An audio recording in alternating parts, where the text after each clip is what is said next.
ready to rumble?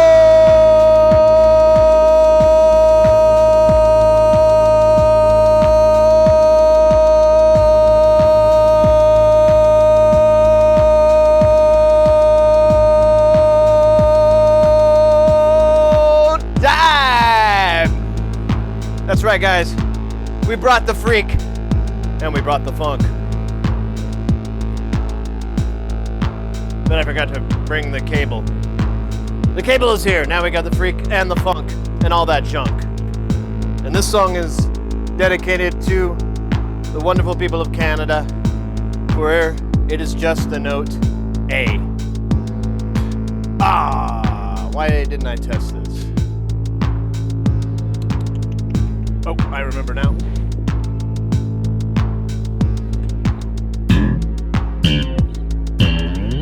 Oh yeah, we put a little bit of chorus on at the end of the night, Mr. X. Old Donnie Benet style, and I forgot. It's heaven. Easy to swim with the dolphins when you've got... Wait, what note is this?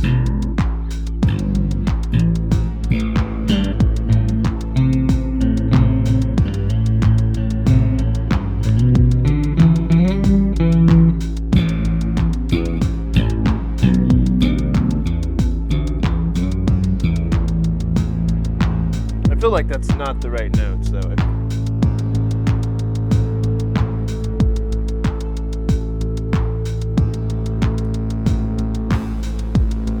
Maybe I should tune a little bit.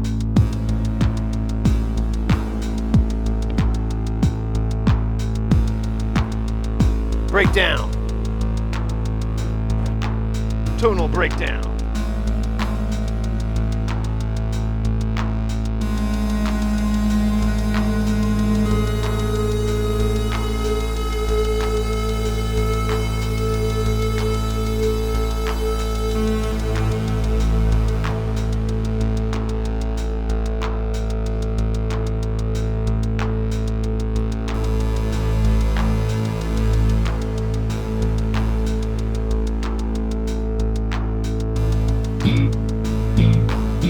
There we go.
Probably some other notes. That's called a tuning song.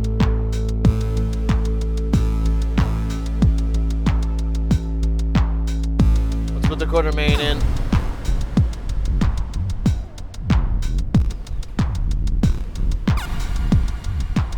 I think I chose the wrong one. Yes.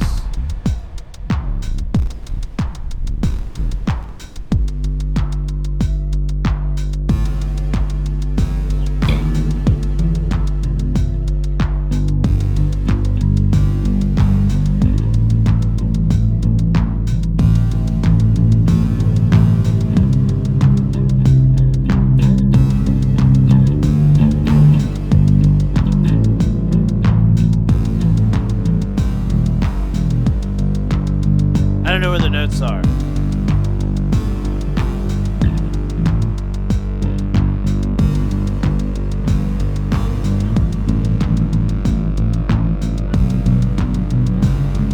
I don't know what this is. Let me change this up. Because I see what it's doing.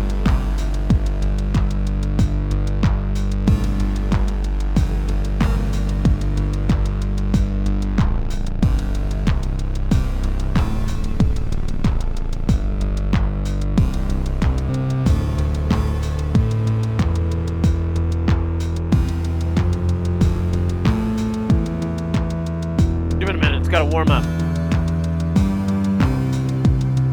I don't like any of these notes.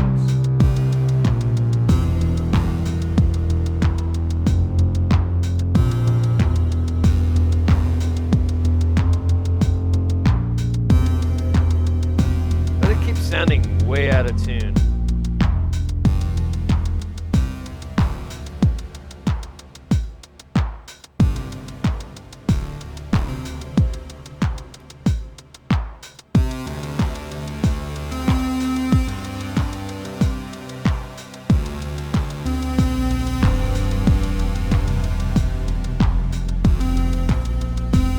Little buddy, it's Chompers.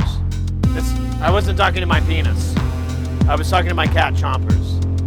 I know what it looked like, and I know what I said. Hi, little buddy. But that is no relation. That's the nickname of my cat. I can't stress that enough. That's just a nickname. I call him Little Butt, Little Buddy, Fuzzy Pants. And then I also call my cat Chompers. Oh!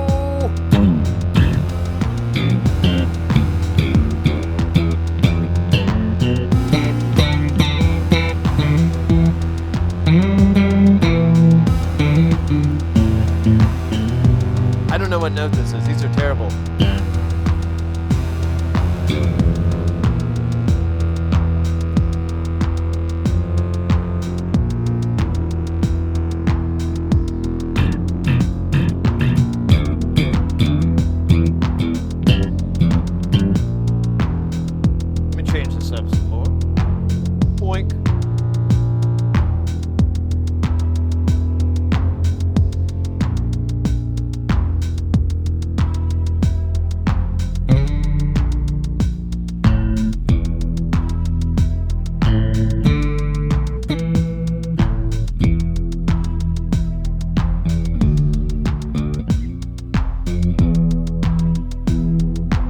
Oh my goodness, I'm missing some chat up.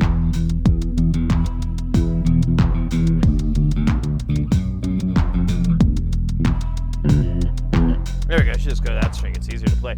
Do you write down your settings once you get the sound you like? No, not very often.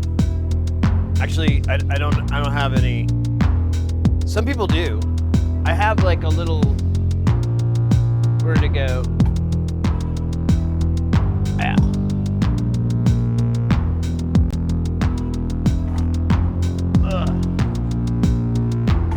I do have a little notepad. It's a Doctor Who theme. But all I have written down in here, like the last entry is 2015, I think. And it's just a repair list. I never wrote any settings down. Going to. Real soon.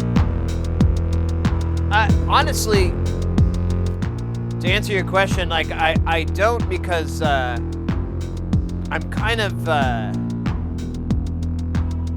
really big on like understanding why that I did that and how it happened and what occurred and all those things. And so I usually, if I make a patch, I'm gonna redo that multiple times. So eventually I'll kind of learn it. Maybe I'll mutate it or forget something along the way. But I tend to try to just do repetition to remember, or to, as opposed to writing it down. You call your penis Chompers. I do. And then I got a cat named it, and it was very awkward.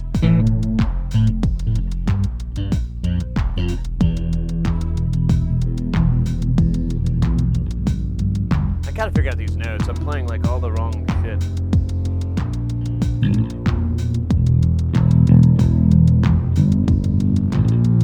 Okay, so it's...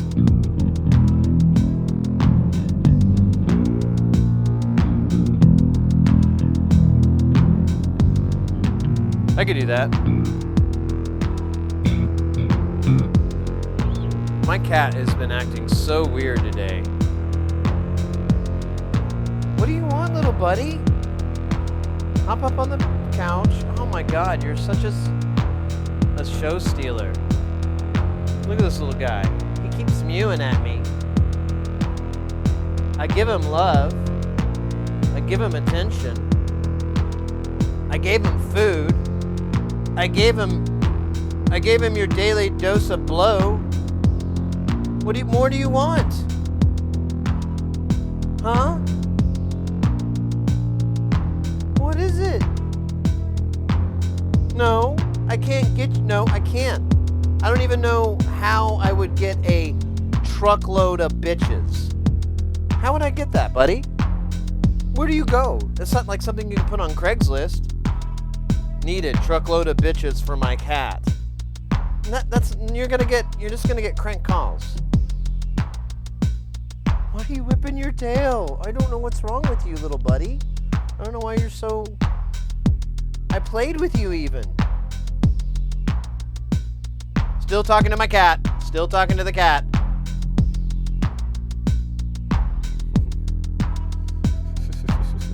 It's more funny if I didn't do that.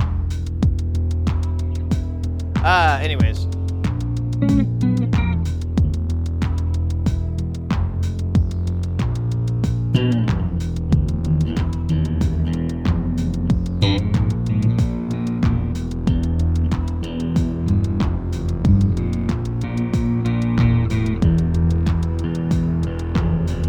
Aberrant, welcome in, mate.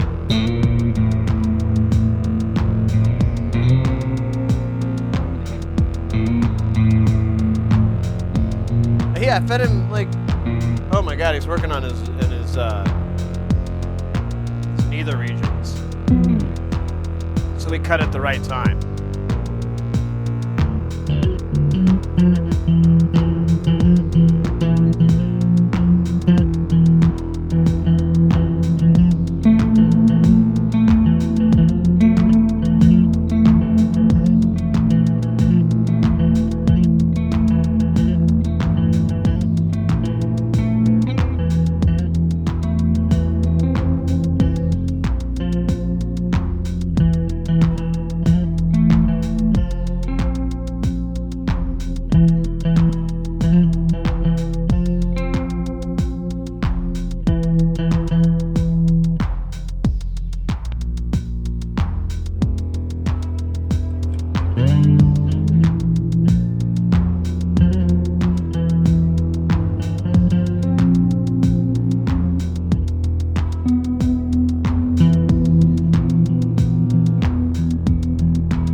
Got a lot of energy lately. Like I said, we took him to the vet and we got like a nail that was growing into his pad out. Let me fix this camera wedge. I just realized why this thing's doing all this weird shit. And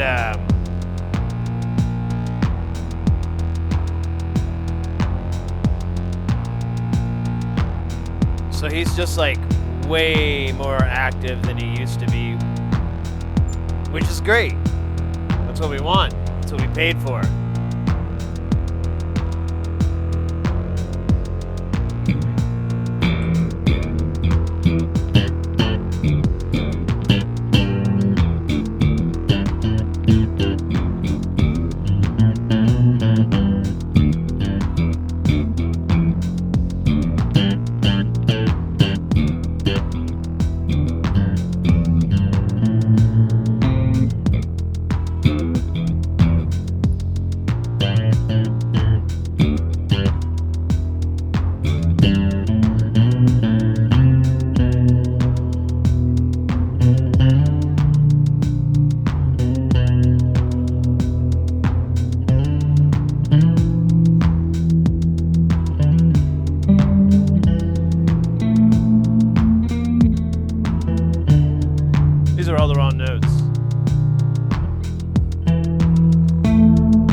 Still working on my...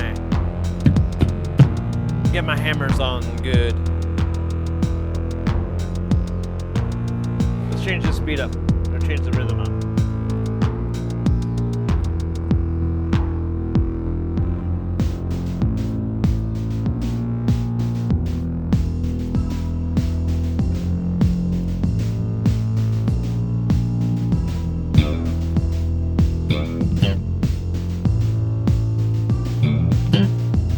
Black hole teen spirit, won't you smell? Just smell. Black hole teen spirit, won't you come and smell my pain away? Black hole buns. How can you do that? I kind of like that song. It's like the only album I like from them. Their most overproduced album is my favorite album of them. It's fucking cool, in my humble opinion. If you ever listen to, what's the one track on there? 4th of July, that's like my jam. That's a fucking gnarly song.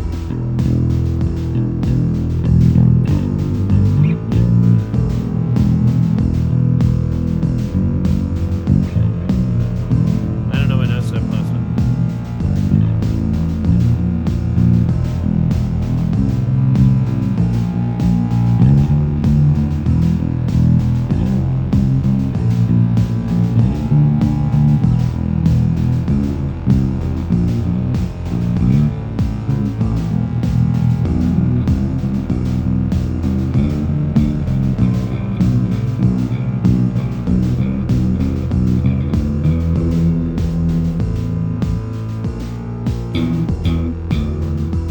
My new used ceramic mic came to... Oh, cool.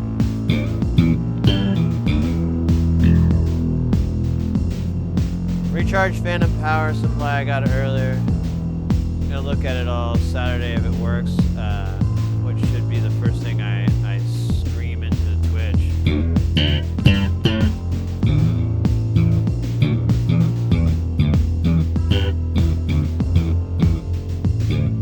I think it's supposed to be condenser mic. Hit me up if you have any troubles with that condenser mic. I've seen some really big misinformation on Twitter about microphones and streaming, and I'm like, that's not true. That's not true. Dollars do not equal quality. They equal the material inside the microphone. And sometimes the brand name. I saw someone on Twitter arguing that you need to spend a bunch of money on a microphone in order to have a good stream, and I'm like, that's entirely not true. This microphone here, $100. Granted, the preamps for it are expensive, but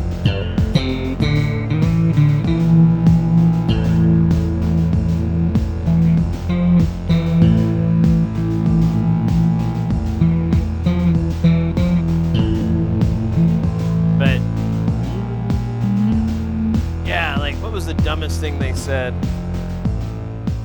They said that you had to have a microphone with an XLR out. Like any that had USB were trash, and I was like, okay, for what application? And then they go, and then you go into a good USB audio interface, and I'm like, that's the same fucking thing. You have nothing. If the analog to digital conversion is built into the microphone, or if it's on a separate piece of hardware, there's not going to be this massive. Your stream is not going to get suddenly better. The audio isn't going to get better. That makes no sense. That's like arguing like you should put an extension cord in. You should always use extension cords, because the extra length will provide extra room for energy and electricity. Extension cords.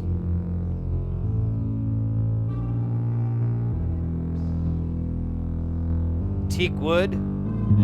What are you talking about? Are you talking about these? This is yellow, and it's the old rockets. It's like the, I think it's a polymer cone. It's not a paper cone.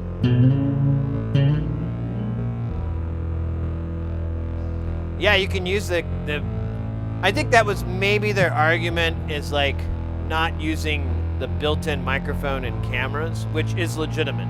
I'm like, yeah, there's some definite benefits to not using those because they're super general purpose. But if you bought like a USB mic, I bought one for Mrs. Heresy, and it was like not very expensive. Wasn't anything fancy, but it had a lot of cool features, like you could change the pickup pattern on it, which I was like, oh, well that's a useful tool. And it had a gain built into it. The gain knob was built into it, and it did USB, and I believe it also can output the microphone with a line out from an it has like a little headphones jack, but it can also act as a headphone interface. It's pretty good, and sound quality is fine. I think it's excellent, honestly. I think it's on par with everything else out there, where people spend like $600 on their mic setup. I'm like, eh. But that's my rant. Dun-dun-dun. No. I just, it's like the years that I've spent using microphones, I've discovered that the inexpensive mics, like the Shure SM57s, 58s, the Sennheiser 916s, all these like mics that are a dime a dozen, they're really, compared to other microphones, they're really inexpensive. They're around $100. They're under $200. All those mics are under $200. Some are under $100, and they're fantastic. They're wonderful mics. They'll outlive you. You have to do something really horrible to those mics for them to die. And then if you want to spend a lot of money, what you end up getting is a mic that has very, very sensitive components in it. And actually they're all sensitive components when you start upping the price. And they're really designed for, a lot of them are designed for specific things. Like here's a good one.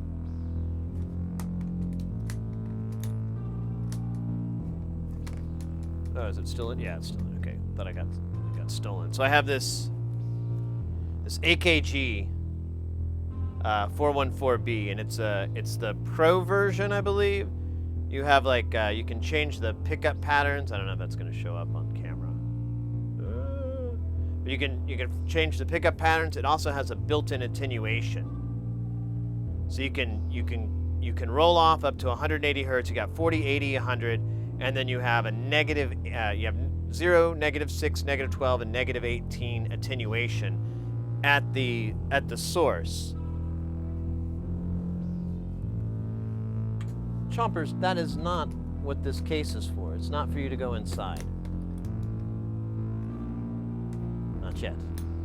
That's a good idea, though.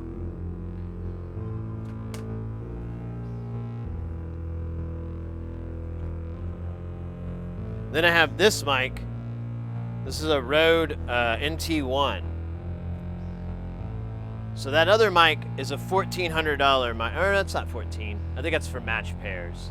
It's like $1,000. It's an expensive microphone. This is like 300, and this is perfect for voice, but it picks up a lot of extra ambience in the room. So normally you have to sound dampen your the area that you're in, because it's nice enough that it'll pick up subtleties like reflection and so forth. That microphone will pick up your neighbors arguing in their minds at their spouse. It is stupid sensitive whenever you try to gain it. And eventually, I quit using it for voiceovers because I started doing more research, and this is what I'm getting to. That mic's really designed for high pressure. It works best at high sound pressure levels. So if you were to get like a brass instrument, it would be awesome for a brass. Or if you've got a guitar amp that needs to go way the fuck up, it's awesome for that. For even a cello or a contrabass or whatever, if you have a nice dead room, it's excellent for capturing that sound. But everything else, nah. And it costs a whole bunch more money. So if you use the idea that money equals quality, it doesn't work.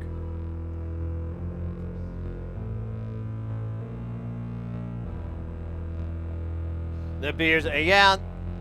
Well, it's really just, so microphones, they can either pick up what you want or what you don't want. And that's it. And it's all part of the materials, the type of microphone, and your gain structuring. So if your mic, like this mic here, if I put it far away, you're just hearing the reflections in the room of me talking. You're not really hearing me unless I aim it at me, and you can kind of get me, but you also get this kind of phasing, you get this kind of Doppler phasing effect. And that's because this microphone's pickup pattern is just like almost a football size, or it's like a 10-inch sphere, give or take. And if you go outside of that, everything rolls off and disappears and gets real muddied and so forth. And this is the kind of mic I would recommend. Not necessarily a lavalier, but this style of a cardioid mic would be my recommendation for most people. If they're trying to find a microphone, I'm like, as long as it has cardioid pickup pattern, you can do hypercardioid as well. Actually, either one of those is fine. The difference is one is a more squished football and one is a more rounder one.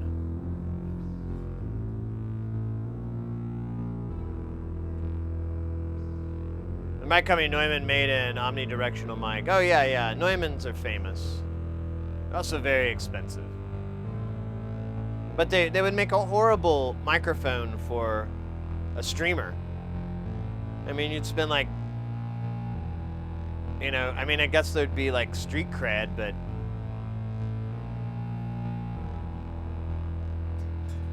yeah, I should make a video. I don't know, it's such a fucking touchy subject. And that's the other thing too. I'm speaking from my opinion, Feel free to go, this guy doesn't know what he's talking about, and move on. That's fine. I'm not gonna get butthurt over it. But everything's prefaced in my experience, but I just hate the idea that people think that they gotta go spend a bunch of money on a microphone to have a good stream or a good content. Really, you just need preferably a condenser mic with a cardioid pattern, and there's shotgun mics that do noise canceling, but they don't work for a lot of surfaces. Like there's too many surfaces in my setup. I don't think a shotgun mic's gonna work because it relies on all the ambient noise reflecting back into the shaft of the mic, not the business end, but the shaft. And so all that is rejected and all that noise is removed, like basically mechanically, if you want to, I think it's mechanical, whatever. It's removed without any DSP or any processing. It's just the way the grill mechanics work. And it'll flip the signal upside down, and that clears it out. But if you have a lot of different surfaces, it just doesn't work. Uh-oh! What the hell is going on? We got Scruffy Fox in the house! Coming in with that delicious, nutritious, piping hot raid!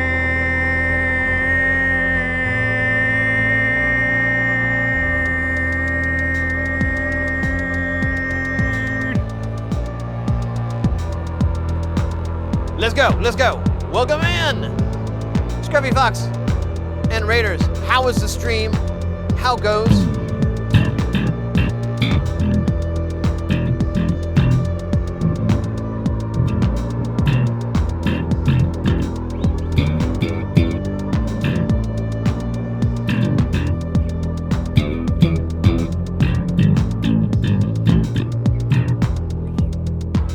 Welcome in, Raiders. Let me pull up your channel here. Let me see what y'all were doing.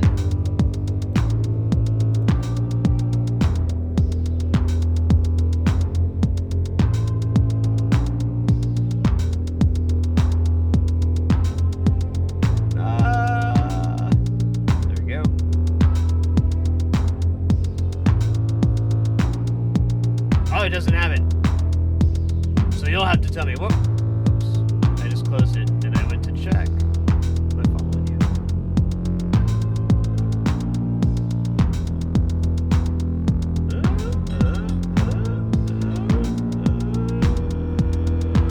Yep.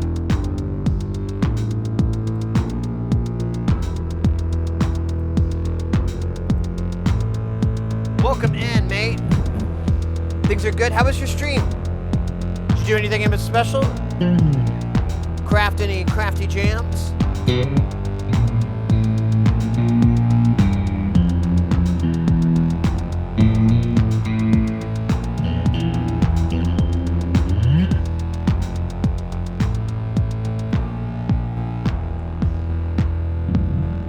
Welcome in. We're doing Jamtown. Anybody who's new to the channel, we mostly do electronics.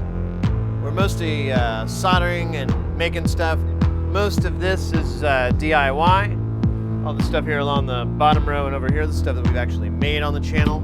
Good old Euro rack. And we also mess with other stuff, like Jamtown, where we jam and play with it. I just got this bass a few weeks ago, so I've been playing it so much I've gotten calluses. I didn't even know I could get calluses. And, you know, kicking it. But what we do here, it's how we roll. It's like Halloween rolled up inside of a Christmas birthday.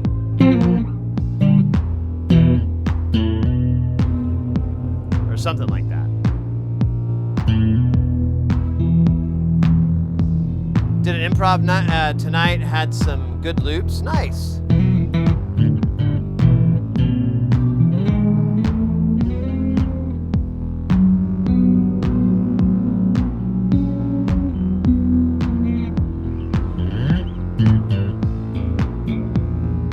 Anyways, I was just ranting about microphones.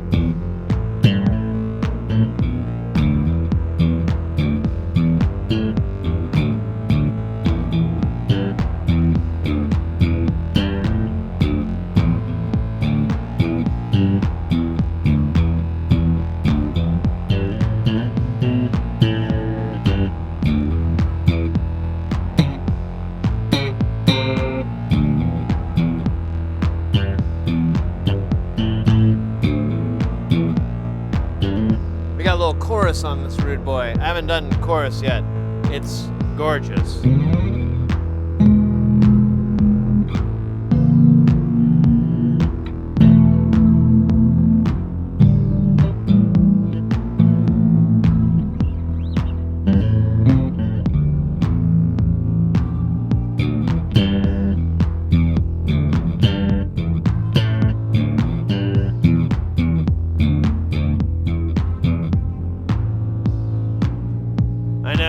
It's not all about microphones. There you go.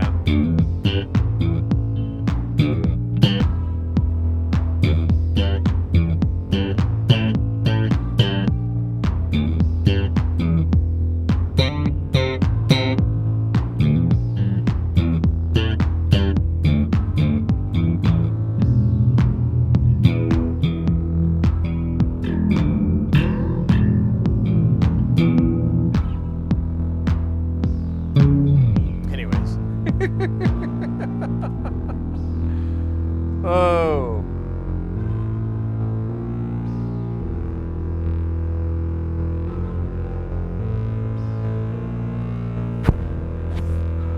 Gotta use two hands.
bring this guy in. I don't know if he's...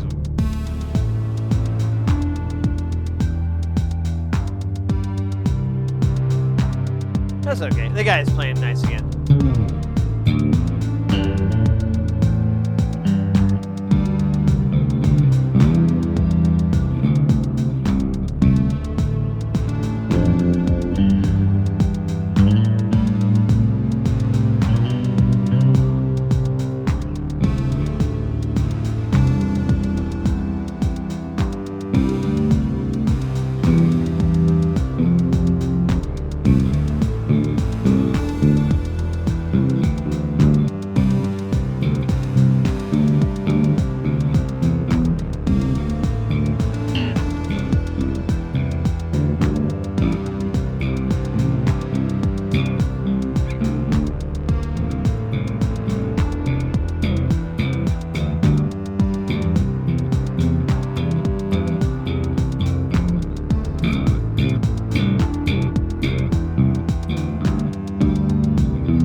playing some weird notes there.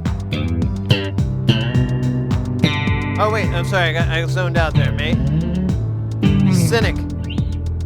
Random question. All right, I gotta stop this too. I was zoned out there. I was up there with Major Tom. He's doing fine. And the papers, I have some good notes on what t-shirt he's wearing. Random question. Where's the best way to clean dried gaff tape residue off a mixing board? Alcohol. Rubbing alcohol. However, beware. Beware. For some pieces of electronics, no one put a fucking clear coat on it. So when you do the alcohol, literally do a test spot. So go to an area that you're going to be cleaning where there's print, like the same print that's in that area, and put some alcohol in there and scrub, and then look on the pad. If you see a whole bunch of darkness, like the paint, don't use that. Use something gentler than that, like soapy water or something. I don't know. What's gentler than alcohol? Crack? I think crack's harder than alcohol. But if you mix the two, then you get raging. Then you probably get arrested.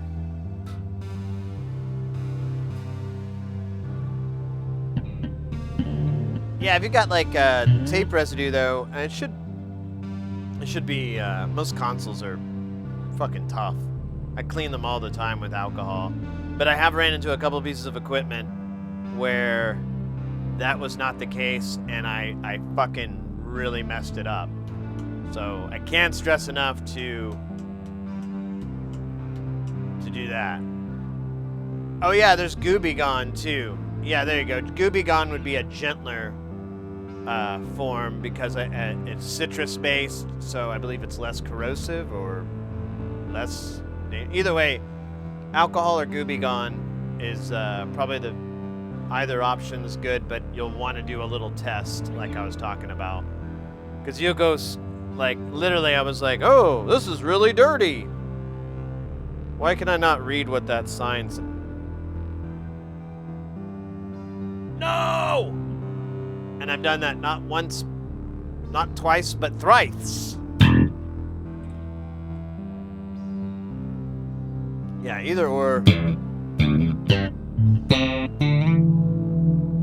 I like using Gooby Gone. I like using alcohol to remove sticky residue.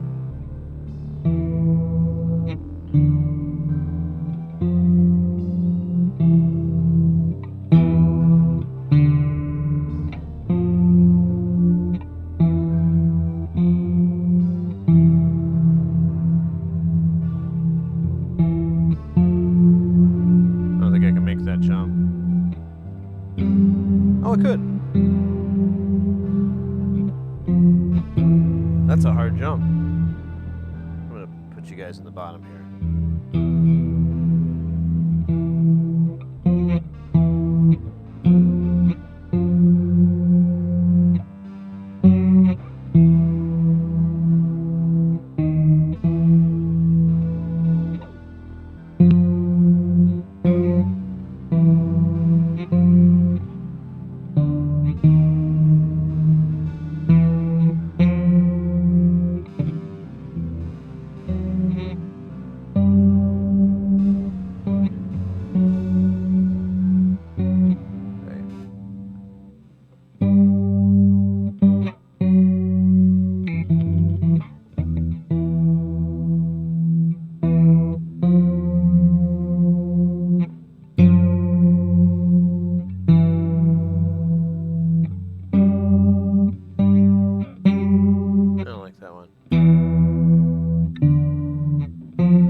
is, huh? Ah.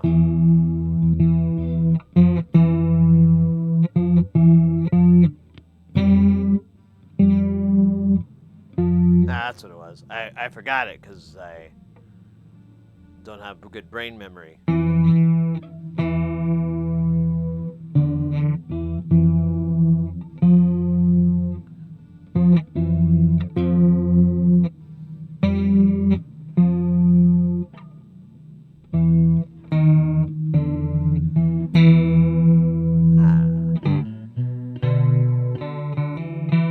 Mixer was put into storage with console tape on it.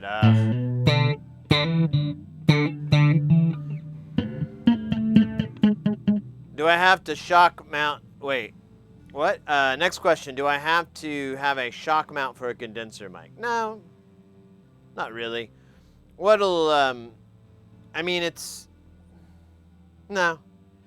If, most of it is just to remove noise transfer from when you're moving it around. If you keep it stationary, it's not going to really be that big of a deal.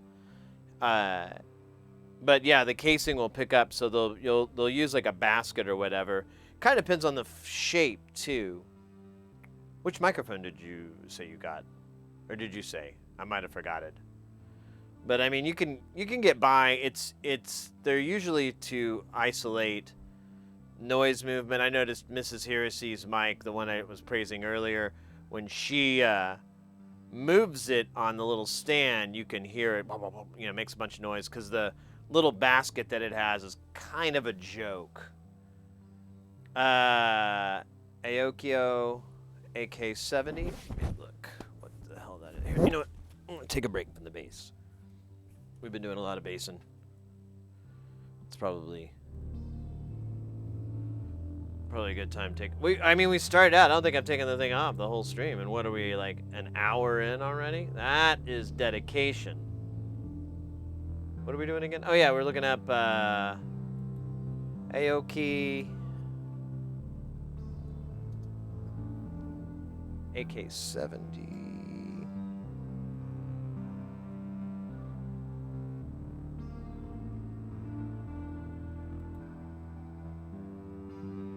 Oh, cool.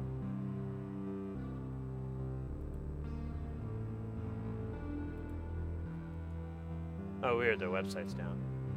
Let's see. Let me just look at pictures of this thing.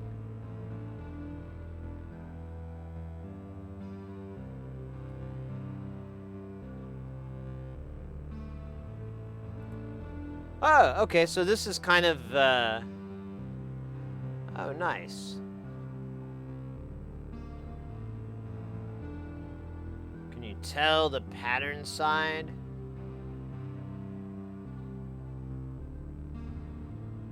So most likely, so that microphone is going to have, you're going to have two sides. Yeah, I'm going to take this guy out because it'll be easier to see this. And it's a less expensive mic. That other one is pretty pricey. So you'll have 2 points on this mic. It's kind of similar to what you got. Yeah, let me pull this in a little tighter. There we go. A little bit better lighting. So this is kind of what you got, and similar in the sense that you'll see inside. You can kind of see the capsule in there, and I can't. I mean, I guess I could try to find the specs, but nearly all these mics kind of behave in the same way. So your one side is your pickup, and the other side is kind of a rejection field. And so, you know, if you talk into this side, it'll sound okay, like the back side, but it'll sound kind of hollow or kind of empty. And then when you talk into this, it's nice and there. So, and that's by design. With a mic like this, I think you're gonna have to get a basket, because I don't think they make stands. I mean, if you can find a stand that holds it, like maybe one that snaps to the bottom, then go for it. But you'll need something, and ideally you'll want it to not, you don't want it to be on a stand so you don't have to touch it. But yeah, that's right. So we'll use this wire instead of Our graphics department is awesome. So there's your pattern. So it's basically kind of like this, like at an angle. I don't know the exact. We'd have to look at it, but it's probably like a 30 or 45 or something like that. And so you'll want to keep it at about this distance. You can go up. You can get really close, but that's gonna blow out the diaphragm. Generally about, a good fist, maybe 2 fists back. And of course, if you look away, you're gonna get a dropout. So you'll kind of want to try to center it as much as you can, or try to find that sweet spot of where its pickup pattern is.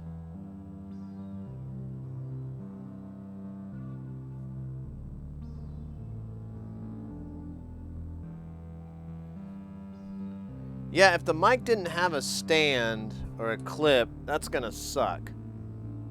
Microphones without clips are, well, they're sad. This doesn't look like a very expensive microphone though, so you might have a little bit of room in the budget for a mic clip, for a basket.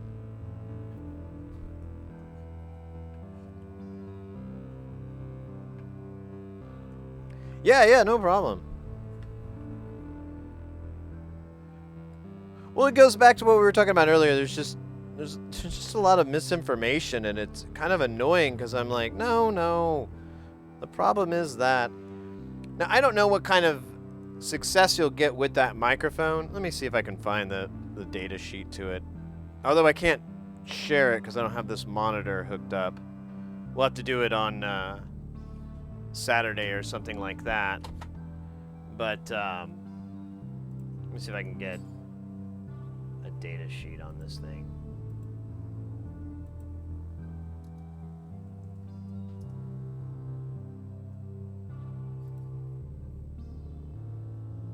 It looks like their website is down. There we go. Well, that's not accurate.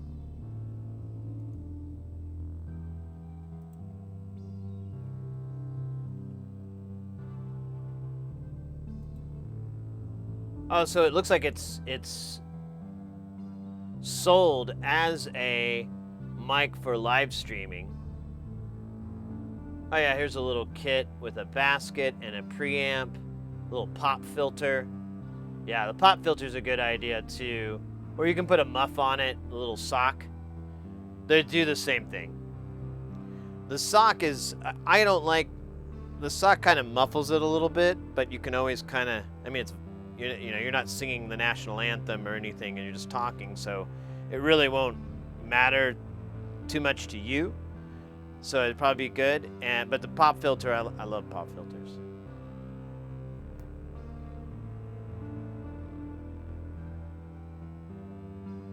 Does not, I cannot find any details on the mic though, other than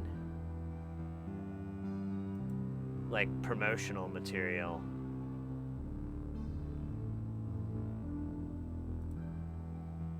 Here we go. What's this? More lies? It said specifications, but it gives nothing. Oh, so it's a cardioid. Okay, there you go. High sensitivity fashion design. Sound 5 volt. There was a 5 volt. Card. Yeah, that looks like a good. It looks like a decent mic. I think you'll be happy with it.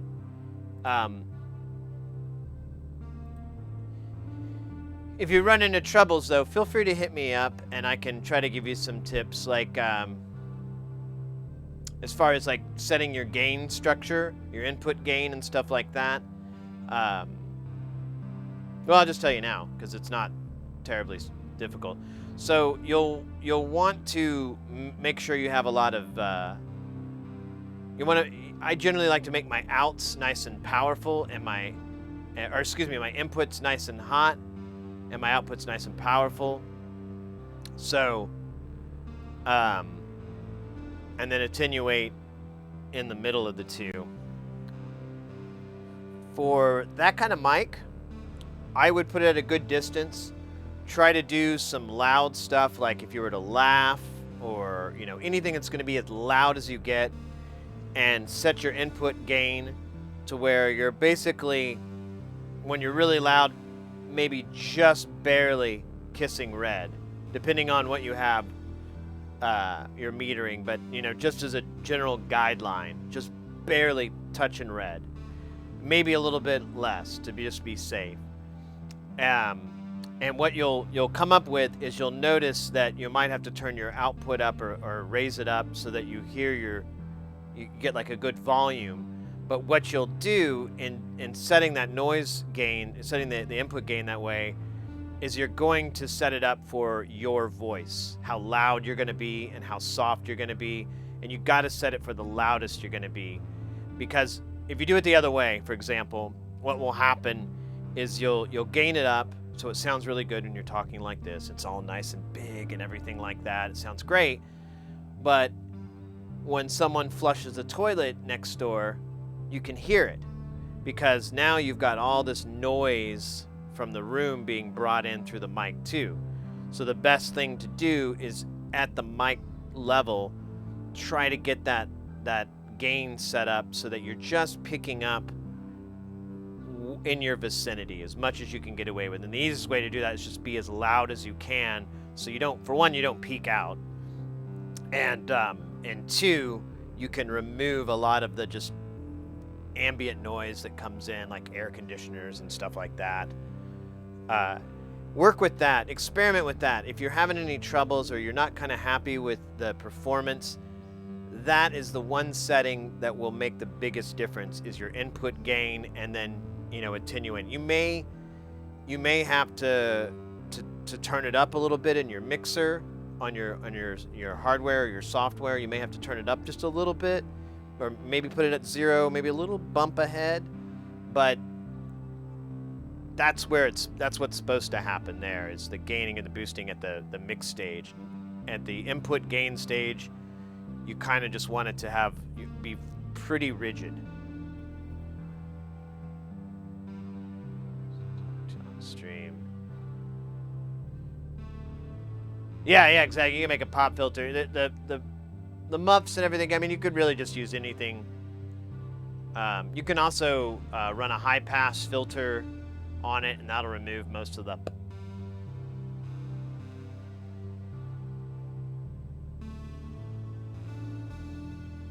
All right, that was fun. Talking about microphones. Hanging out, talking about microphones. I don't know nothing about them. I really don't. I know some people in the business who really know their mics, and they'll just rattle off these numbers and letters, and I'm like, I don't know, man. No clue. Who makes that? Because it's kind of like memorizing sports stats or something. I'm just like, ugh, no, there's not enough room in my brain for that kind of detail. Nah, keep it stupid simple. Keep it, the KISS method. I know mics in the business. I know a couple mics too. Speaking of which, I'm going to grab another Dr. Pepper. That had nothing to do with it. I'm going to grab a Dr. Pepper, and we're going to come back into Jamtown. I'm going to say hi to Mrs. Heresy too real quick, because I saw she got home. And we'll run back into this rude boy.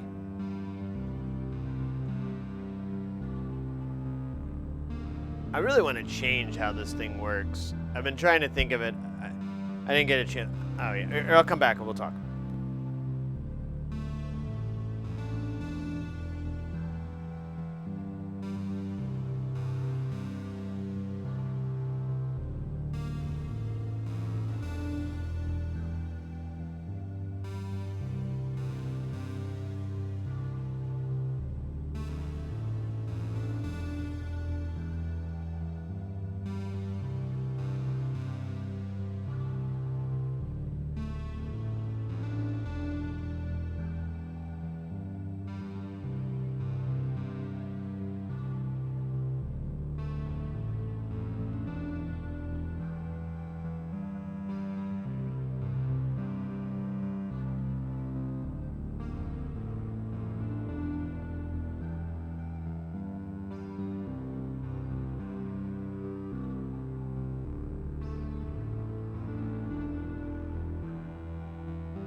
la la la. Oh my God. Man, I showed up at the right time. We got Enjoy Being coming in with that baby not rain. I'm trying to drink, but I can't. I forgot. All right. Awesome, awesome, awesome. Guys, if you are not familiar with Enjoy Being, we're gonna have to fix that. I had to fix that. Let me see if I can.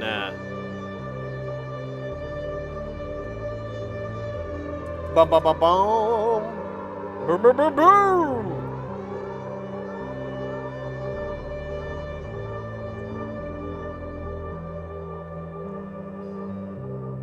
Let's see. Wait a minute. Why am I not in? I'm not following you? That's weird. I'm gonna fix that. Boom. I don't know what happened there. Miscommunication.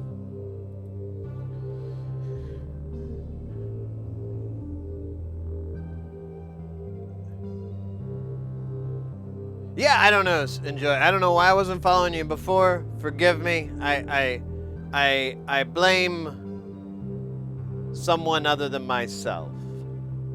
No. Whatever. It's fixed now, right? How you doing? How you doing? How was your stream? What'd y'all do? Anything in particular? Anything special?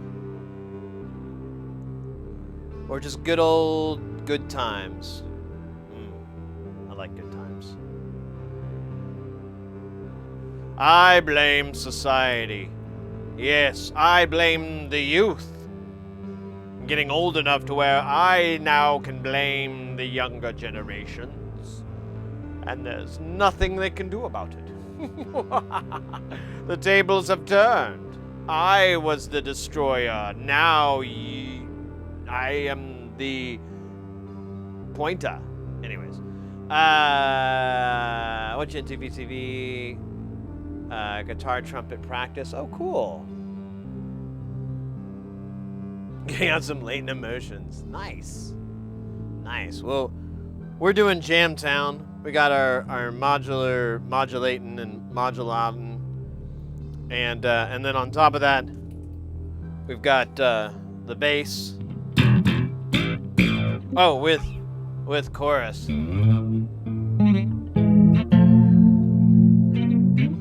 So that's a thing.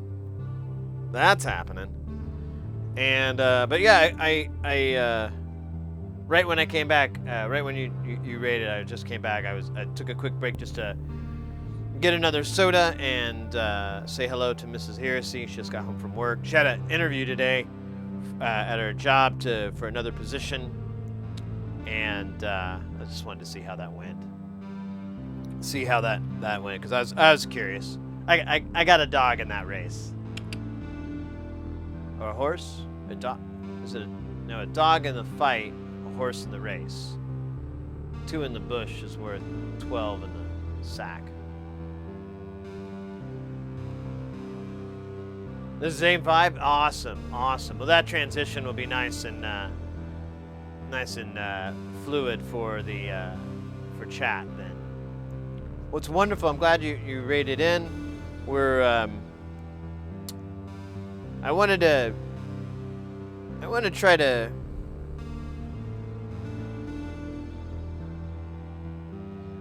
to do something different, but I don't know what that different is, you know?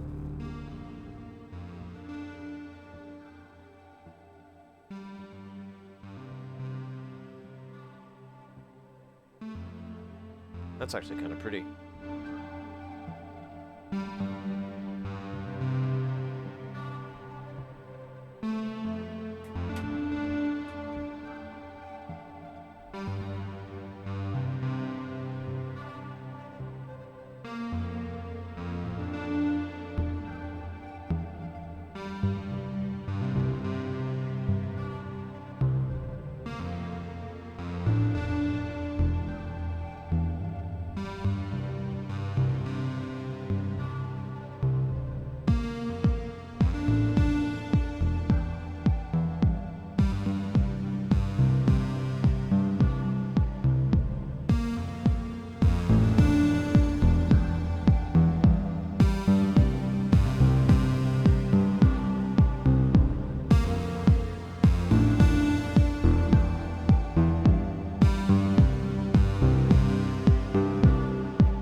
So we have another voice open on here.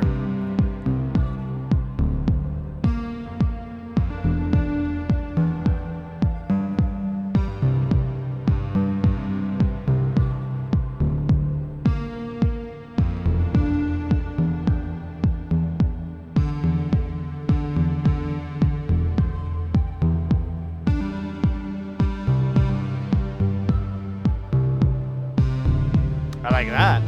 I can deal with that. I can chew on that and not feel guilty in the morning. Oh, we got some redemptions here. We got a jam strat card. Ooh.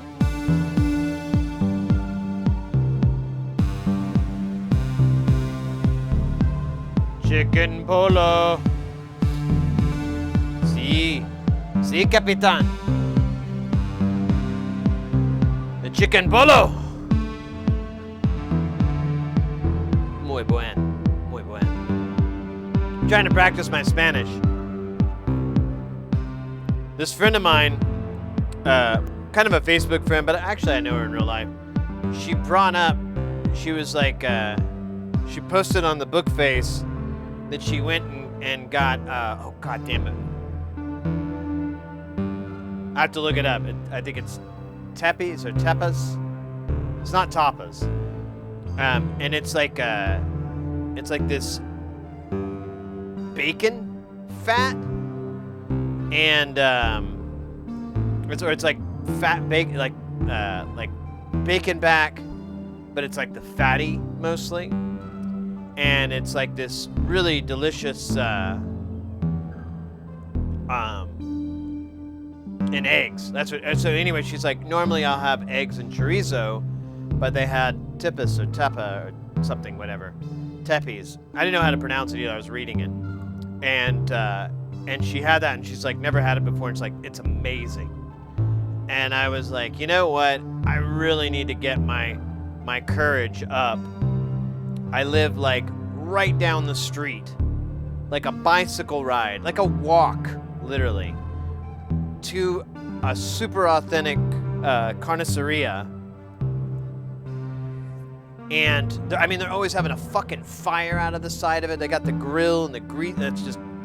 It's a great place. But I've always been scared, because I just don't want to be the doofus walking in. But the other day I was like, fuck it. Just be the doofus. Get the food, man. You have a hard time. It's really embarrassing and awful as they go. What? What are you talking about, man? That's fine. Just power through it. Maybe they'll find a kid. They'll bring one of the kids in and they'll be like, hey, tell us what this dude is saying. Yeah, tell him we don't do that. It actually, you know what? I used to, when I first moved to Phoenix, I had a bunch of weird jobs. And one of them was I did get out the vote. It was like during an election season, so I went door to door telling people to vote for such and such. And letting people know where voting registration, everything like that. It was for I think it was for this company that worked with the Democratic Party and so forth, and we went into like low income neighborhoods. And when I first moved to Phoenix, that was the ghetto as these neighborhoods I was going into. And I realized very quickly there's nothing scary about these places at all. Like door after door after door, it was just some fucking family, not gangbangers as I thought. This is 20 years old, but I had this, I was from Oklahoma. I had this kind of scary idea, and I discovered very quickly, no, it's just families. They're just people. There's nothing crazy. There's nothing scary or anything like that. We did have a couple of moments where there was a couple of things where it was like, holy shit, or okay, that's what I was talking about. But it was more, it was very, it was less, it wasn't that common. It was more of the exception than the norm. Yeah, get the food. Yeah, familia. Exactly. Just gotta go in there. Just give me all the bacon and eggs you have. Wait. I think I want to make sure you heard me correctly, son. When I say bring me all your eggs and all your bacon, I assure you mean the large, but that is not what I mean. I mean all your eggs and all your bacon. Anyways, well, the Battle Royale.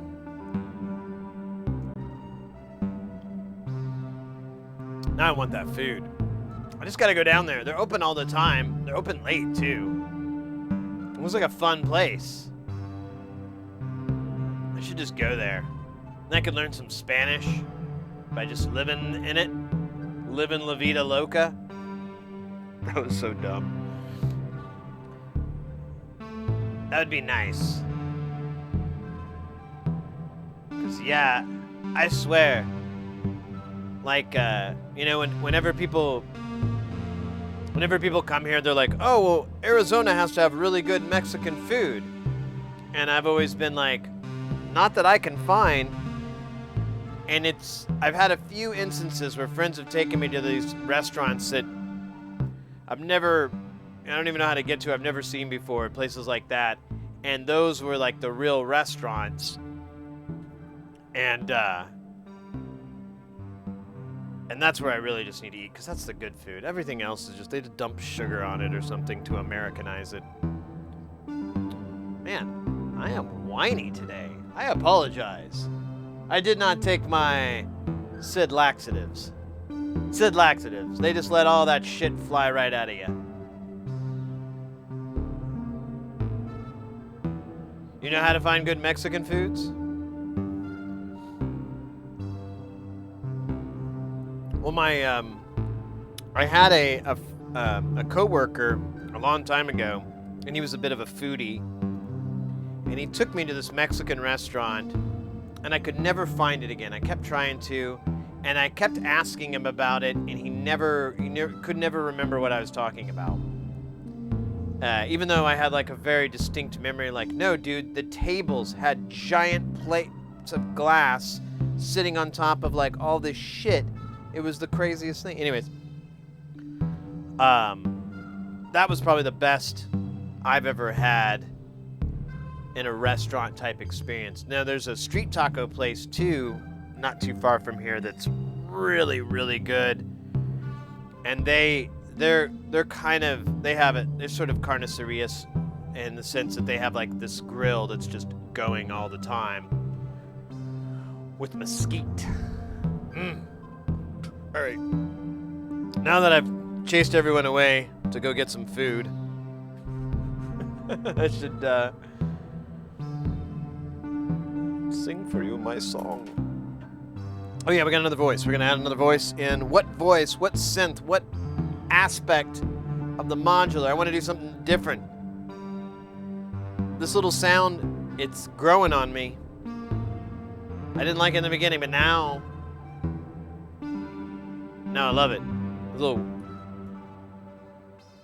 That guy. He's cute.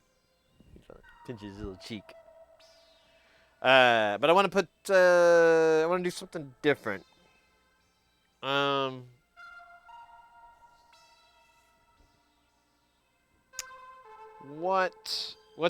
trying to think of modules I don't use,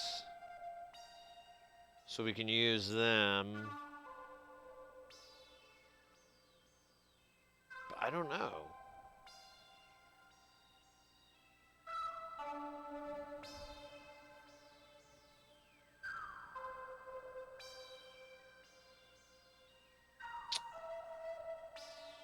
I guess let's pick an oscillator. We haven't used the Plague of Demons, and we haven't used the mini wave. Now the mini wave, which is a wavetable, needs an oscillator to drive it.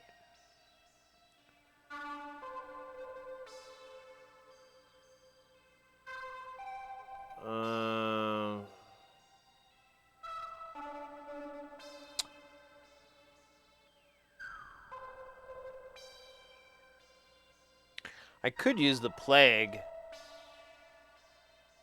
and use the carrier side and sync the mini wave. And then if we wanted to, we could bring it back. I don't know.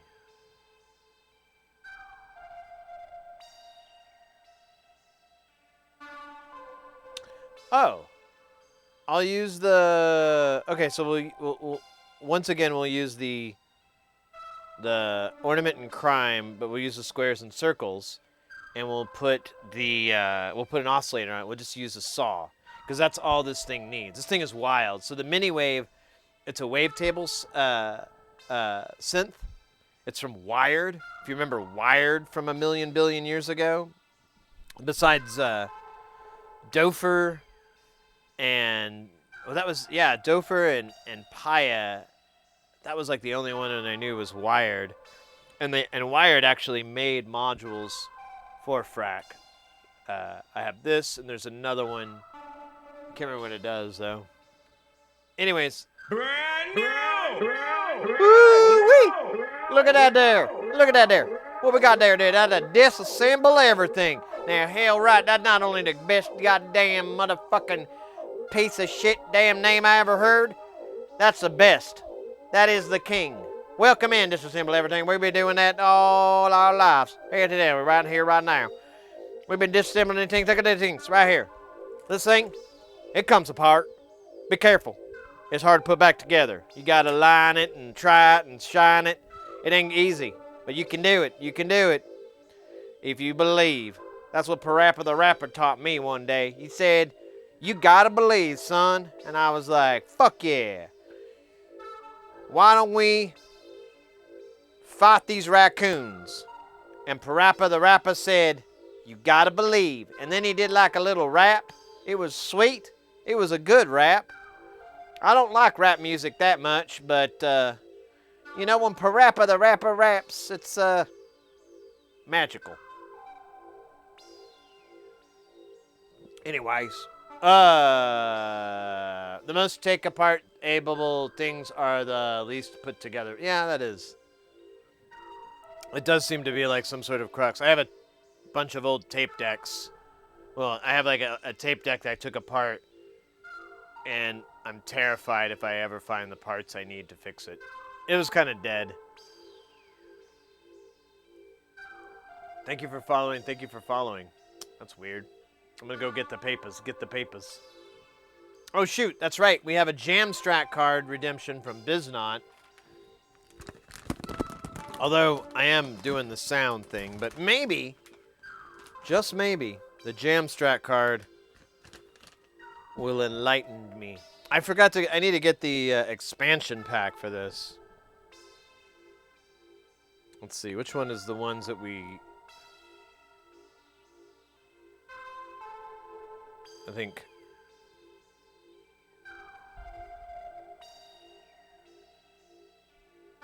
No. Okay, so that... Yeah, that's what we're going for. Alright, so...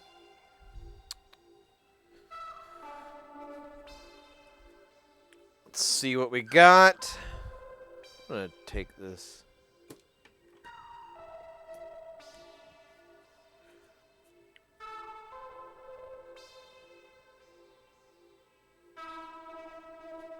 Sorry, Sid. Burning points so I don't go over 100k. Yeah, if you go over 100k, they'll strip you down. Or something. You use those points. I don't care. So here's the... I don't know if that's going to come through, but there's the QR code for your Jamstrat card. This first one we're going to... Now, a lot of these don't work for some reason for me. I don't know. It is what it is. So we're going to... Probably pull more than one, but if we'll just pull one, that's pretty neat. This one, we're going to have Masmith incorporate at least one odd timing.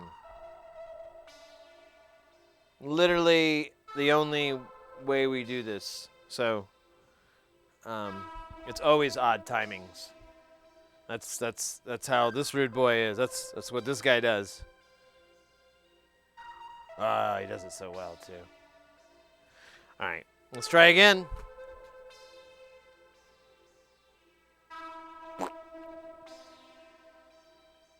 Your opponent used nothing but percussion or percussive sounds. I'm gonna respectfully decline that one because it doesn't really work with what I'm trying to do. I already did that Tuesday. It was a lot of drums. It was good. 17, 16. Oh my goodness, that's right. I found this this person on Instagram or TikTok, Hayes, and they did. I keep seeing these. I don't know. It must be an algorithm thing. Just people playing "Bleed" from Meshuggah for the drums in very unconventional, or not the way that it was originally done. One I think I told you about where they just played.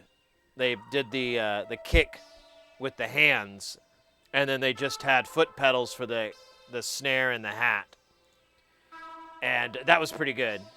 That was pretty slick. And then, but this one I saw, they had a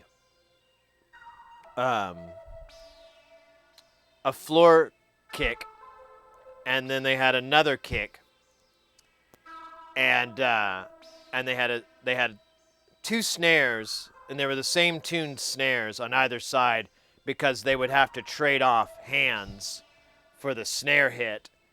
But yeah, it was it's very nice. Very nice. Worth a watch if you find it. All right. Let's see what we got now. Slaughterhouse. Oh yeah. Touch Grass. Literally explains my entire life. So I'm going to keep going. Next up, Scott Danassi. Make a mistake, loop it, and sidechain it.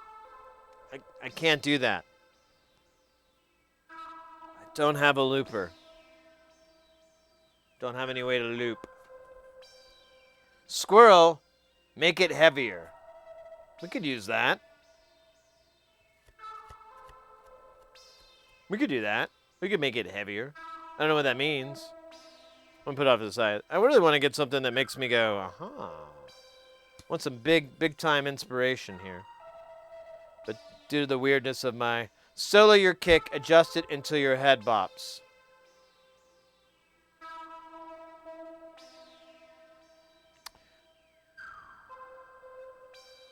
Man, these are just not. I mean, Go drone. Reduce everything to a single note from SenseNet. Oh yeah, there you go. That's how I start the stream though. We already did that. Trying to come up with something new. New ideas. DeVolta. Heavily. Found anything yet? Found anything yet? We ain't found shit. Heavily alter the synth sound without touching the filter. All right, I'm just gonna do that. We're gonna be here all night if I don't just pick one. Since we're making the sound, this will fit just perfectly.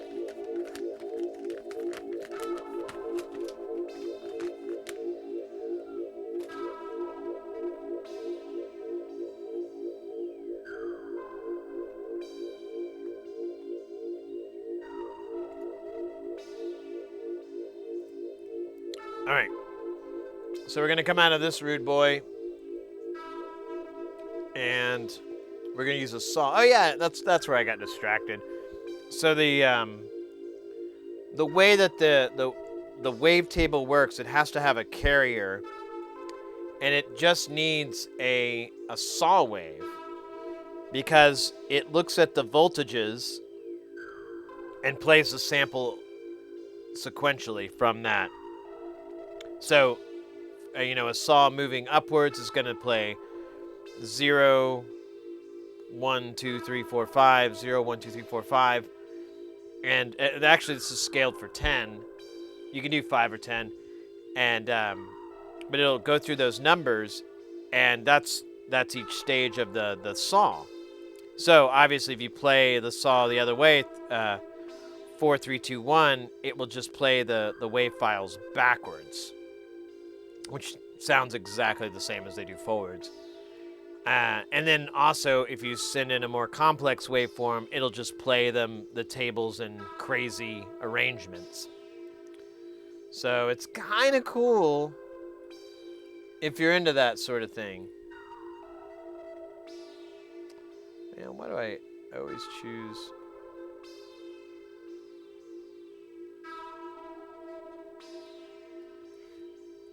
I think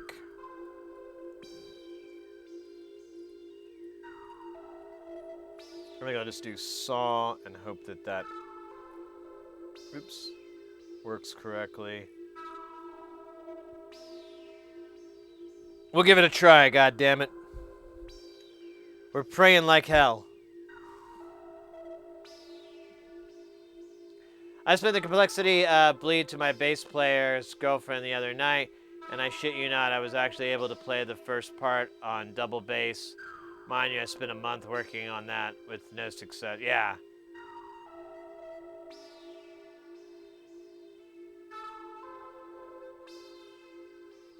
You see them in the past. So we're gonna, and as an input here, I'm gonna put it on AC, so it'll go through. If I remember right, these guys are a little scratchy. So let me do this so we don't have to listen to it too badly. We may just take this thing apart and clean the pots. Oh yeah, it's a little, I can see it. All right. We'll go directly out of it into the mixer first, and then we'll start adding sound to it and everything. I just want to hear the bass sound because it's a wavetable. There's like a million sounds for it.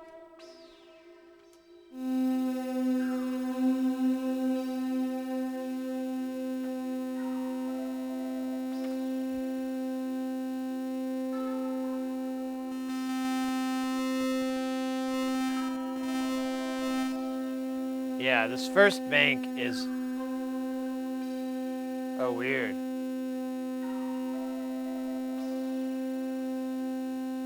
Oh, it is. No, it's not. Shouldn't be changing notes. Huh.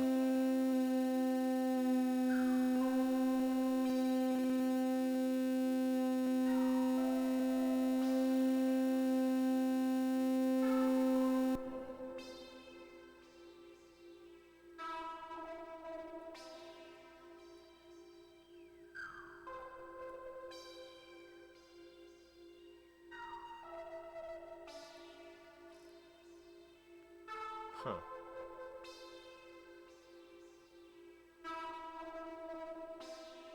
Oh, yeah, that's right.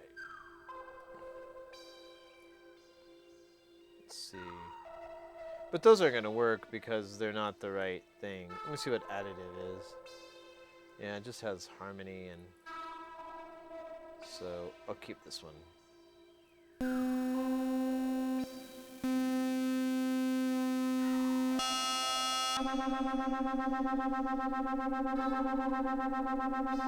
Okay, that's weird.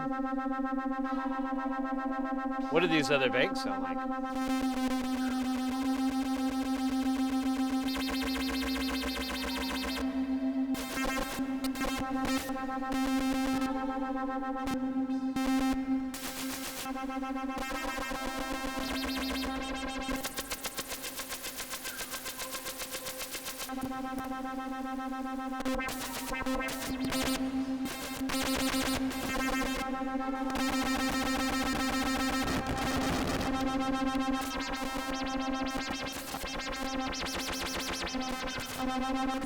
I'm going to feed this input to let it slide up and down.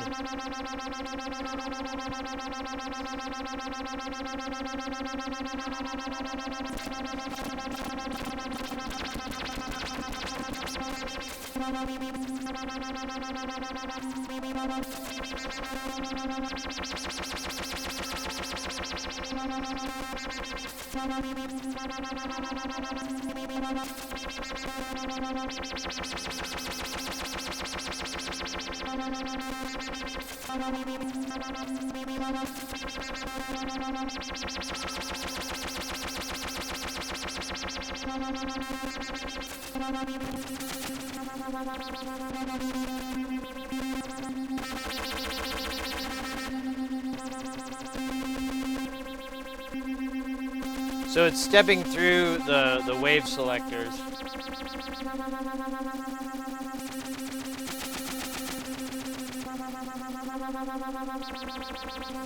Let's try 5.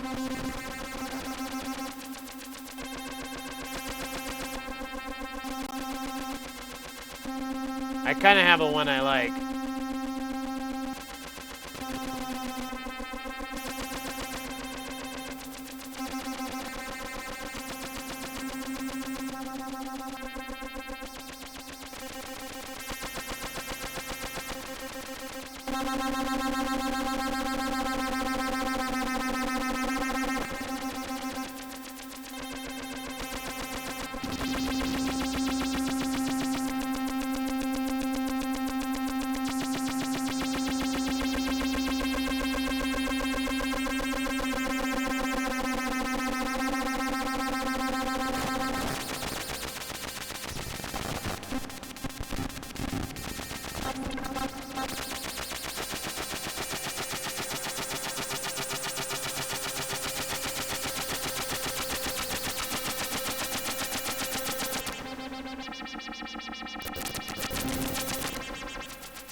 Alright, and that's bank 1. There's like a whole different bank on here.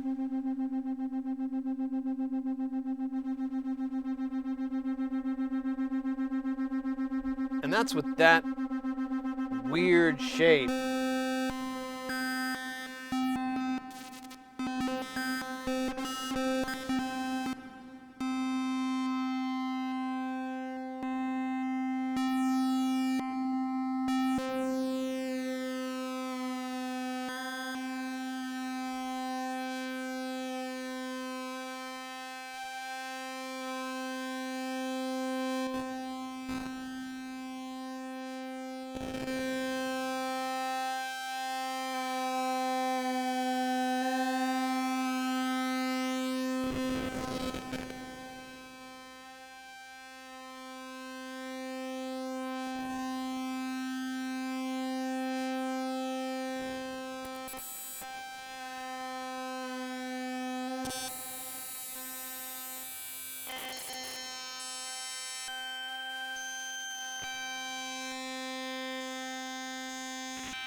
Alright, I'm tired. I'm gonna go to the one I like.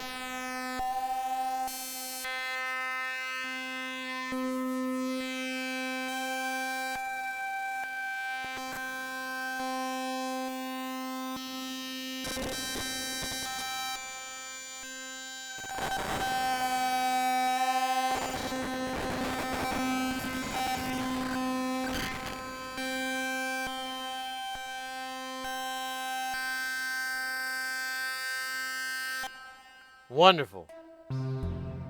So beautiful. I almost cried. Alright, so now that that headache is, that tooth has been removed, we can now apply the anesthetics.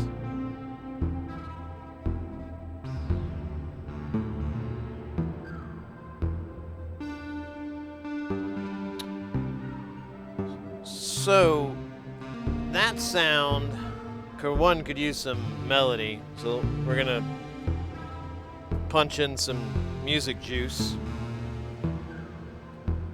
Will this reach?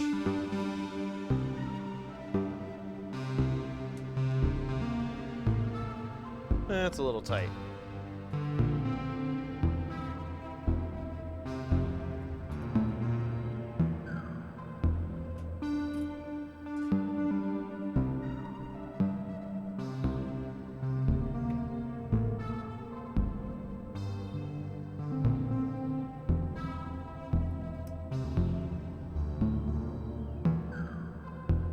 Try one of these rude boys. Try to make these jacks different so I can pay attention. Alright, now we got some different notes going into that thing. Then we need to run it through a filter. So we got a couple of filter options here. There is the tried and true, the loved for me and for you, Polyvox filter. I use that thing every time. All the time. In time. So, should we use it again?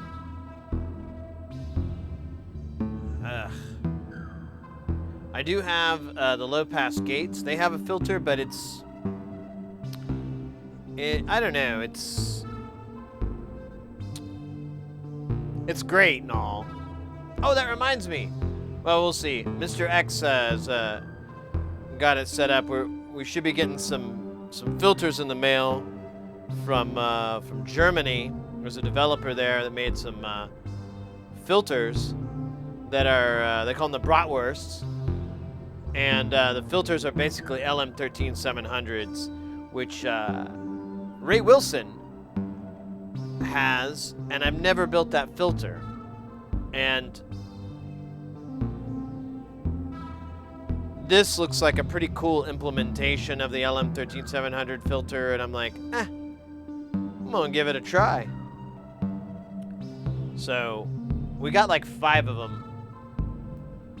I don't plan to keep all 5. Maybe we can give them away or put them in the store or something down the road, but LM13700s are pretty lit.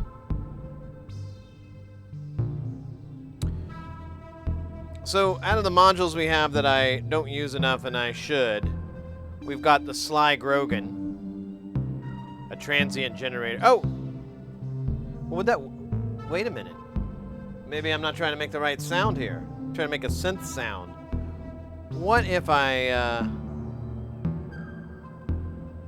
take a little bit of our Jamstrack cards advice,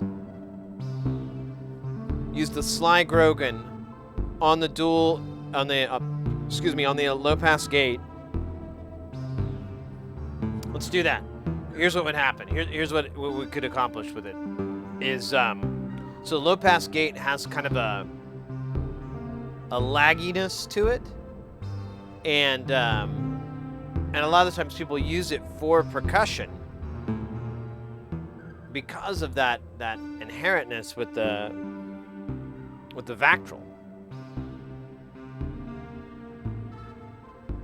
Now, this is the only thing that's real. No, and the Sly Grogan is a transient generator. It's kind of intended for percussive effects. So why don't we run the audio into the low pass gate and use the Sly Grogan to modulate it. See what we can get. I don't know what trigger source we can use. We've got some. You know, we could tap from these other guys over here. There's a bunch of shit going on. I don't even think it's working. So we could just steal from there. I think that's a good idea. I don't know. I don't know if it's a good idea. I think it's a worthwhile thing to do. There you go. That's legally more accurate. Do I need to go straight into here? Yeah, why not? Why not? Why not? Now we need a cable from here to there, and then we'll need a source. I think we're gonna go from there. It's the only problem. It's like, how do you organize uncertainty?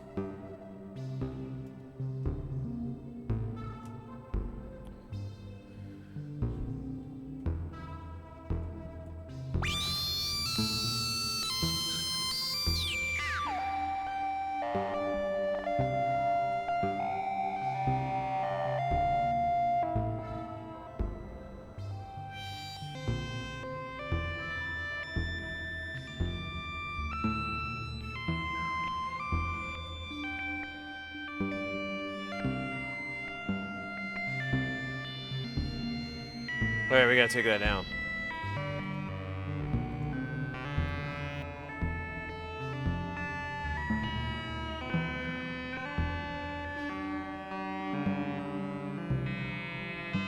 That sounds awful. It's really bad.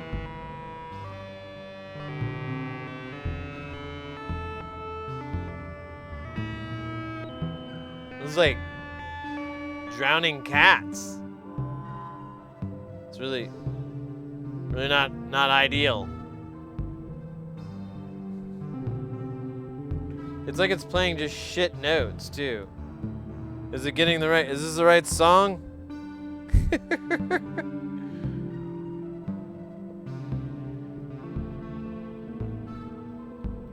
Yeah, that's like so out of tune. It's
Alright, let me try to find a better pattern here to come into this.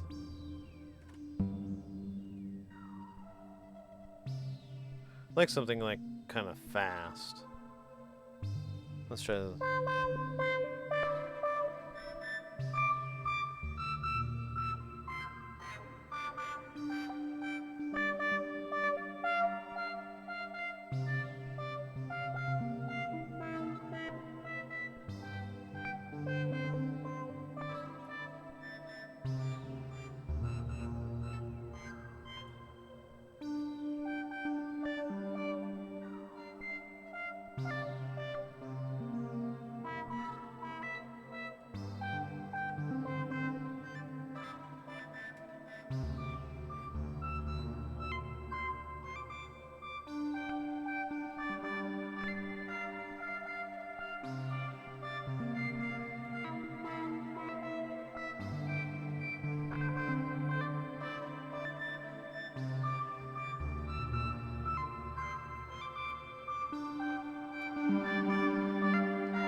need a lung.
Trying to get this stuff to line back up.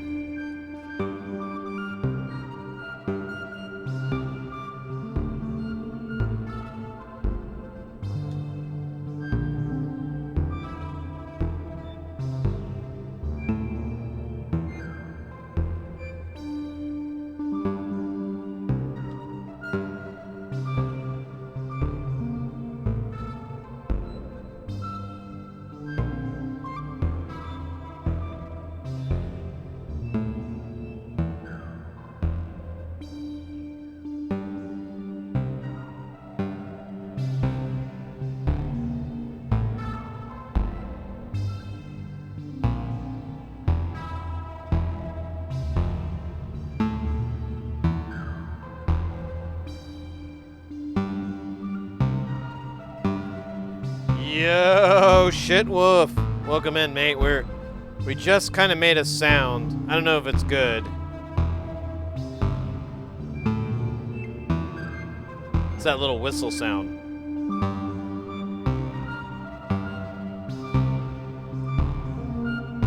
I just don't like the timing on this. It's driving me nuts. And it's pissing me off.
Yo, Mac Joe! Welcome in.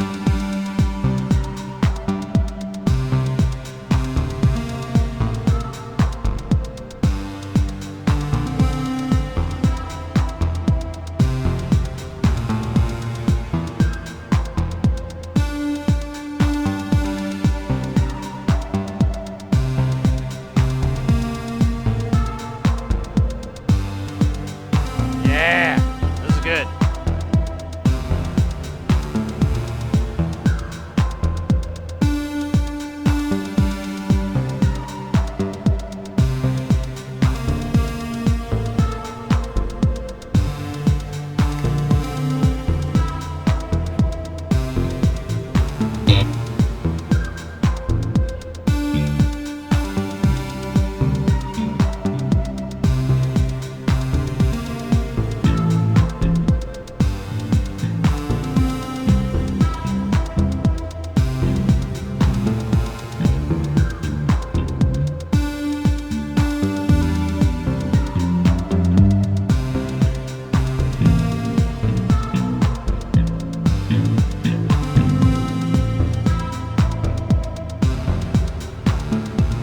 Cynic. I'm sorry, I missed you asking.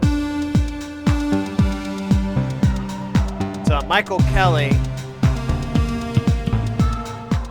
It's Michael Kelly Elements 5 OP.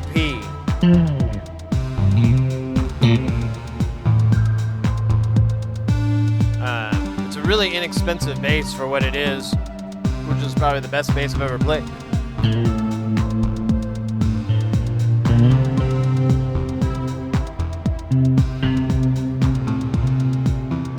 Yeah, that's what the chorus.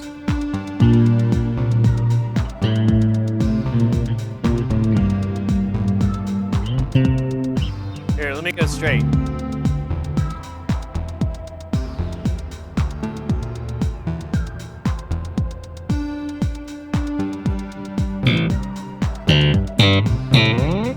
So this here it is without any effects. It's just going straight into the amp. I did turn the high all the way down because this thing has a lot of top. And if I turn it all the way down, I actually get more control on the treble knob here.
Yeah, right? It's like, it's $475, $500, something like that retail. And it's easily the best bass I've ever played. Like, I mean, I'm gonna go get it set up.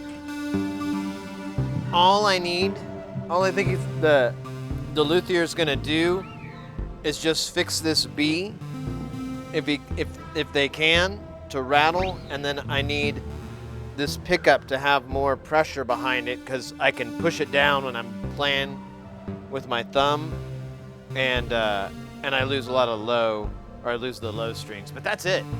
Like you said, it's a screaming deal for a 5-string bass right out of the gate, and it's extremely high quality.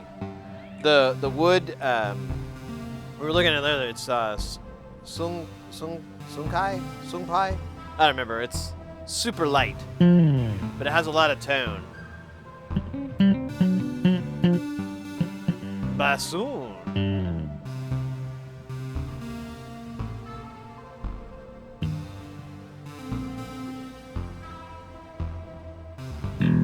No, I didn't write my name on here. Yeah, I was talking to my buddy. We were on a gig together, and he's a bassist. And I was talking about, yeah, man, I'd like to get a new bass. I mean, I don't really care if it's 4 or 5. It would be nice to have a 5-string bass. I go, but I don't really care so much about that. I just need a bass that I can play really fast. I want to work on my technique. I want to work on all these little things. And the bass I have is the one I had. It's just not cut out for that.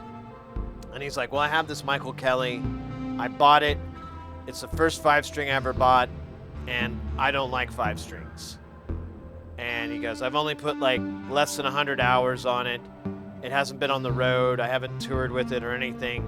I just bought it, played it, and it was like, I don't know if I want this. I think I want the money. And so he brought it. We were working together. He brought it to the gig. I pulled it out, and I didn't plug it. I didn't have a way to plug it in or anything. I literally played it for 10 seconds and was like, I'll take it. This is this is all the boxes. I can.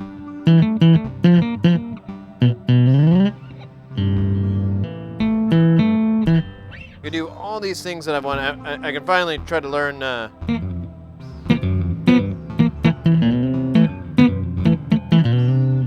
Try to learn Tommy was a race car driver and not suck at it.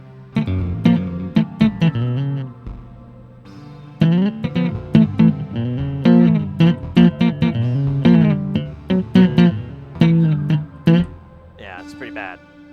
But I'm no Les Claypool. I'm just Sid, hands full.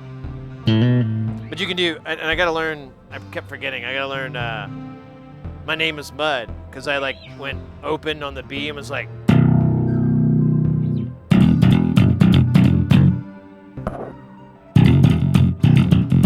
I don't know, but I don't know how to play it. I don't know where the notes are, where you're banging it.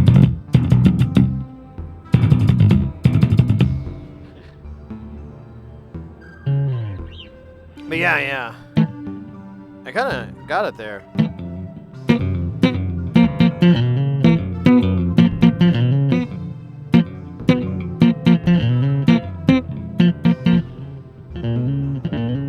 You gotta have it like kind of ghost pick it.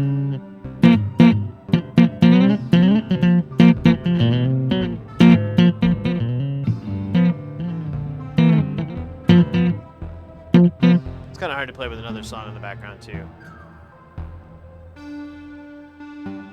He said, yeah. We were talking about him earlier, like Les Claypool when I was a kid and I was, first getting into playing, guitar and everything like that, and he just like absolutely blew my mind.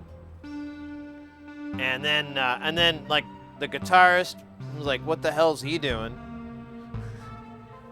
They're probably one of the craziest, coolest, strangest bands.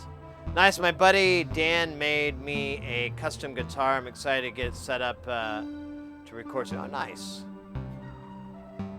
Man, I really feel like I kind of had it.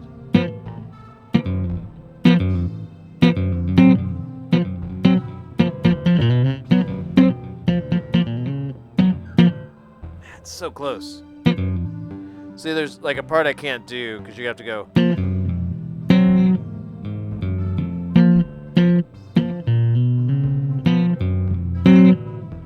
See, I can't do the pinky part, so it gets kind of cheat.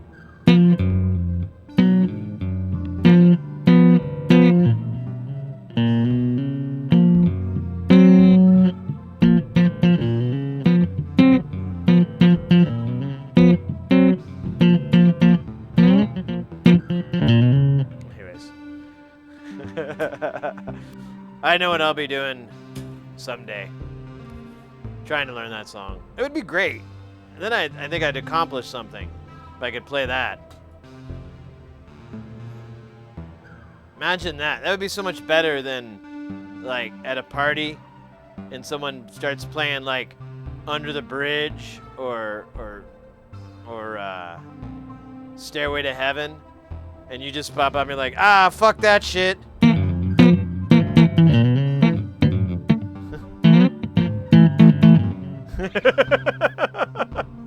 Let's do some Jerry. Or you could do,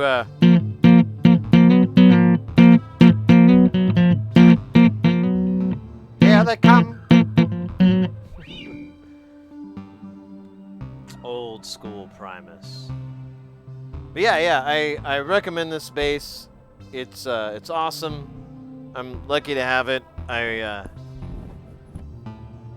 If I buy another guitar or a bass anytime soon, I might look to see what they have, because, like I said, dollars to donuts, man, it's a meal.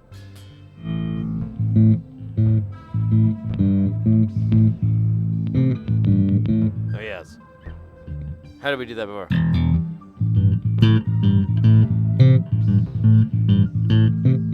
Yeah, we do some of them block rockin' beats.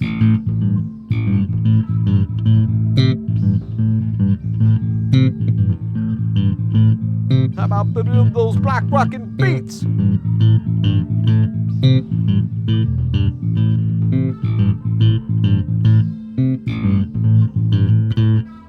Oh yeah, never mind. Jimmy was a mace can tester. Says in the mace all day long. Jimmy was a mace can tester. One day he sprayed himself with the GD. I think we're losing the timing there. The cadence. That's off the beat.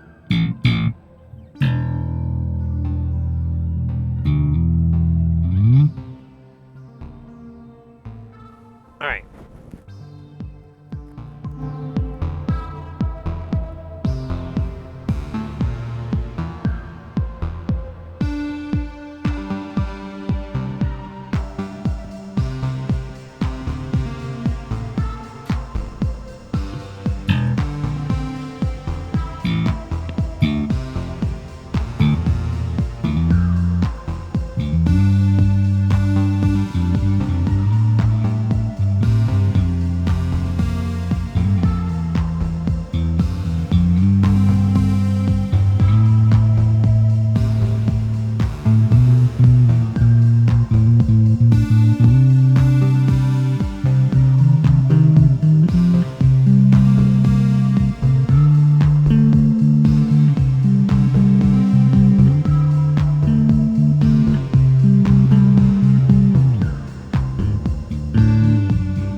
Ooh, gross.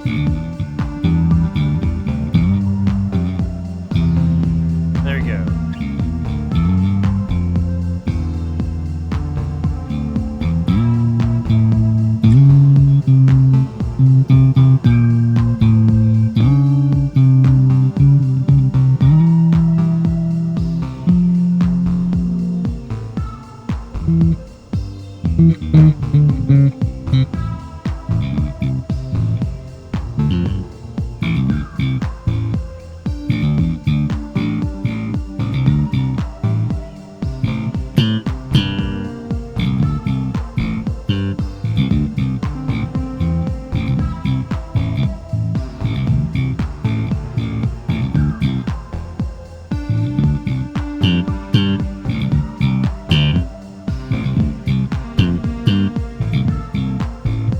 I'm practicing my hammer-ons there.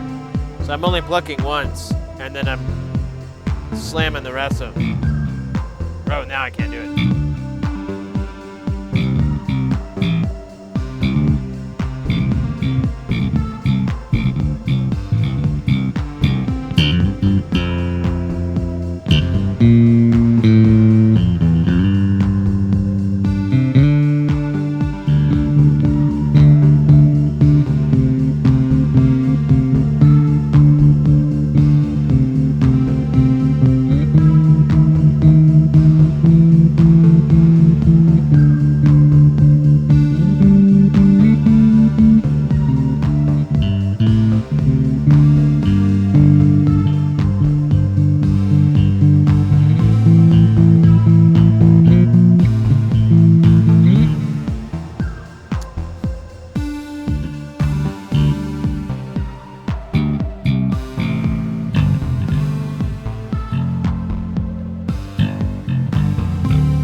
Ugh.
Yeah, that's the bass.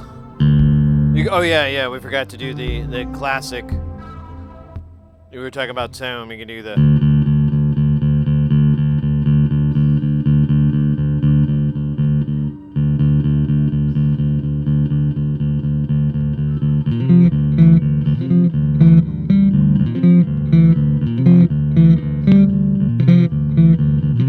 Anyways, it has a great tone.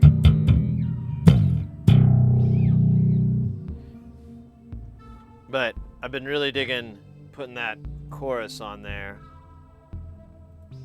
Give a little bit of space.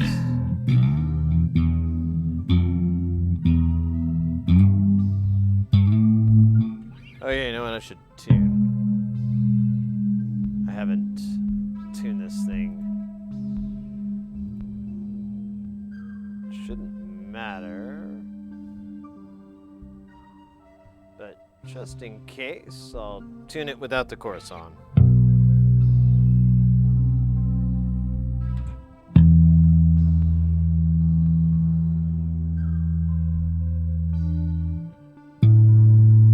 Oh yeah, we are flat.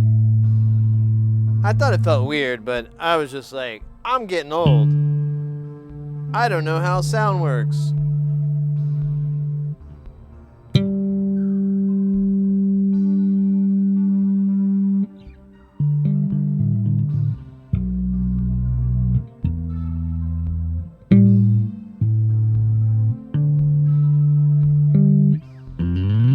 Alright, now we're nice and tuned. Tuning.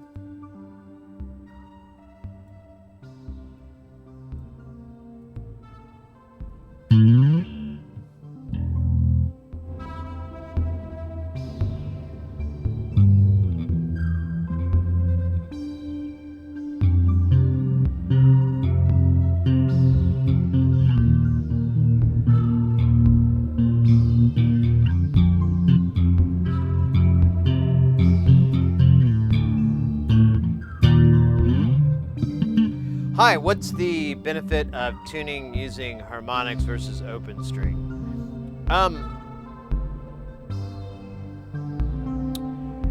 For that tuner I have, it wobbles around a lot less.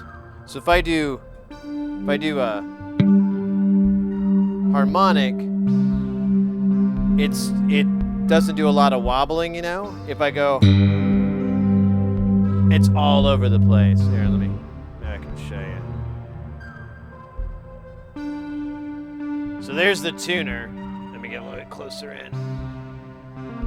So here's open. That's not so bad, actually. Oh wait, we gotta take the chorus off. I think it's screwing it up. So here's harmonic.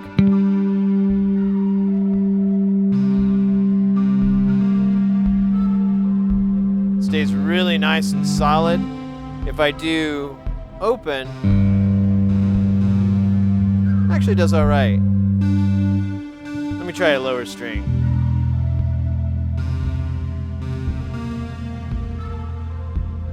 That's not too bad.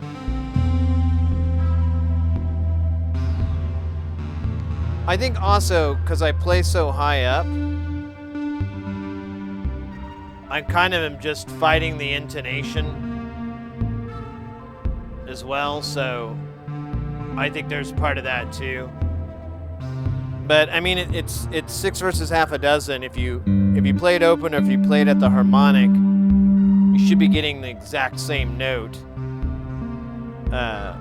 Plus or minus a little bit of variation there, but those are like micro cents, I imagine. Maybe in the cents. But for me, it just makes it easier to come up, because if I hit it, it just... I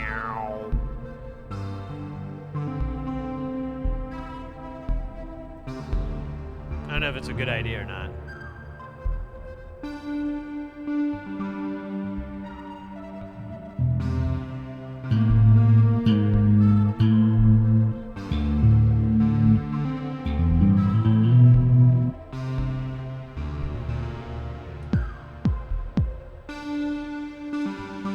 So I could this guy down.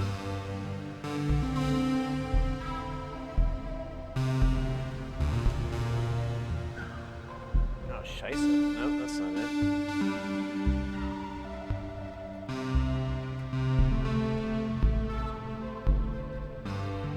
Why the hell does it do that?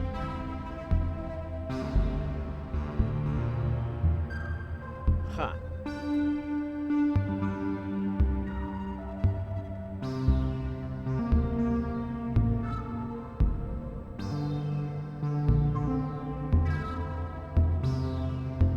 Yeah, that's weird.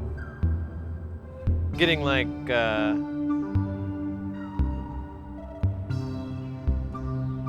I'm getting dumbass speeds. Let me trying to slow the drums down. I don't know if it's gonna work.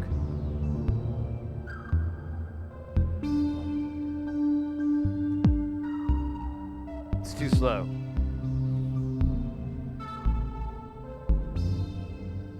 That's so annoying. Well, let me try something else here.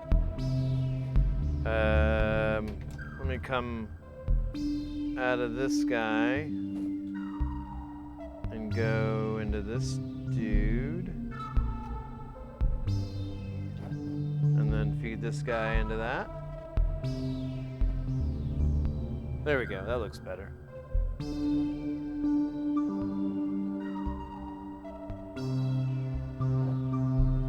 See if that works. Okay. Okay.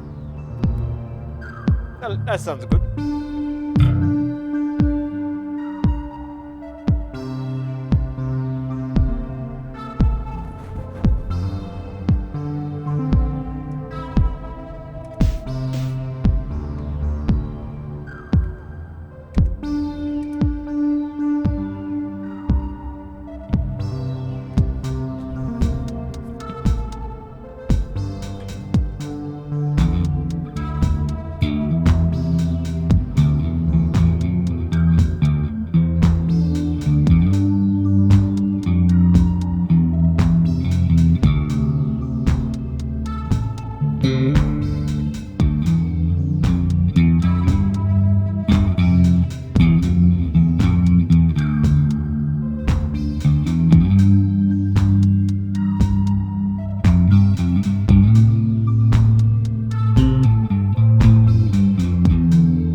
A Fairlight, there you go.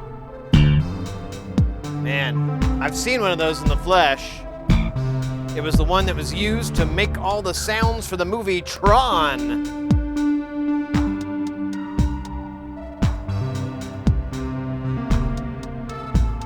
It had 5 1/4 floppies with the words Tron written on it.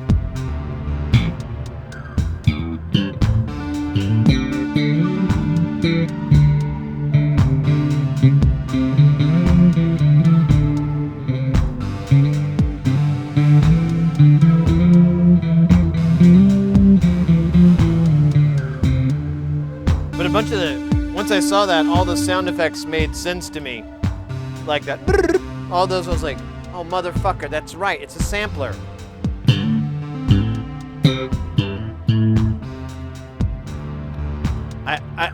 I like samplers.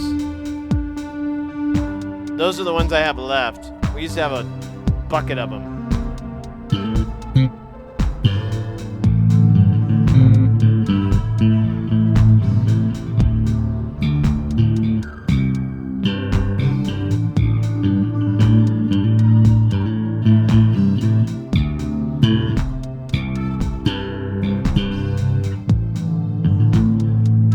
I like turtles.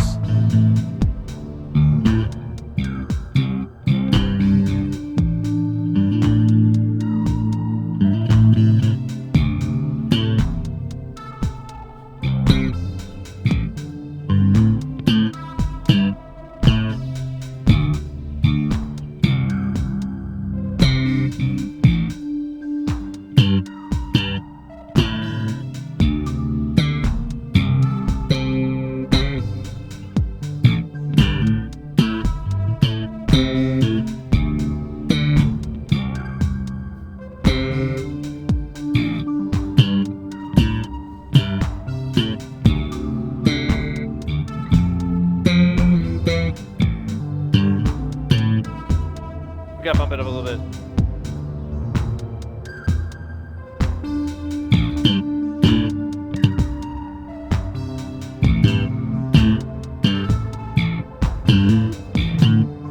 Nah, fuck that up.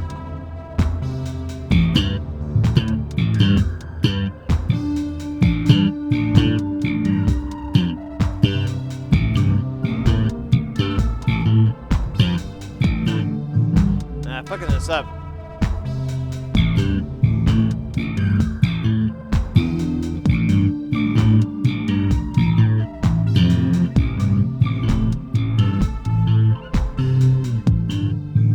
Oh, now we're going back into Bach rock and beats.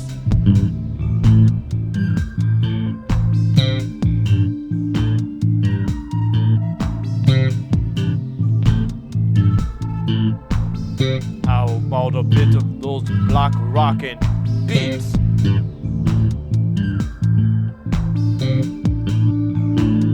Very Joy Division, yeah, right? A lot of that synthwave 80s vibe.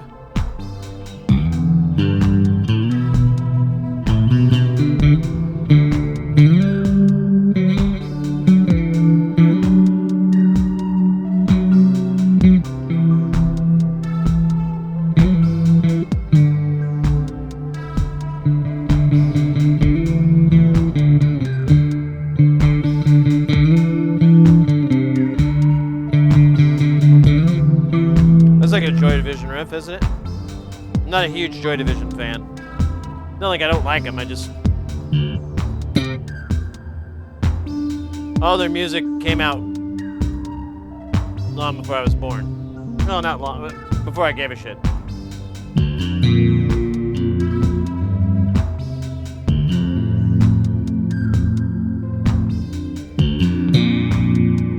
Ugh.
was good.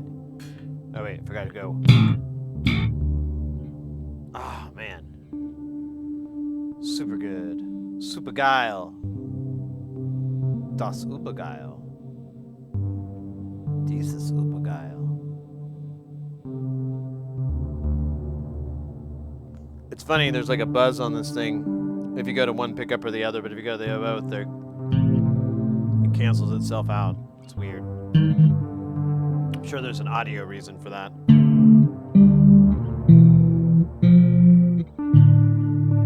Oh, you know what? It's probably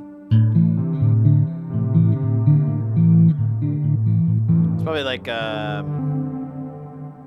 same technology as balanced audio cables.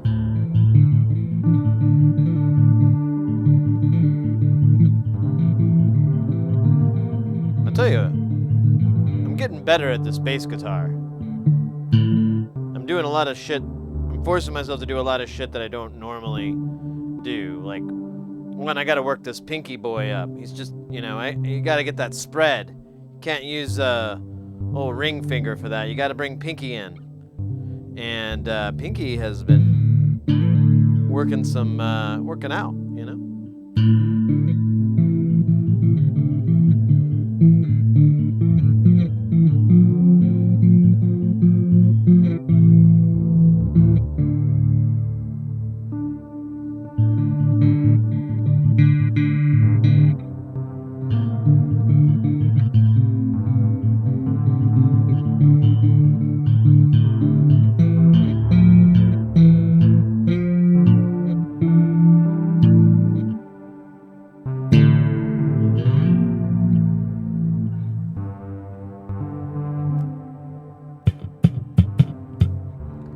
Have you guys ever listened to another great bassist and an underrated bassist, honestly, is Tom Jenkinson, aka Square Pusher.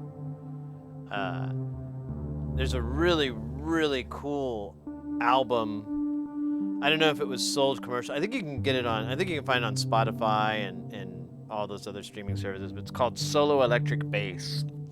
And it's like a 30-minute set. It's somewhere around that line of him just playing the bass guitar. It's like it's some jazz festival, I think, and it's awesome. It is so awesome. It's so wonderful to hear.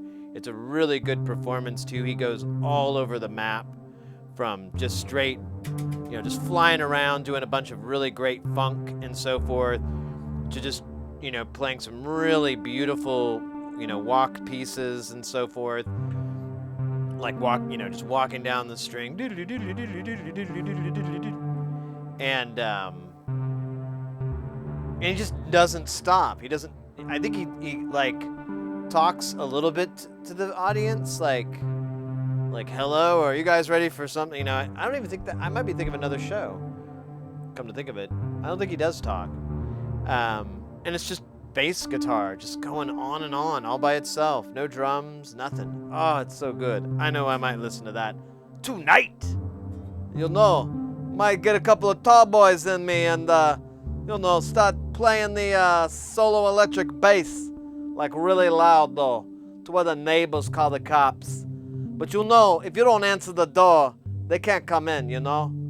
If you're just blasting your music and they banging on the door, you can't let them in. That's the law, bro. What's up there? You taking off, Mr. X? Ah.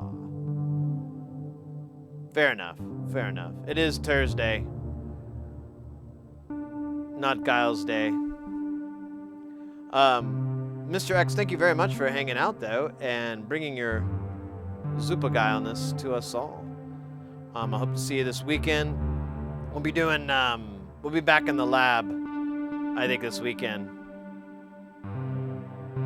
And, I got a lot of work to do, though, so we'll see.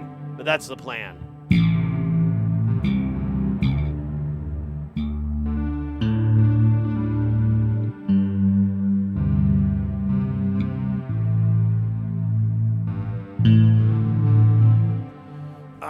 I'll tell you what, though, this thing is heavy. Don't let anyone tell you differently. Bass guitars, instruments are heavy. I'm glad I don't play the sax very much.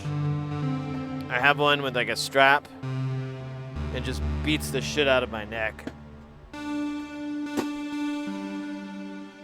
And not in a pleasurable manner.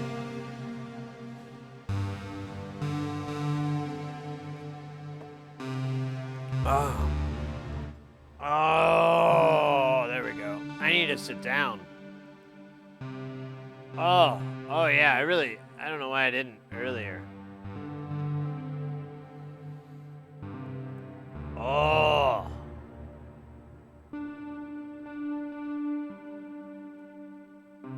Oh.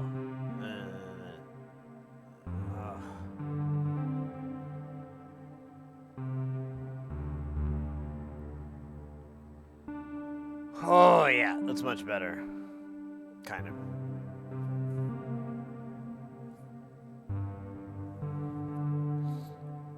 Yeah, as I've stated, I've been doing a lot of standing. Like from Jamtown, where it's mostly standing, to we did pinball last week, and that's all standing. And then when I'm not streaming, I've been trying to get some work done. So I go and I sit down on the couch. The couch where Chompers was on earlier. I'll sit down on the couch and I'll bring my laptop and I'll try to work. And after I get a little bit done or I'm kind of like restless, I'm like, all right, time for a break. Let me go smash a high score on the pinball machine and feel better, or get that off. And so I was just doing that, but yeah, I'm just standing all the fucking time. You think I get used to it, like build up standing muscles? I don't know.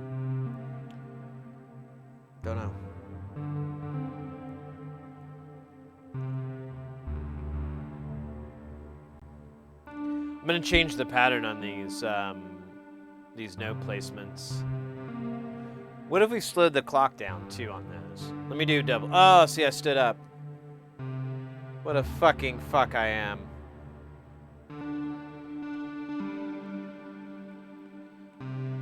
So I'm just changing these randomly.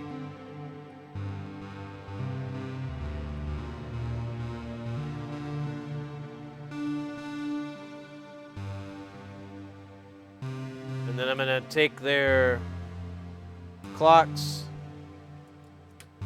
put them on slower feeds. 16 and 32 sounds good. Might be a little bit more spacey, but not Kevin Spacey. Definitely not Kevin Spacey. Oh my God. I can't believe that guy's still trying to get work.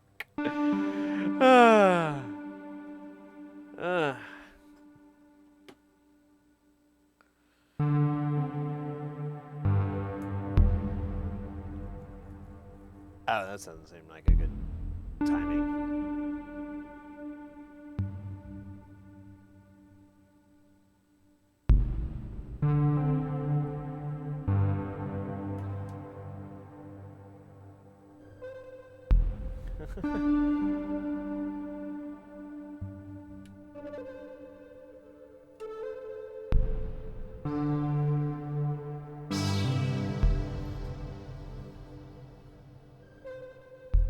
It seems like it's like moving really, really, really slow. I don't think it is though.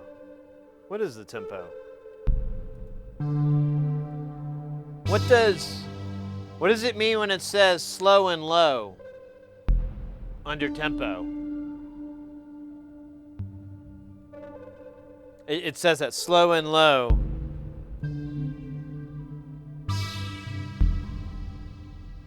It also has something about letting it go. I don't understand.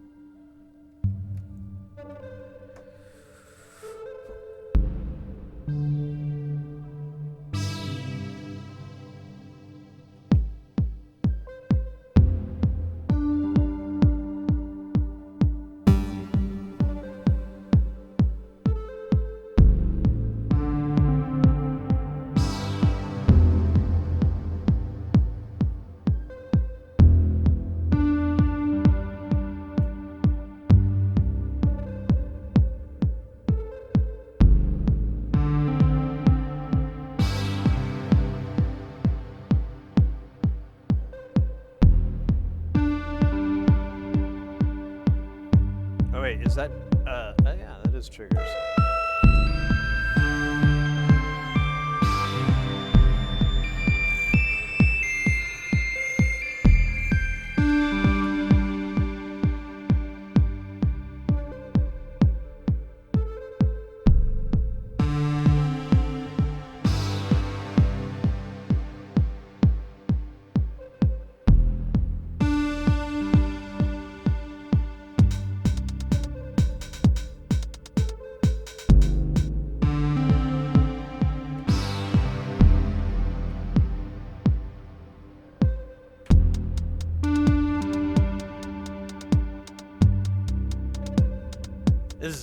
I like this better. What were you saying about looping earlier? That I can't?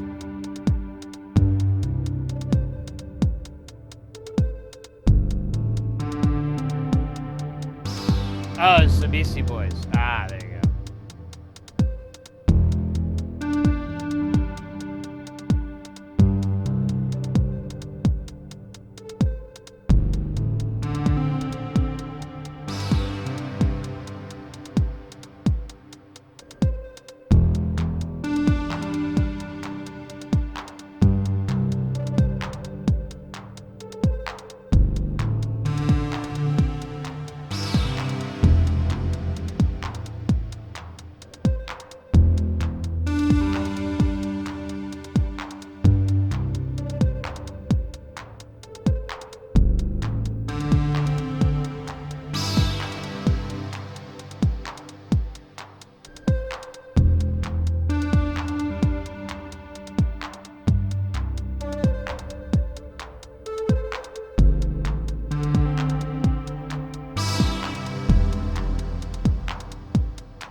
Yeah, someone was asking earlier if I write the patches down or anything like that, and I was like, no, and I just thought of another good reason.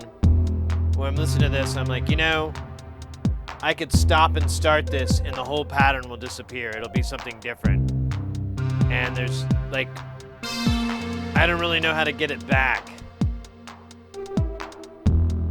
So that's another reason I don't write shit down. Do you want me to borrow my loop pedal? I don't know, maybe.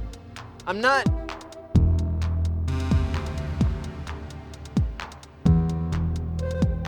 I don't know. It's not really too high on my deal, but it is fun. A toy is a toy. A tool is a tool.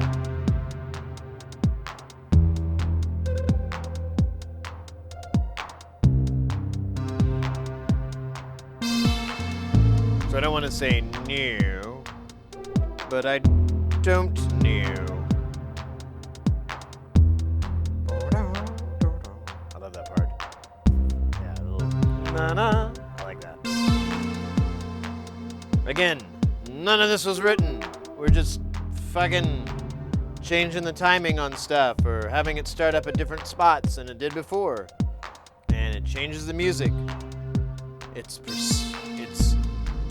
procedurally generated in an analog sort of way. Kind of cool.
I don't think I'll ever get rid of the Mo effects.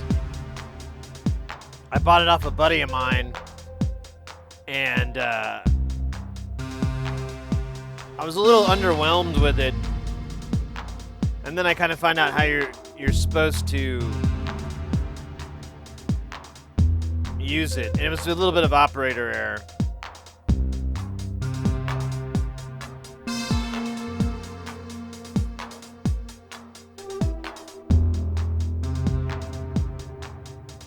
Because, I don't know, I tried to use it as a send effect. I mean, it doesn't really work that great as a send effect.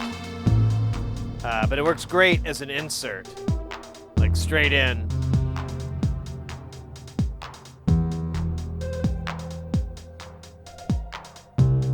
And it's perfect for this holiday season. What does that mean? I don't know. I'm just here so I don't get fined.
Oh, let's go. Welcome in there. Who we got? Lieutenant.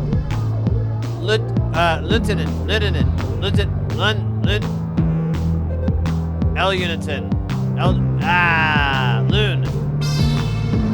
Lunaton. I don't know. I'm just gonna mess it up until my brain breaks. Thank you for the follow. Welcome into the channel.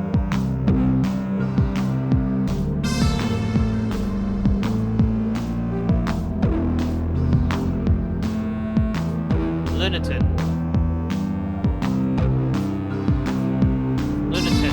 Got it. Hopefully.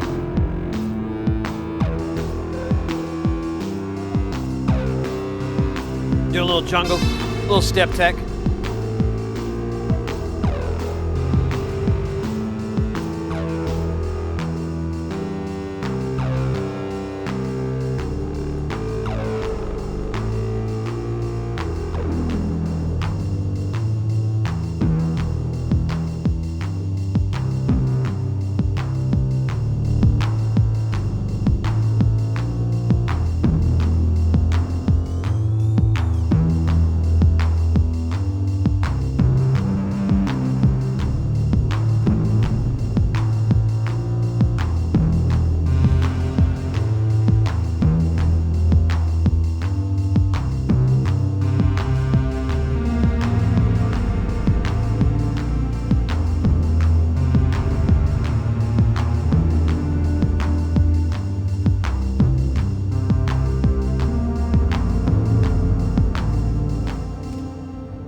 Changing the key.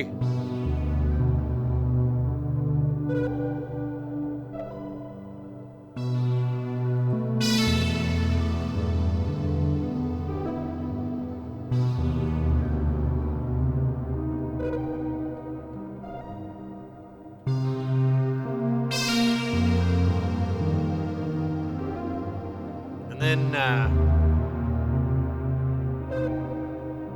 let me change these again.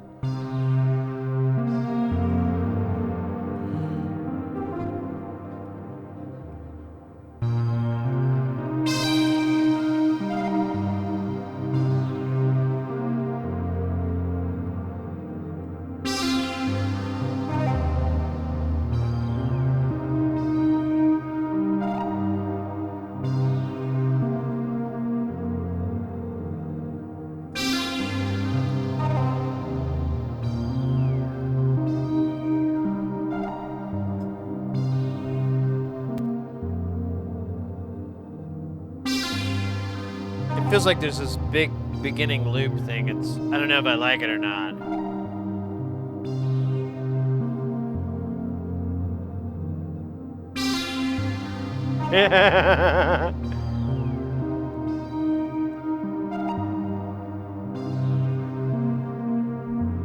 Let's change some other numbers here.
I don't know if I hit it or not.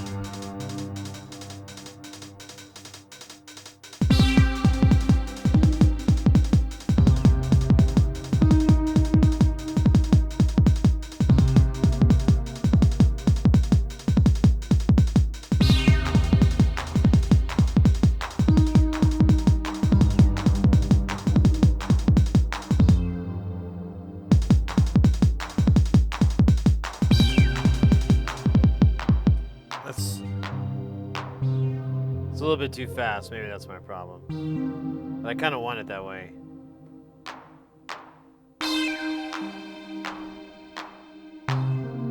There we go. Ah, there she be.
I like this.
Another jam strat. Wow, that's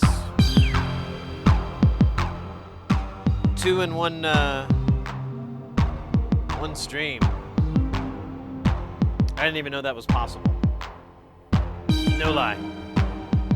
Thought that was something they told people to scare them.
Twiddling knobs all day long.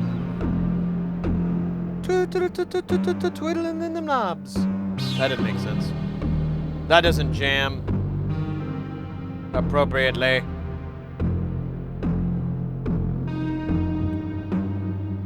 So I put an order in last night for a whole bunch of components.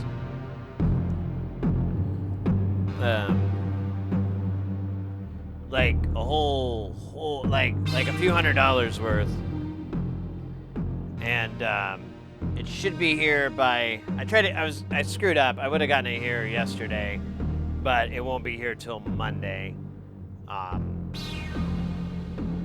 But that gear is gonna have, or those parts are gonna have stuff to finish off the mixer. So we'll have 16 channels of Eurorack mixing love, and then the micro Hovi or Jovi.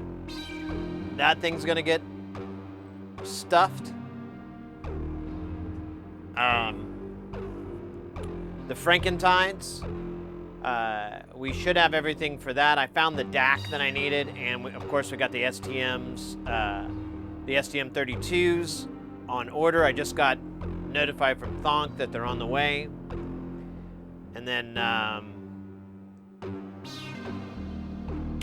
I ordered a bunch of components for stuff that we don't even have yet, but we'll probably get down the road. And it was basically just resistors and stuff like that.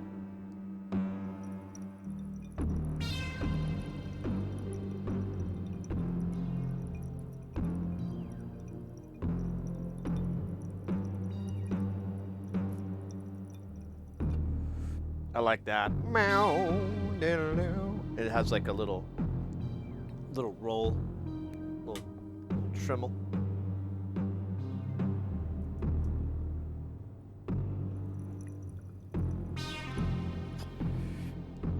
Yeah, I'm trying to remember. There's quite a bit of components that I decided to get into purchasing. But it's funny. It cracks me up. I even thought about like posting it or something, but it's this mixed feeling. Like, so part of me, it's kind of like buying a tool. Like, you're all excited. You're like, oh, cool! I get this new You know, I get this tool, I've been wanting it, I'm all excited. And then, but at the same time, you're like, oh, that's a couple dollars, isn't it? That's some cheddar. Oh well. And that's kind of how these things were. It's like I really want it, but I hate spending money. So, whatever. I don't think I can ever outcome that dichotomy. I'm trapped in that one. Oh, there we go. Yeah, I got a whole bunch of 603 resistors and capacitors. I fucked up though. After I sent the order, I was like, oh, I forgot to get the electrolytics. So, but I have to make an order from Mauser anyway, so it'll be all right.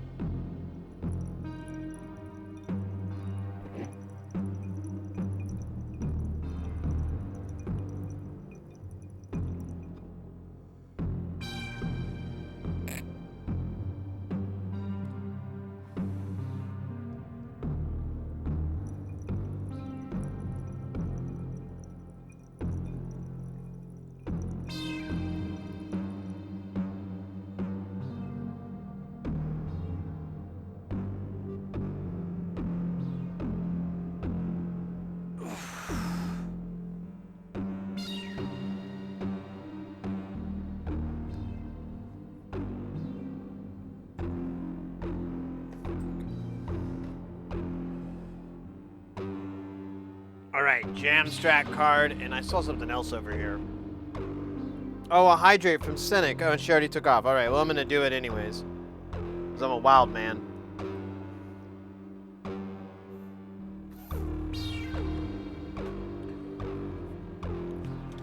We could probably use some Jamstrat loving anyways, because I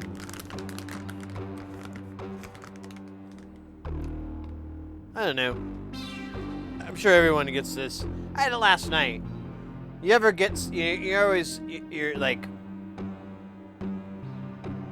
I always fear when I get bored with something. You know, like it's literally like this fear that I have. And I have this weird problems with how I deal with it, or I don't know. Like, so for example, last night, I was playing some pinball, and this game just kind of started to bug me, one of the tables, and I was kind of like, started to get a little bit in a, funk, a little bit tilted, if you will, and I was like, it crossed my mind like, oh man, is this when I'm gonna get tired of pinball? Is this the moment where I was like, I'm into this string now. Because that happens a lot with me. There's plenty of things that I was really, really into, and now it's like, meh, who cares? And it's things I'm very passionate about. Games are usually the most common ones. Like video games really chewed up my my attention span and my give a fucks. Because I would play a game and like, it was this issue between like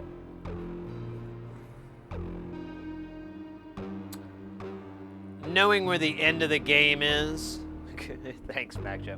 Knowing where the end of the game is. So like, you play a game and okay. I never did finish. I don't even think I'd have to get it on a different, like an emulator, because I don't even have the system anymore. I played this one game. It was like a 007 remake, and it was really good. It was really fun, and very similar to the old GoldenEye, but it was different. I think it was for PlayStation 3, and it's probably on other platforms too. But I liked it so much that I didn't want to play it, because I didn't want to reach the end. I had so much fun playing it that I was like, I'm like, I don't want this feeling to end. And so it became like a Schrodinger's emotional state. If you don't experience it, it forever is experienced.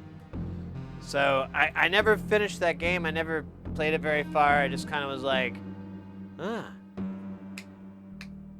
I got that. I feel that way all the time with modular, with synths, and even music. Yeah, exactly. And I get it with all these things that really, really get me hyped, get me excited. I always, in the back of my head, I'm like, is this where I go, meh, I'm not into this anymore. And I've done that with things, and I've come back, like guitar. I have gotten bored and re-enamored with guitar at least 4 or 5 times in my life. Like, I've played it and I've been like, I'm bored with this thing. I don't like it anymore. And then a few years later or whatever, I come back and I'm like, I don't know what I was talking about. This thing is fucking cool.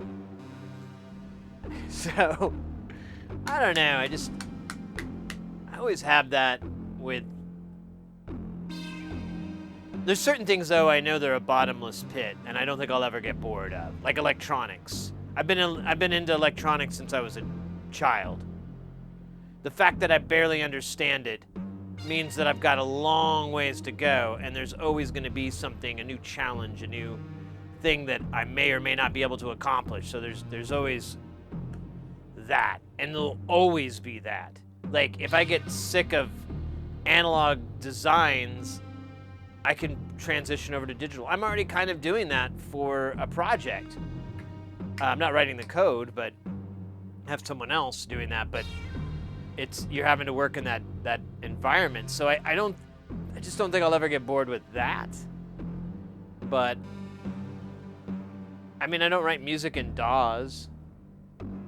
I haven't written a song like that the last thing I wrote was a bunch of demos for a movie that never got produced. Or maybe it got produced and they never called me back. I don't know. I don't care. I won't lie, it was hands down one of the worst scripts I've ever read in my life. It was super bad. I'm kidding. Not really. This is what I love about Elden Ring. So, but I played games like Destiny and Elder Scrolls Online and Fallout, and all those have the same kind of deal, an open world MMO. And yeah, eventually I felt like I reached endgame, or I didn't care to continue the steps needed. Most of the time, it just would, with those games, it turned into just grinding for the sake of grinding. You know, like, oh, I gotta keep running this because eventually I'll get a burp with the burper derp. And there's a 1 in a burp chance of getting it, so I've got to do this a billion times. And there's a lot of that. And in the beginning that was kind of fun, but eventually it wore very thin on me because I'm like, this is stupid. This isn't a game, this is gambling. With a bunch of extra steps. I got a piano last month. Oh, wonderful. I've made a New Year's resolution to play every day, 5 minutes minimum. Absolutely, absolutely. I'd love to get a piano in my house. I almost looked into one, but I'm glad I didn't. I wouldn't have had any room anywhere else. But it's still like a lifelong thing to have a piano in my home. I grew up with one as a kid, and I loved it. There's nothing greater than just popping down and just hitting that sustain pedal and just fucking around on the keys. I love doing it. I love trying to hunt and peck out songs. Yeah, playing the piano is probably one of my best examples of an instrument that I love to play, but I don't play very well. And I've been playing it my whole life. So, and I even took lessons and stuff. I'm still terrible. But it's okay. That's not the point. The point is to get rich. My only fear is having to sell gear I want to keep. Yeah, I don't know. I just take. It feels sad when I get bored with something. You know, I just feel really sad, and I always feel like a little bit of regret and guilt and so forth. That, oh, why doesn't that thing get me hyped like it used to? Is there something wrong with me? You know, I don't know. You just always kind of, it's just something I've noticed about myself, and I'm sure it's common in everybody in one form or another. And, but I'm so hyper aware of it now that I almost fear it, because I'm like, oh man, I was having so much fun. The fun is over? Damn it. Oh well.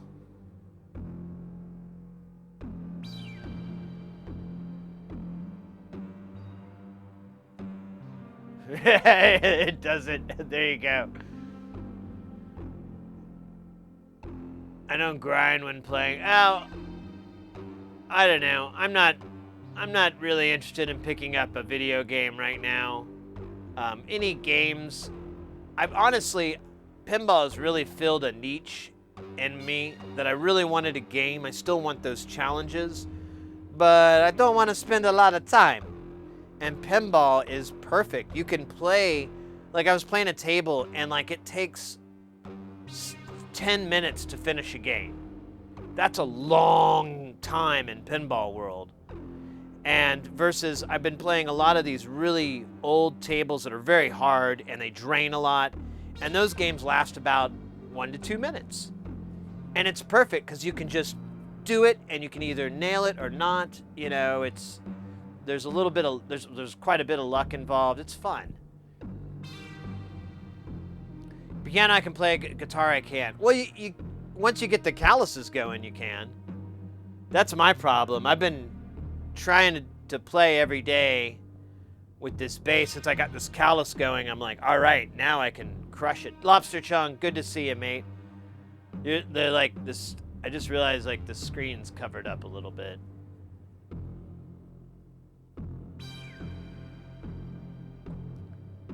Thankfully, the E50 got the Zen core with all the Roland synth sounds, so I hear good synth tone at least.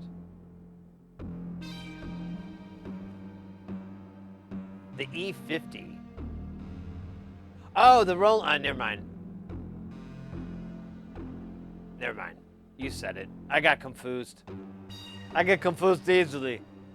It's mostly the fumes that I inhale to get high.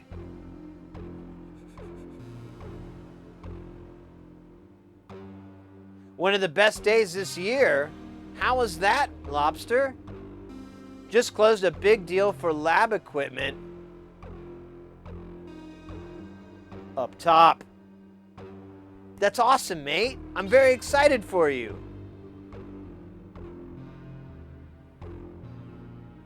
You know, I saw the word lab and it started to break into my brain. Panzerwolf, which you might know from the chat, sent me a message right before the stream, and I haven't had a chance to delve into it. But if it's what I think it is, I'm gonna get it. Because people have been asking over and over and over, Sid, why don't you use solder paste? Why are you soldering it this way? Why don't you use a Okay, fine. You win.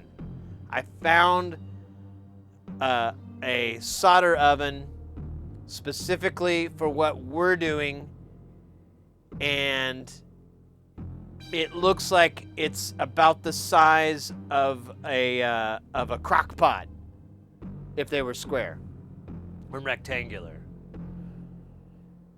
It ain't about the calloused fingers, just don't like to grab it as much. Oh, yeah. Hey, whatever floats your boat. Like I was just saying, I come in and out of instruments all the time. So it's... I think that's kind of common with most people. You know, any multi-instrumentalist.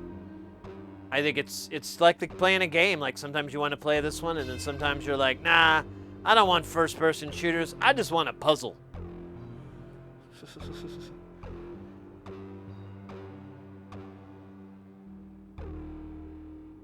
Although telling us that and not telling us what kind of, I got 3 curved tracer. I got 3 curved tracers. 3. 0 to 10 gigahertz signal generators.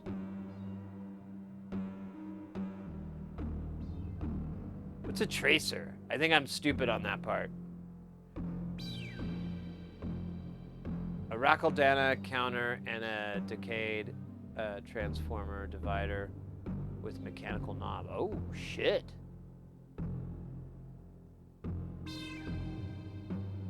And tons of 500 main... Oh my gosh. Curve tracers show frequency cut off or something.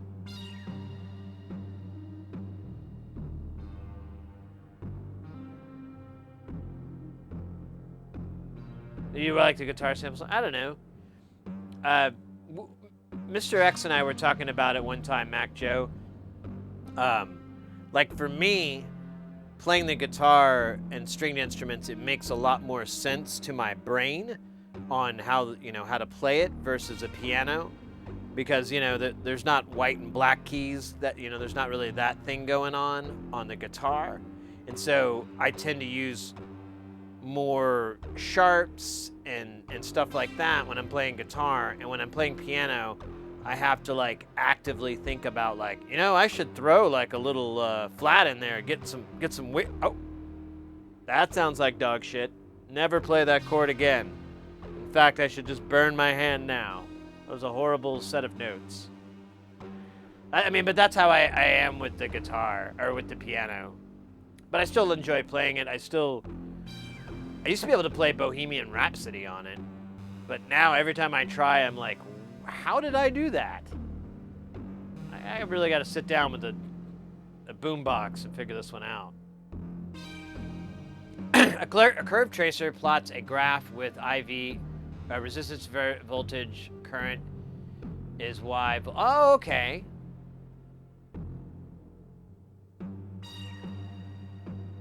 Nice. Put a resistor that's quality and of known value on the curve tracer, and you'll get a 45-degree line graphed on the display. It's calibrated correctly. I see. That's awesome.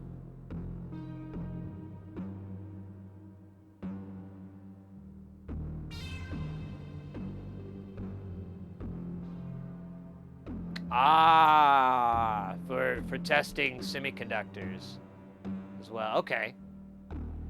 I'll show you how the transistor works. Able to get from 0 to 1500 volts in a millivolt steps. Whoa! It could do 15? 1.5K? That's nice.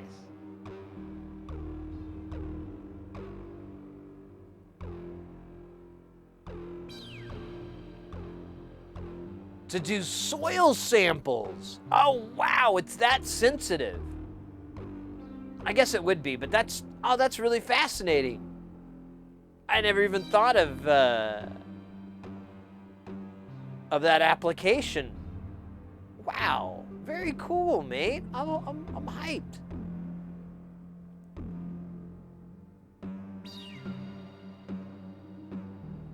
Get a centimeter cube of water, then curve trace the water, then replace. So you get a baseline to build off of, and then measure the variance between that baseline and the. Yeah, okay. That's cool. That's really cool, mate. I'm super happy for you. Those look like something you can't pick up at the Walmart, so. Definitely a good steal whenever you can get equipment like that. That's what I was saying earlier. When you brought that up, it reminded me about the solder oven, and I'm like, oh yeah, and that thing's like $300 too. It's like totally affordable for what it is, and it's sexy. We need sexy. Nope, been looking for a whole year. Yeah, I would say so.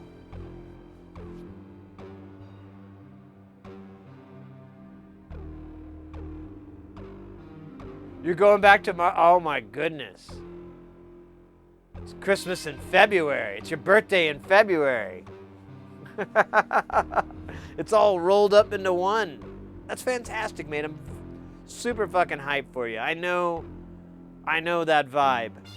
There's nothing better than brand new tools, especially the ones that you've been hunting, searching for, trying to get that deal, trying to get that unobtainium. That's awesome. I'm very hyped.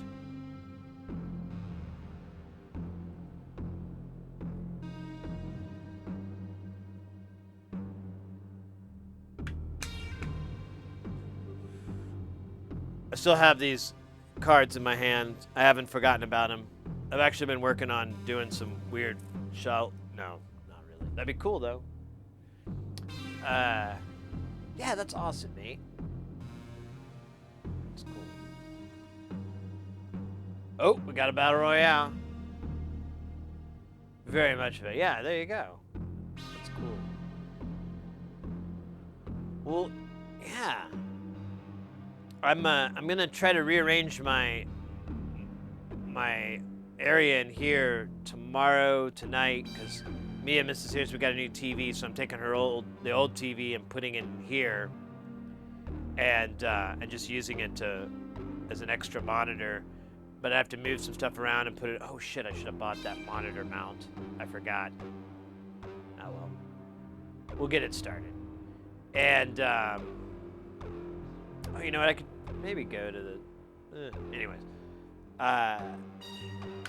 But I have to move the pinball machine off onto this other desk. Hopefully there's enough room. I haven't really measured that out yet. And I might get that solder oven. Your new gear hype has instilled in me a desire to experience that sensation as well. No.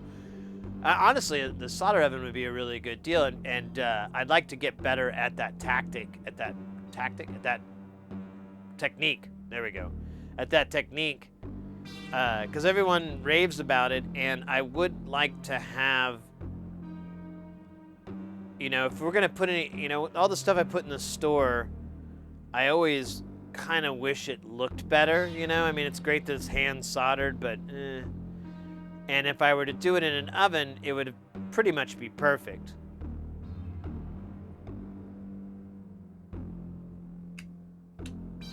Arizona's a hot zone for vintage test gear too. There's big test equipment scrap yards over there. Yeah, I have one of my clients that I do repairs for. He goes to estate sales, and he's always going to stuff like that all the time.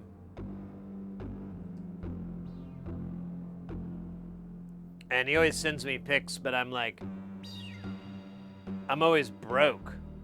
He's like, hey, is any of this worthwhile to you? Yeah, that'd be cool. I just don't have any room for it, and I definitely don't have any money for it. So, how about you just don't do that to me? It hurts. Oh, which pile is the bigger pile? Oh, this is a bigger pile. Nope.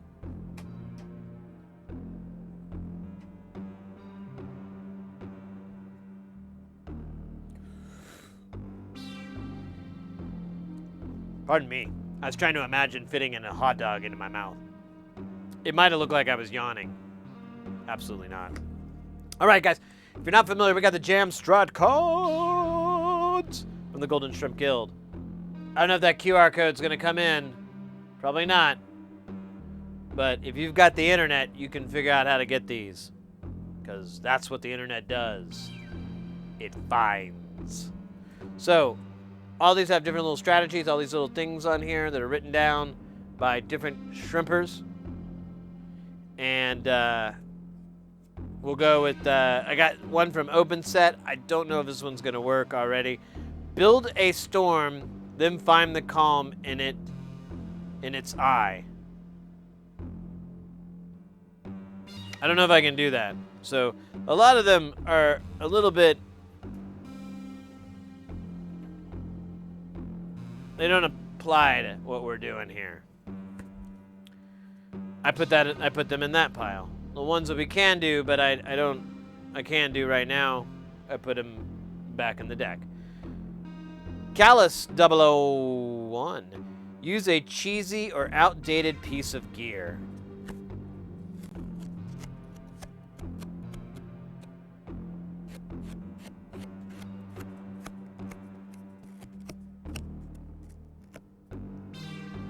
You know, I have a Mellotron, or not a Mellotron, the Monotron, whatever the littles. It's like a stylophone and a delay box.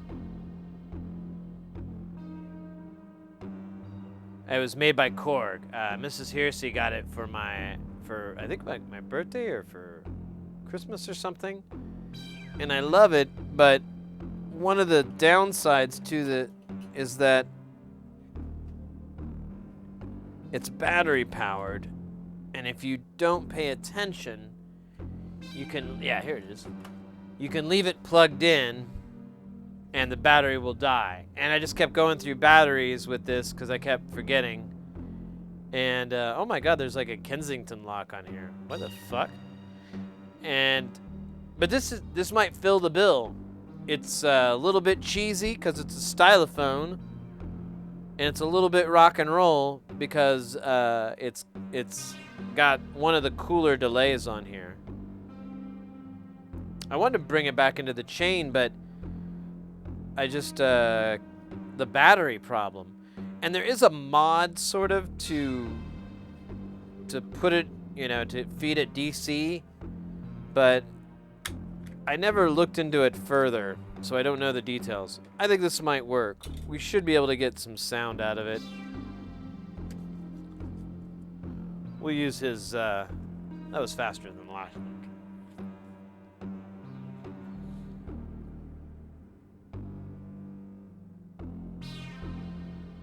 It uses the 2399 chip. So I bought a bunch of those, and I kind of want to build some circuits with them so that I can, you know, make them useful and at the same time have some more cool delay. So I think this is dead. Let me double bubble. Oh, no, batteries fell out. What the hell's wrong with me? It's like a fucking cartoon. Oh shit, now I'm all over the place. Oh, yeah.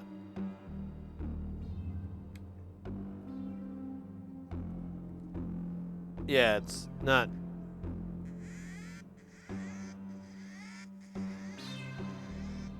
I feel like the battery's dead.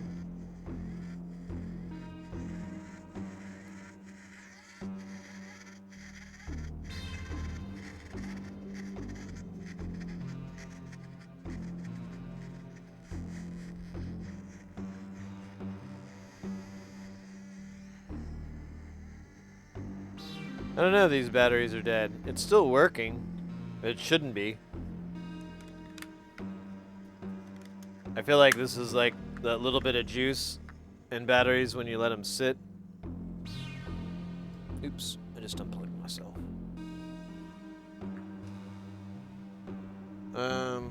Shit. Where did my...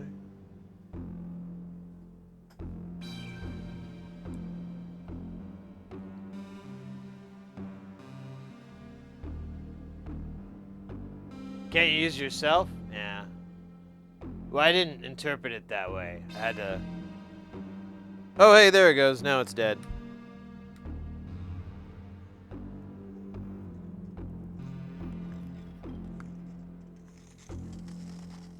It's kind of a cool death rattle.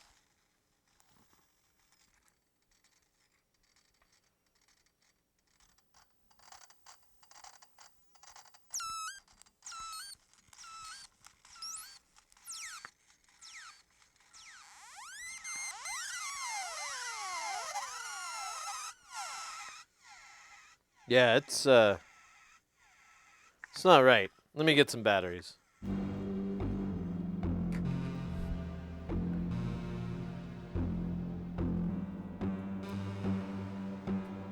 Oh, it's super fun. It's like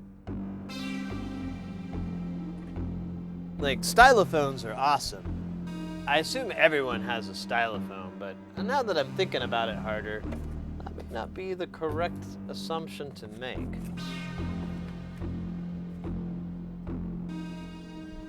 You know, to be fair, I hadn't had one until I got this one, so. Oh, shit. Second here, I gotta tear off a pack of batteries here. Maybe? Oh my gosh. They put them in this shrink wrap plastic, and it makes, I know it's for safety, but it's also a real pain in the ass. Ah. Oh shit, almost fell.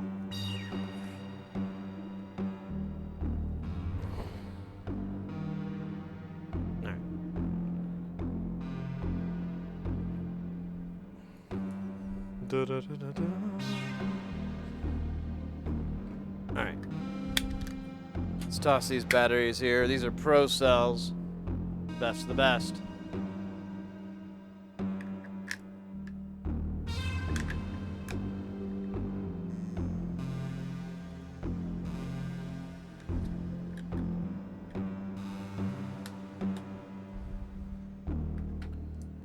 And I don't know.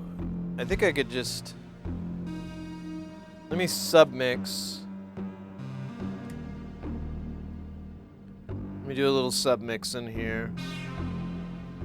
A little submix.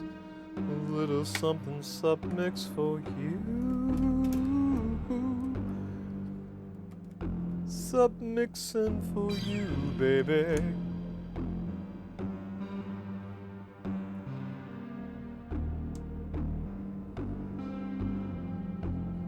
And then a cable for this, right?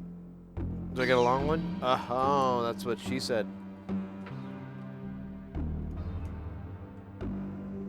Alright, where's the output?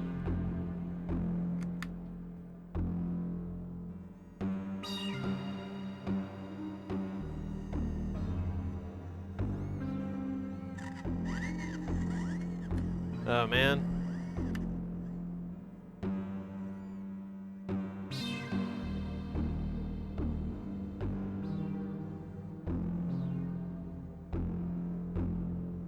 What did I do wrong here?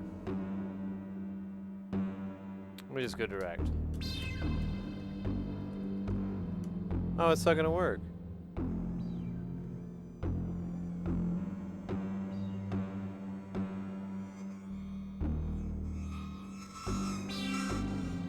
It's fun and all to use the microphone, but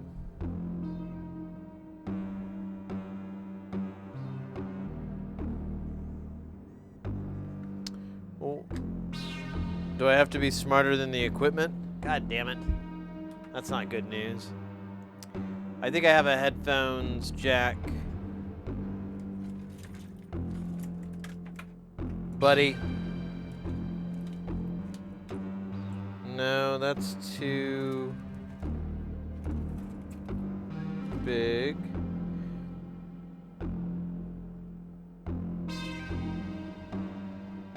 Huh. So I used to have an adapter that I would go into the mixer here, but I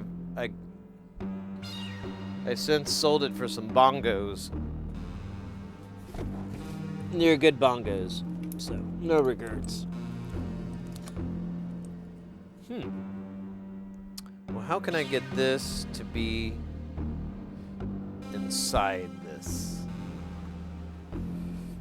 I think I have one more option here. I don't even like it because technically it shouldn't work, but it's worth a shot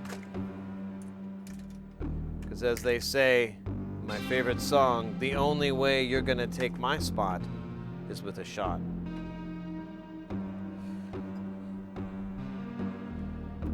Alright, so I don't know if this channel's open or not.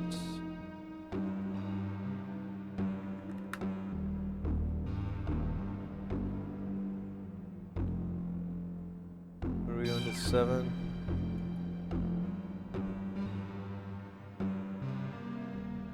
Nope, it's not working there either.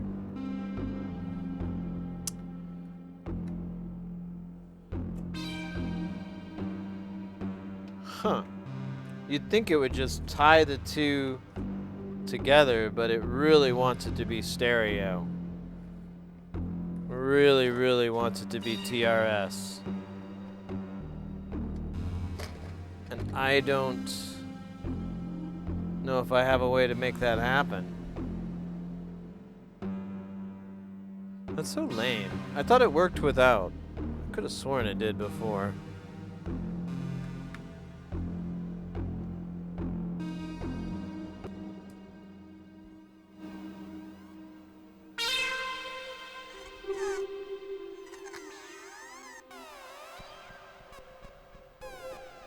Oh, there's a sweet spot.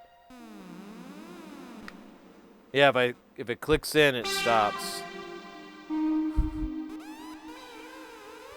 And I have to turn it way the fuck up.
Yeah, I need some amplification.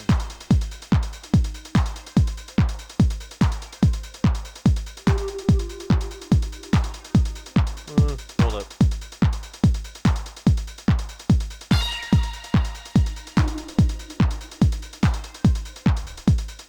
Where's one of these blue guys?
Okay, this is a good choice.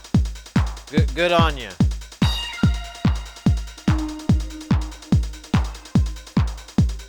Oh.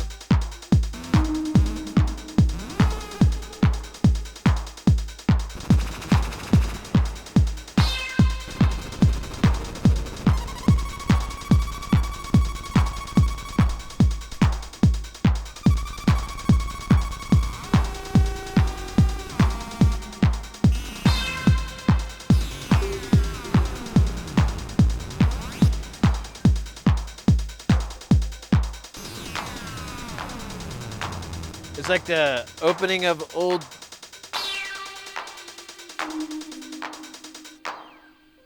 That's Doctor Who.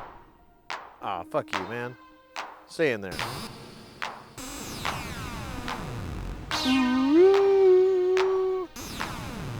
It's whenever like they cut to it.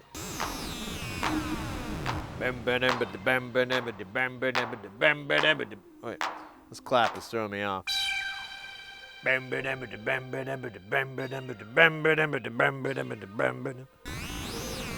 don't think I can play the rest of it on here. It's not very chromatic.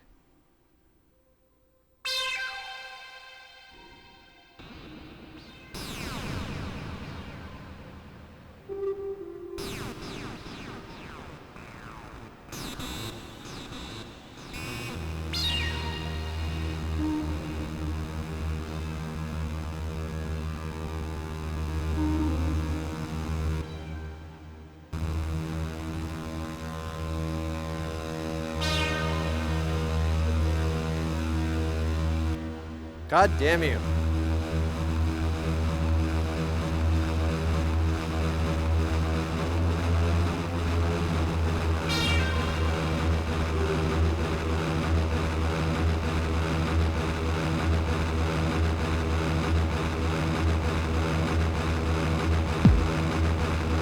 Oh yeah, it's got double timing.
This is fun.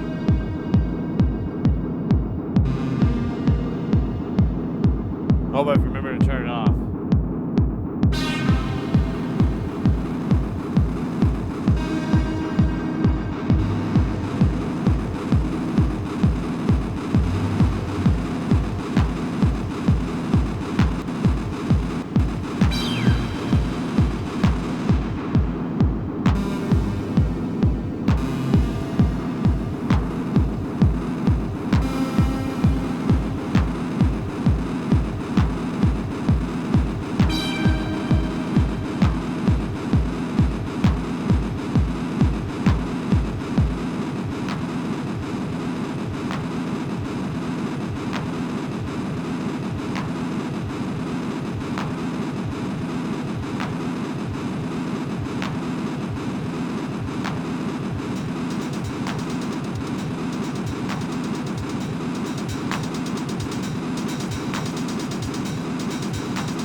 yeah, the orbital. Yeah, yeah, yeah.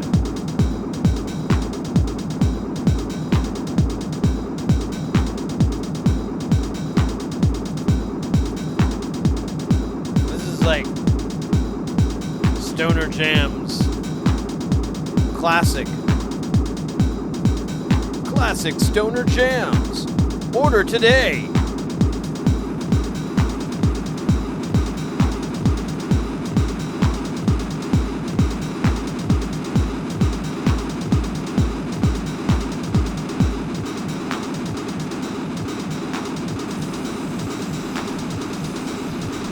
I put some high end in there.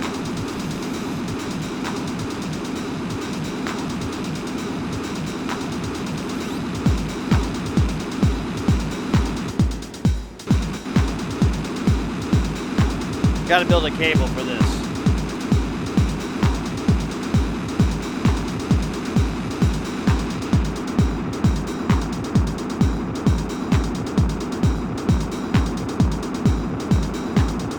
Oh, I'm so glad we pulled this thing out. I forgot. This thing is fun.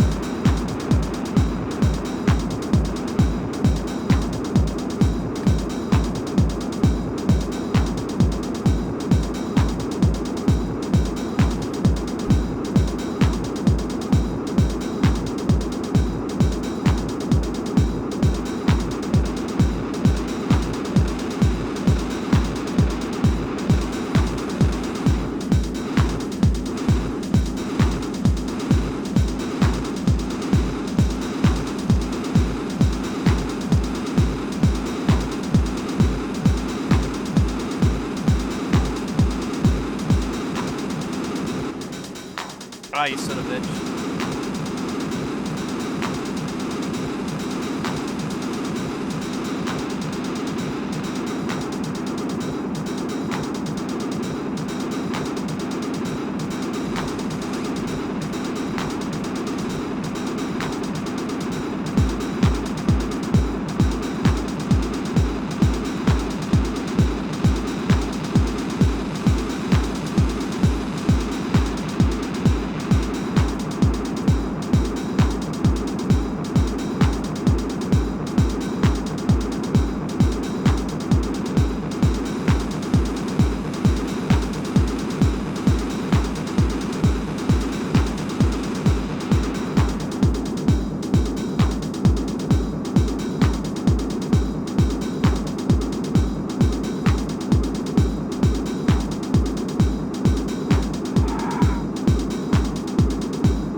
Can we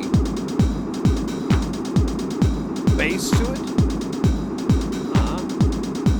Like up this sound.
I'm just playing random notes.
get a little bit of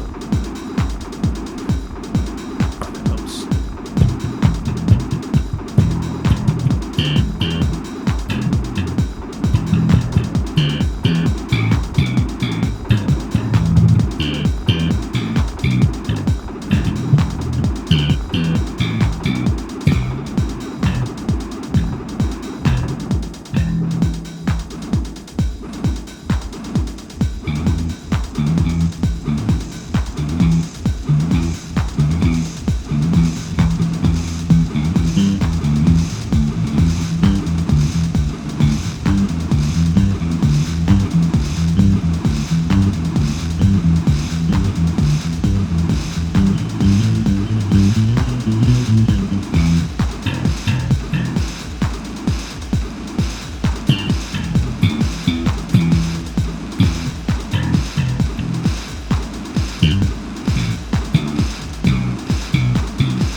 Fucked up.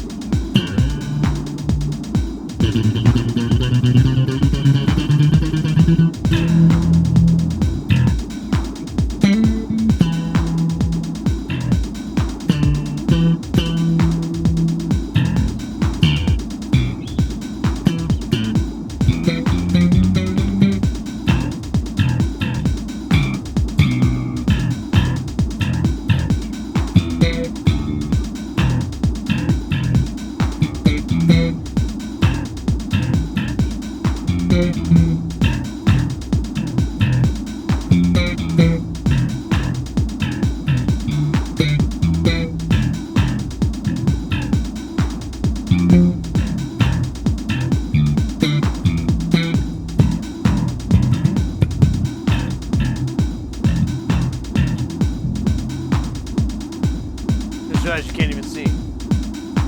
Such a bad camera guy.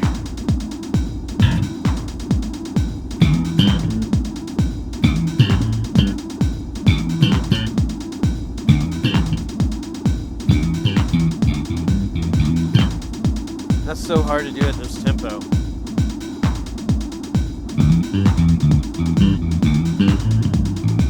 I can do it on the top, but I lose the other one. No, it's harder. It's usually.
Now is where we Mersbow.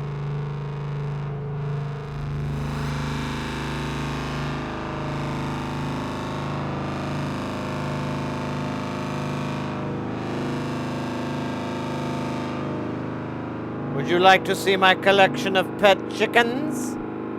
I let them roam free. Happy little chickens.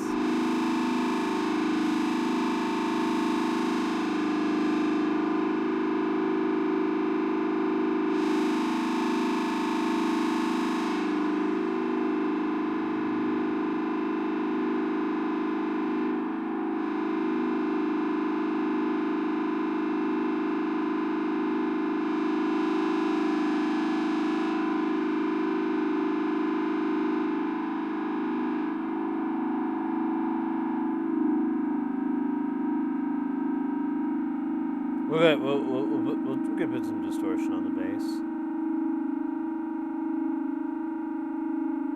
I usually don't like it because it adds so much highs and it kind of takes away from the lows.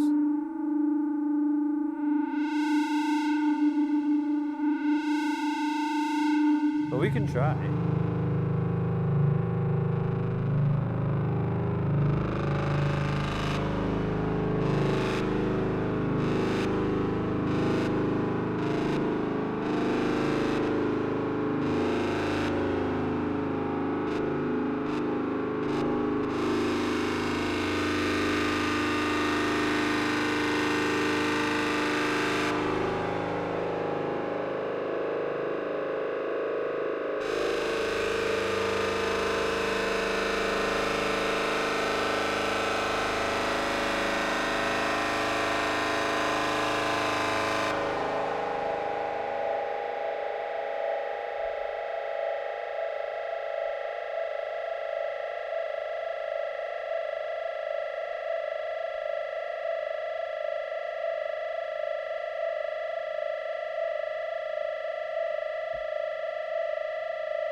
Those are good.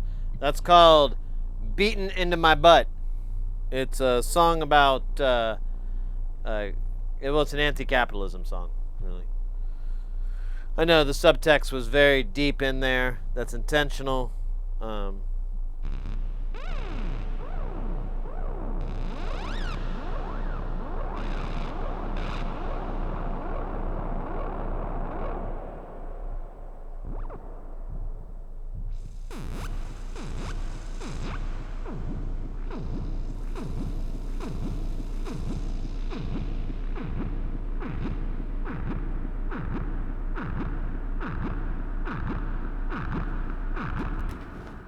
Oh, you bitch. Come on.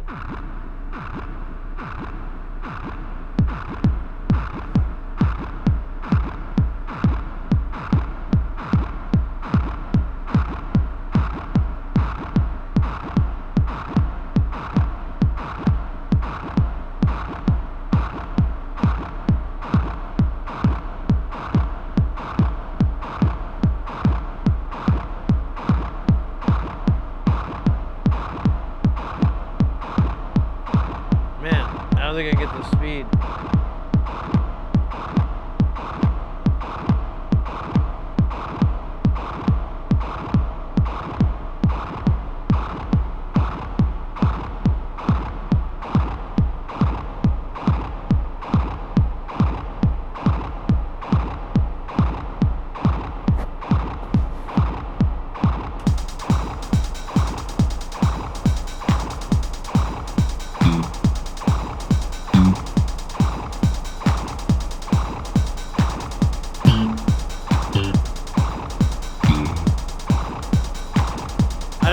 I have no idea what to play this, and I'm afraid it's going to get off sync.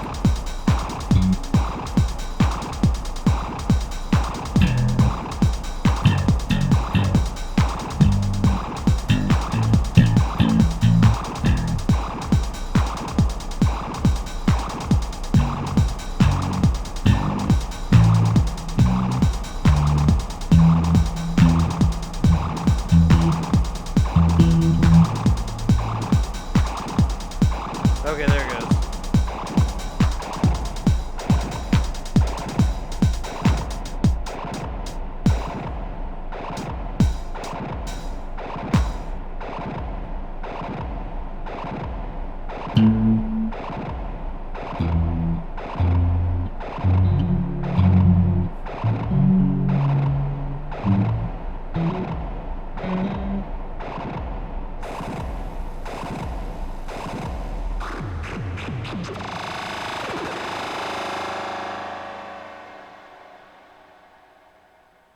It was wonderful. And not a single rabbit was eaten during the entire production and composition and performance. Well, that's not entirely true, but mostly true. True from a legal standard. But bass notes, well, that was one of the issues with it. Because it has like a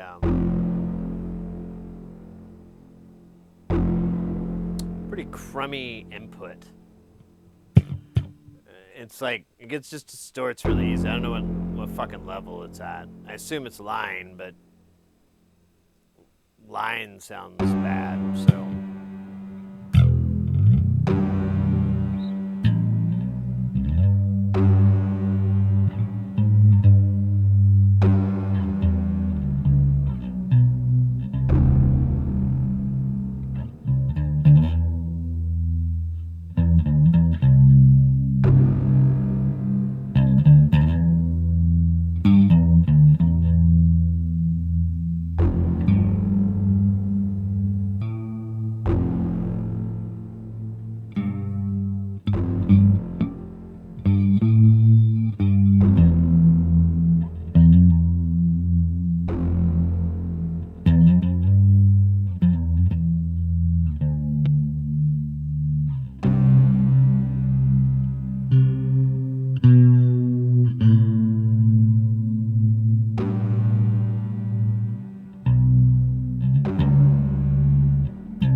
Drink, dab, and bomb. I should. I do have some beer. I purchased some from the beer person. Came to me one night in a fever. I asked him, "Good sir, do you have any libations that I can consume?" He said, What type of libations are you looking for, sir?" And I described a beer known to the Belgians as Heineken, to which he gave me a very loud remark and said, "Heineken? Fuck that shit. It's Pabst Blue Ribbon." And I said, "That will do. I like Pabst. The PBR is often the flavor of champions, or people who wish to become a champion through flavor. It is definitely the way. It is the only way to learn." Oh my gosh, what's going on here? Finally, someone playing bass, right? How you doing, mate? I just got this bass. So, normally I will play... Oh, man, it's weird how heavy this is. So normally we'll play this 8-string and the Beast Machine, it's a Schecter. And, but I got this bass. Oh shit. No, don't test my hand-eye coordination too soon. I got this bass a few weeks ago from a friend of mine, a really talented bassist. He's been playing for ages, played in some bands and so forth, like professionally. And he bought it, and it was his first time he ever bought a 5-string, which is kind of crazy. And he was like, "Yeah, I don't like it. I don't like 5 strings." And I was like, okay. I didn't even want to dig into that because I didn't want him to undo his opinion. And I was like, okay, well, yeah, I'll just get it for you. Yeah, that's an 8-string Schecter Damien Platinum. Schecter makes them. That one's a solid piece. There's no bolt-on neck. This is bolted. This is 2-piece, obviously. But and that thing is fantastic. It's my favorite guitar. We should maybe bring it out again. I don't know. I've been loving the bass too much. I've maybe put like, I don't know. I probably put at least 30 hours on this so far. I love it. It's fantastic bass. I can play really, really. I can play all the. I'm trying to now. I finally have an adequate bass to where I can try to learn Primus songs. I'm trying to. I kind of looked it up a while ago. I'm still terrible, but I'm trying to do. Oh, here, let me take that off because the chorus is just too much. Oh, weird. Why does it do that? Let me. Yeah, there you go. So there it is without the chorus, so it has a. It is a great bass. So the bass is Michael Kelly. You should definitely check him out if you're interested. I'm not sponsored or anything. I just, like I said, my buddy sold it to me. I'd never heard of them before. I tried it out, and within 10 seconds of playing it, I didn't even plug it into an amp or anything because we were at work, and I was like, I'll take it. This is great. Let me see if I can.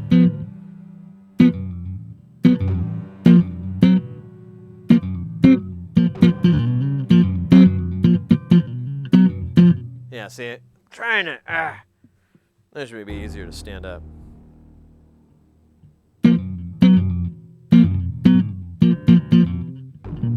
See?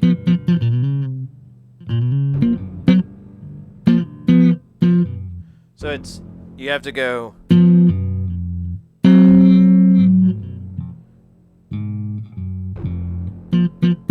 But I still haven't got some real good chops on there, so I'm still practicing, but here, I'll try again.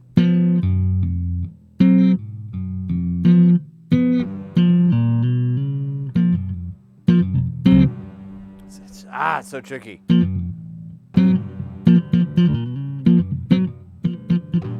then you just kind of. I'm not even playing right.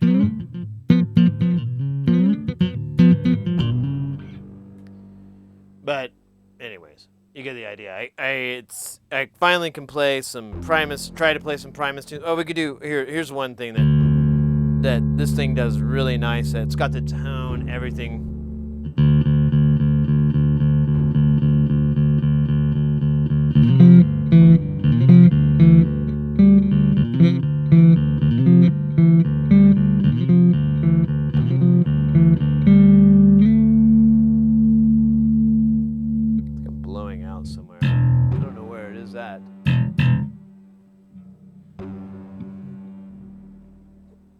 But how'd you get that catch? Sometimes it just finds a way, just like love. But yeah. It's just hanging out with this, having a good time. We got the modular here as well. We've been hanging out here in Jamtown. Anybody who's new to the channel here, we mostly do electronics. We're usually doing building and making. But we've had a crazy schedule this last month or so I've just kind of we just do whatever. One of the things we do here, though, is Jamtown, which is where we're at now. We're just kind of test out the stuff that we've made, make sure it works, try to figure out how it works, things like that. And then, enjoy a new bass. For example, I acquired a virtual pinball machine. It's like a little tabletop one, and we played that like all last week, and that was fun. It was pretty fun. I had a good time.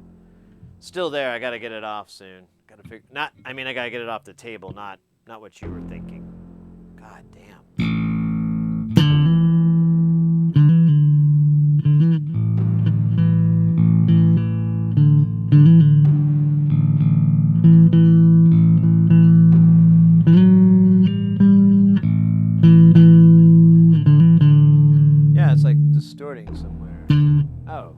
It says it's at the...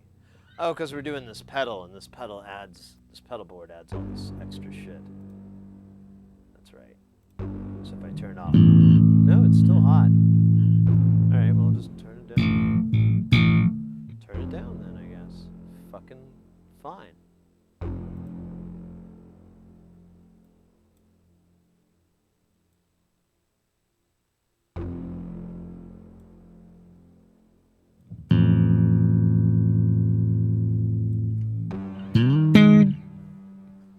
Ooh, shit.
I swear, it's just something to do with how this thing is. It just needs a little tweaking.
That's called A.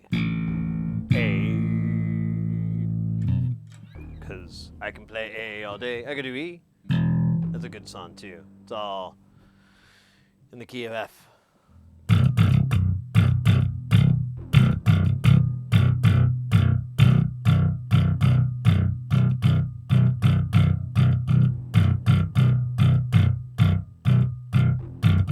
I'm practicing to be a Meshuggah. You just have to play, you gotta play Morse code.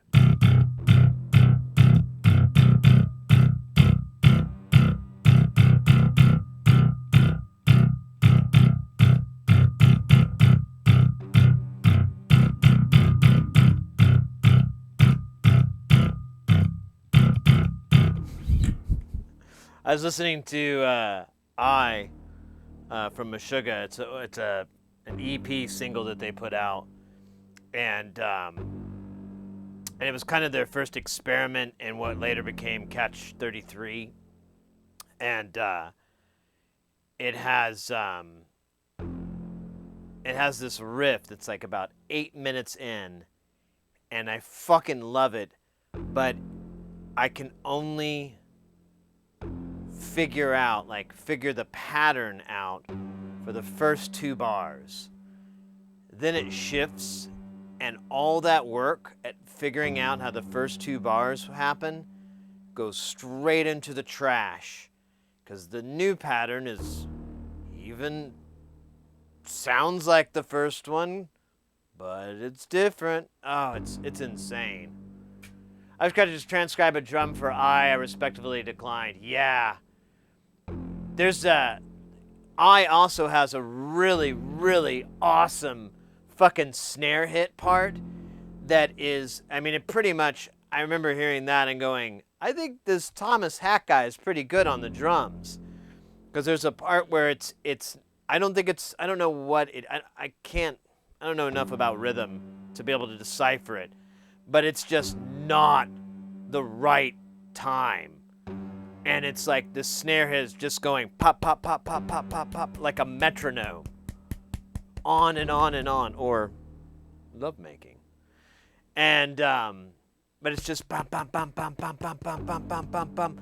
And the whole time there's all this riffs and shit going in. And, I was like, how the fuck do you even do, like, the whole time you're just expecting the snare to fuck up. It's in such a weird time. You're like, there's no way you can play it like this and not mess up. Of course, now I've seen a lot of people on TikTok and Instagram that do a lot of crazy drum techniques and so forth, to where now I'm just realizing, like, no, I think you just really need to study the drums and really put some challenges in front of yourself, and maybe you'll be able to do it. I can't blame you. I don't blame you. I don't think there's a lot of drummers that could do a lot of what Thomas Hack does, and with any proficiency, you know? I mean, like, you can kind of muddy through it, you know, like, blah, whatever. But, you know, it's kind of the driving force of the whole music is that the feet doing all those, you know, those weird polyrhythms on top of a 4/4. And we've talked about this before. I saw an interview with him one time, and someone asked, like, how do you keep track of counting it? And he kind of, like, looked confused and a little bit like, and they're like, because, you know, it's in 23/16. And he's like, it's all in 4/4. And I fucking died, but he's like, that's how he remembers it, is it's all in 4/4 for him. He doesn't try to, like, put it in 23/16 or anything like that. He's just like, he just goes like, it's all in 4/4. I mean, it's all 4/4.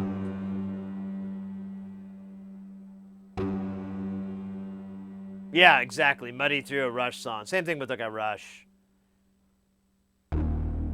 Well, for him it is in 4/4 for his hands. I mean, most of the time he's just 1, 2, 3, 4, 1, 2, 3, 4. It's the foots that are like, And he's just like, bum, bum, ba-dum.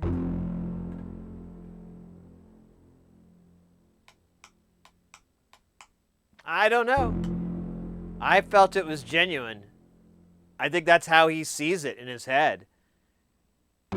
Is he's just doing 4/4. Because when you see him play too, his body gestures are always like kind of just staying with the groove part, which is the hands, and like you kind of see like in his feet, you know, he's just because you know he doesn't even use like a ride cymbal, for example. He does have an extra hat though, which is funny. It's just a half open hat. He's lying then? I don't know. Have you ever seen any of his drum clinics?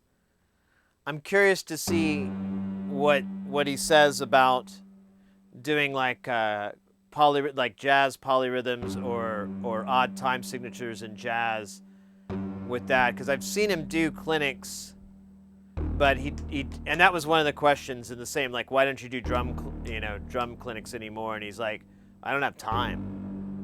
I just don't have time to do it. He's like, we tour and then we record. We tour and record. You know, there's no time to do that. But I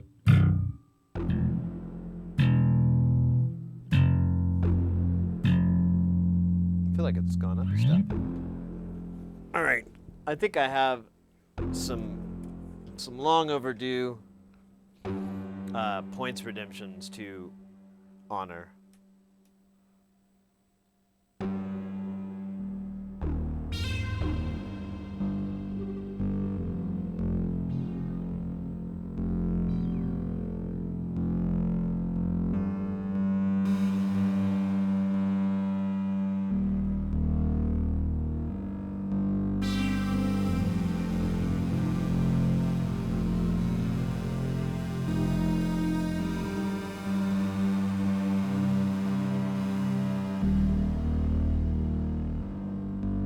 That's party. That's party.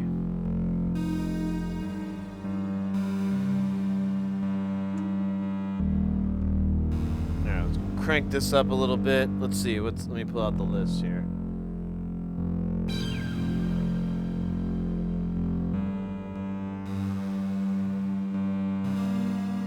All right, we did the jam strat card.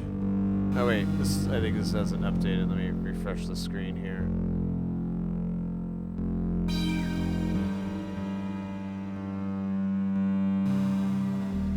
Andromulus with the hydrate. All right, we can make that happen.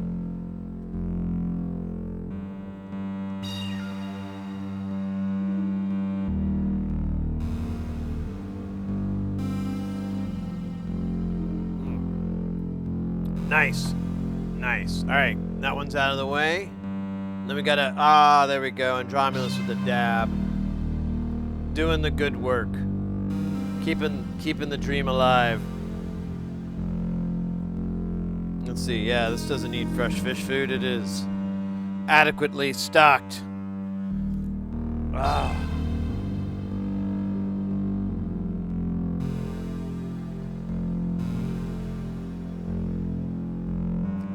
Zucchini and sugar don't count at all?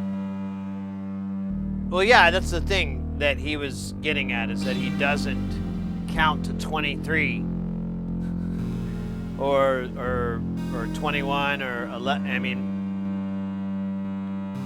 you know, that was his thing. He's like, I don't.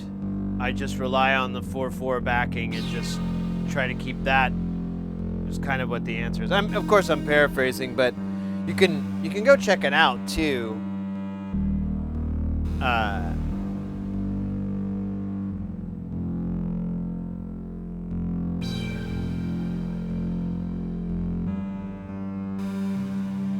I've seen like stuff too for. Oh wait, that's what it's gonna do for.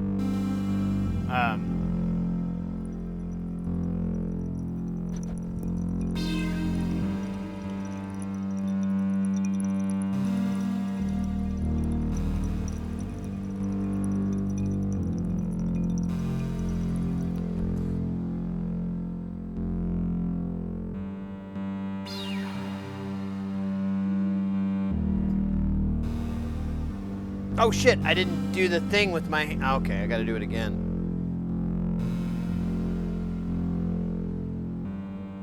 God damn it. When will I learn? Probably never.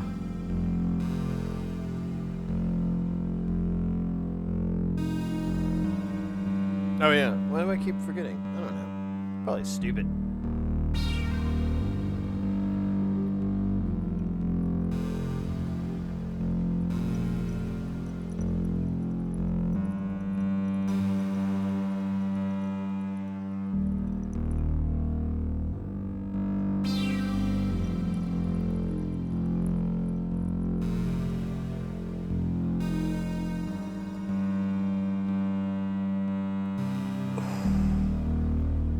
There we go.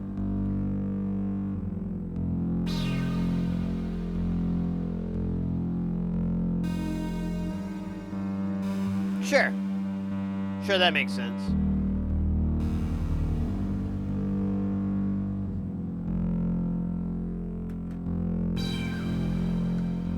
Alright.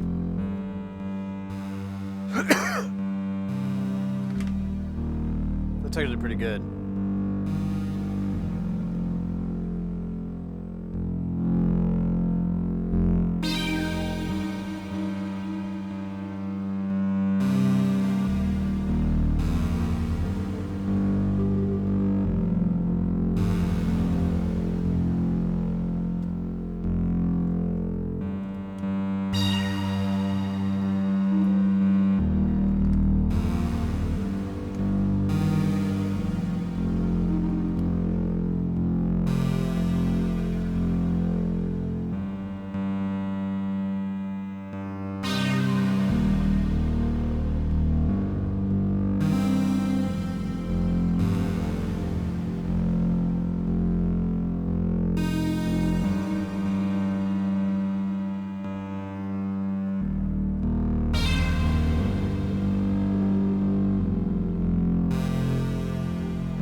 Glad we did the new sound using the Sly Grogan and the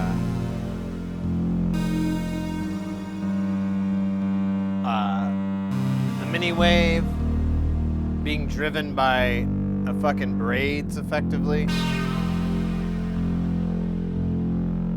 which causes it to create some really weird harmonics. Or, I guess. I don't know what it is. It's definitely not human. Definitely not human.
Yeah, bleed. Yeah, sure.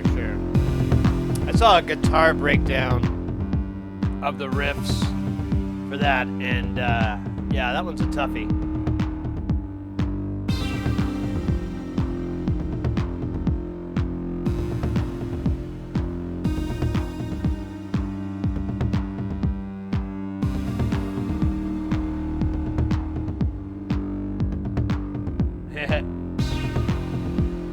You know what my favorite is that shift to the other part, that doon doon doon doon doon doon, you know, the doon doon doon doon doon doon doon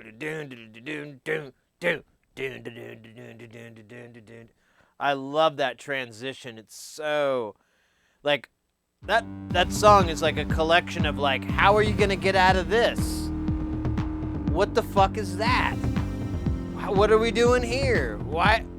It's just, it's such a good, that whole album really is really fun. Hey, Blackberry Jam Studios. How you doing, mate? Good to see ya.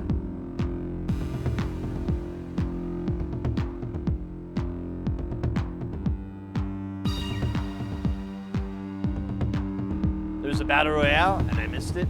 I wasn't paying attention.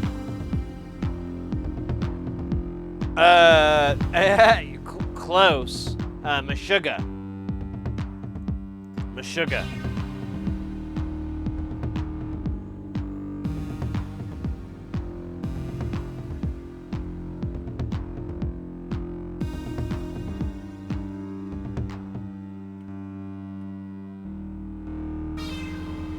Anyways. Yeah, are you familiar with Meshuggah at all, Blackberry?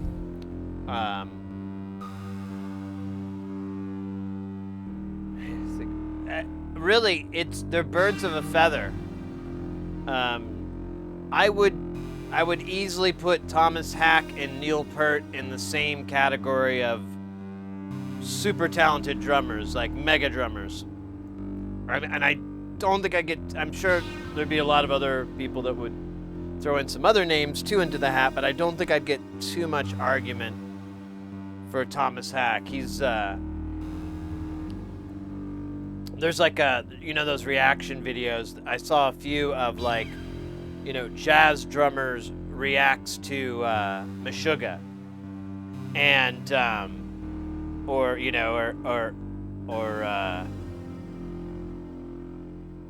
whatever. As a drummer reacts to Meshuggah, they never heard him before, and yeah, they're just jumping up and down like, whoa, wow, they're just so hyped. Like, look at how that guy is just, oh man, they're pretty hyped. So he's the real deal, but he's really cool cat too. The whole band is cool.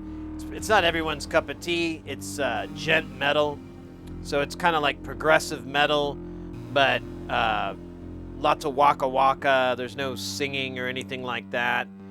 And a lot of their riffs are intentionally kind of jarring and whatnot. So it's again, it's not for everybody, but it brought me back to metal. I was not really loving metal that much anymore, and a friend of mine recommended Meshuggah. I had the CD, and I was on a road trip. I was driving this car across Oklahoma, and I remember I put that CD in, and I had a long drive, and I'm just like, do do do do do do do. It's pretty good. It's good tracks.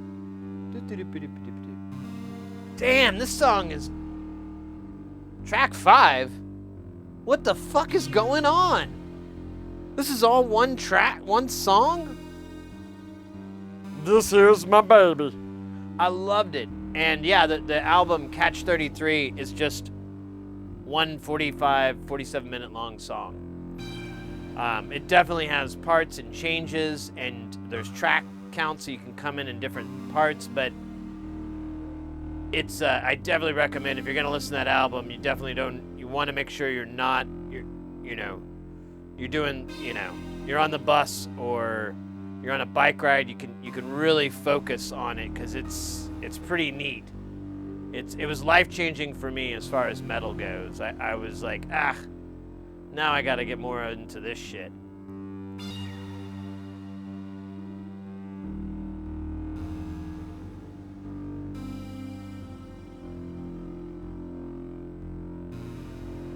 Be honest, you just randomly... No!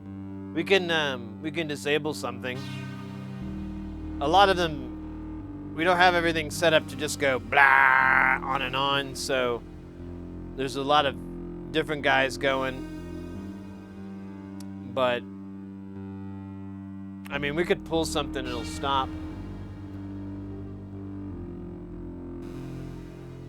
Yeah, we're gonna lose our cat sounds. That was the cat sounds. Meow, meow. We'll bring the cat sounds back.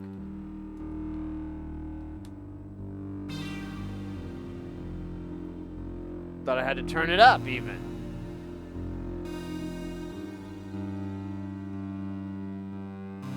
What it does. I try. Well, that's a good thing though about building modules and or having a very limited budget and buying them and, you know, having a real long time to spend with it and get familiar with how it all likes to work and everything.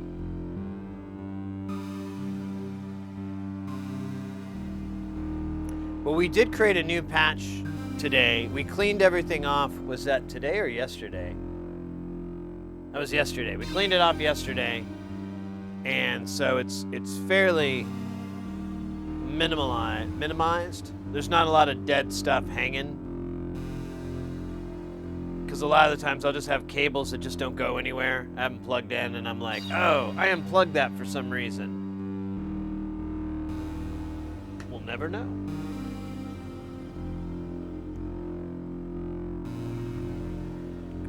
But here, we've got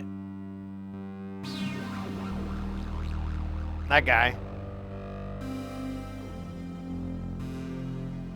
Oh, here.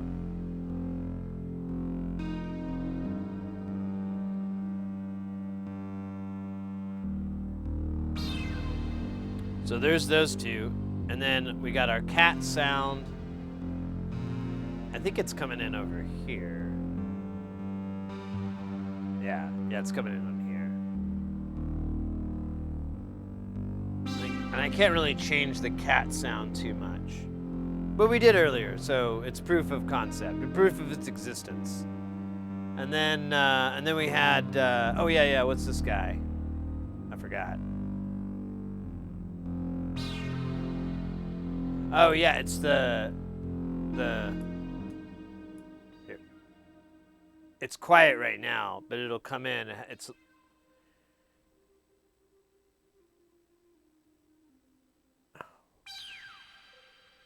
yeah, it's the other half of the cat sounds. Here, we'll put both of them in because they trigger at the same time. I forgot. They take a while. Do it. Don't make me look like a fool in front of my fucking friends. There you go.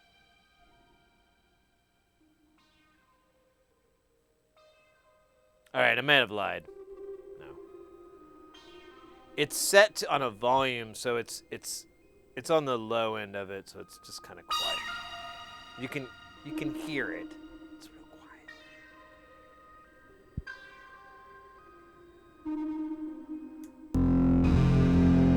But when you throw it on top of all that other shit, delicious. And with half the fat of regular. You can't beat that. And if you did, you would be charged with assault and battery. And that's not what you think it is. I was excited. I was like, awesome, I love salt, and I can always use more batteries. What kind of battery are we talking about? And the guy in my jail had no idea. And no teeth. He said that was a business upgrade. I didn't know what he meant. But he says he makes a lot of money without him. I don't... Baby food tester, I guess? He's like, yes, babies will love this. He talked like that, too. was very weird. He's very proper. Don't know where he's from. I think probably New Jersey.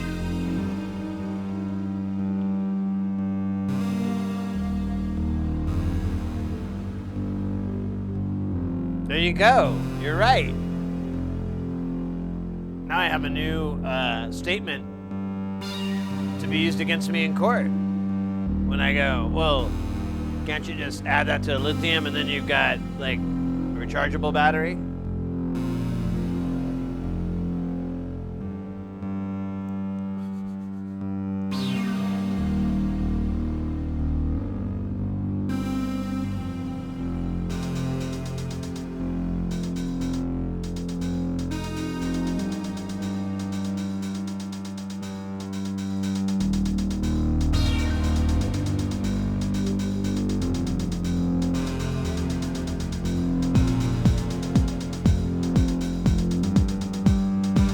See, that other one, it's like when I bring the drums in,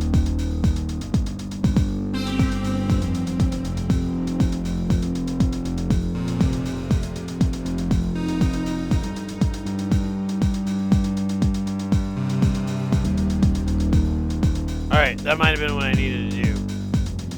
So what I did was I just shifted the drum machine ahead. It has like a forward, backwards, but it only does it by a step. Or step? I don't know. By 1/16th or whatever. So sometimes it can't fix anything. Because some of this shit, I don't think the key step does it. I had this issue with the key step before where, or the beat step, where it would only read on the high. Or it was something weird, and I had to invert the signal sometimes. It was a weird clock thing. But then I ended up just doubling my clock speed, or running pretty hot on it. And that kind of helped.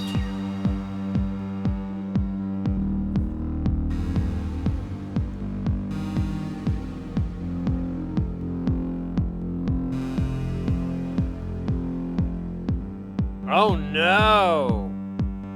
A recall on the oh man, that sucks. If you bought one, I'm poor. We were talking about it one time, and I told Mrs. Heresy, I was like, you know, and this is like a year or two ago, I was like, you know, if I get that car, if I get a car over a certain price range for me, I feel like it's just more logical to lease it. I mean, yeah, you spend money, but I don't know, like a lot of the cars these days, they have so much shit going on, and they're turning into fucking iPhones to where, like, if you drive a car for too many years, it may not be capable of, you know, working with your jams. That's my problem. I have no way to enjoy my jams. So, I solved the problem by singing a cappella all the time. No matter who's in my car, no matter what's going on, I'm doing a cappella versions of all the great hits. A lot of Cars, you know, a lot of Cars. You remember the Cars? I'm just like, she's my best friend's girl, but she used to be mine. No musical accompaniment. That's all locked up here in the old noodle. But the singing, all live, all unprovoked, all without mercy. It's fun. For me. Pump up the James and the jams.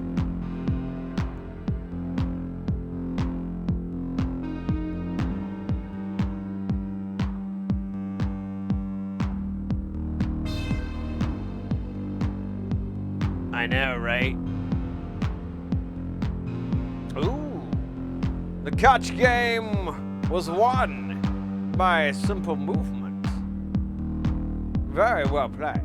Ah, you didn't even play, it just happened. That's good.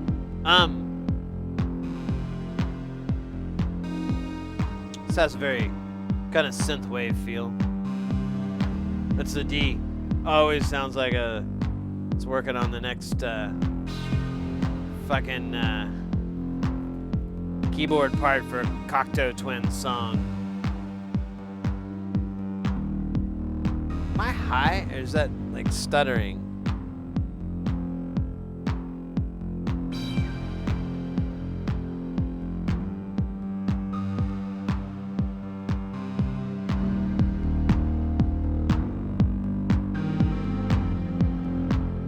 Both answers can be correct.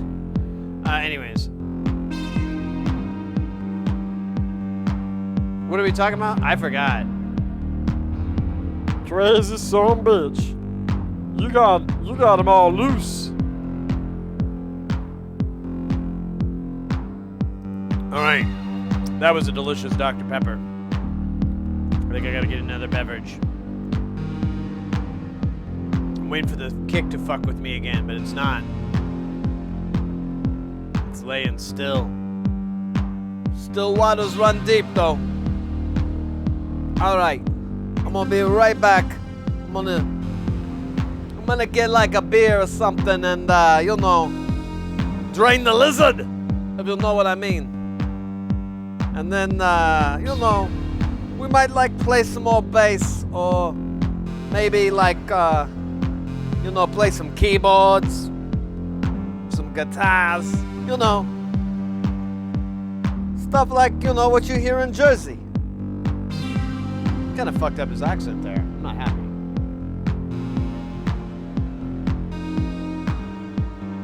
Oh, is there a longest note request?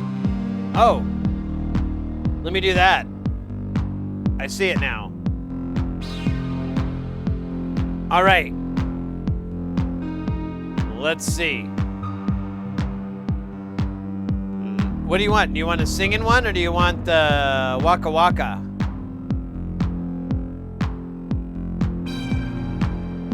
You can get a wah, or you can get a la. It's up to you. No idea? I feel like we were doing pretty good. I'm getting my pipes a little bit back. I think I can do a sing, but I feel like you would benefit from a Waka Waka. You know what I'm saying? I feel like that's your cup of tea. That's your slice of apple.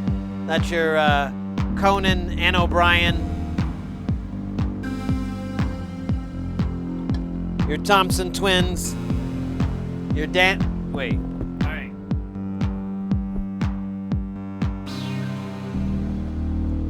Yeah, stand up.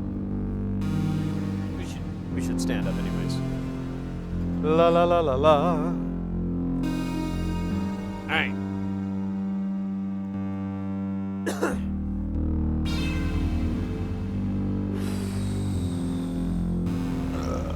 There you go. You gotta get the burps out first. Burp execution is critical.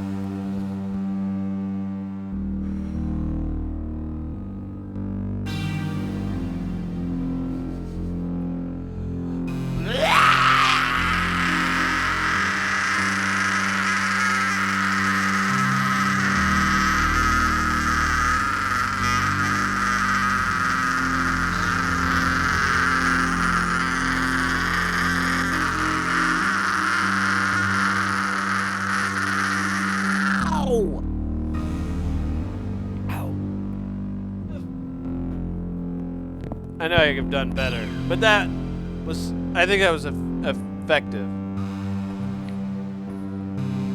I put a little bit more gas behind it than I meant to, but the thing is, once you put your foot down on the pedal, if you let off, you'll lose control, so you just have to keep it there. All you can do is apply more, and I came in pretty hot, so I wasn't able to break the 30-second barrier, but I try.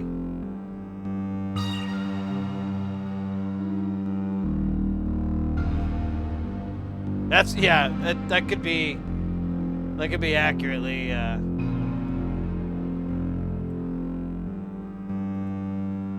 accurately put together. All right. Let me go. Let me get a beverage. Get a beer, go to the bathroom, you know, and I'm not gonna use the bucket. I'm just gonna use the toilet, you know. I mean, like, live a little. Get crazy. I'm gonna put this up here, and then, you know, for the other stupid people that don't know what's going on, they're like, hey, what's up with this guy? Is he on there somewhere? Is he tiny? Is he one of these little dudes? He's probably one of those dudes. I wish I was one of those dudes. That'd be nice. By the way, those little dudes running around on the bottom of the screen, that's your stream avatar. You're going down and like someone on the website does like a panel and it says stream avatars. You press a button, my man, you get set up with some of the primo stuff. Get in there, you pick your avatar, exclamation point commands, brings up all the moves. Yeah, and Andromulus, you got like all these little silly things they can do. It's great. Really, I think it's the best, but you know, since porn. All right, I'll be back.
Go tell it on the mountain. Go tell it on the sea. Go tell it on the mountain. These cheese curds are for me. I paid for them with my own money. Do not steal my cheese curds, Sonny. Do not steal my cheese curds from me.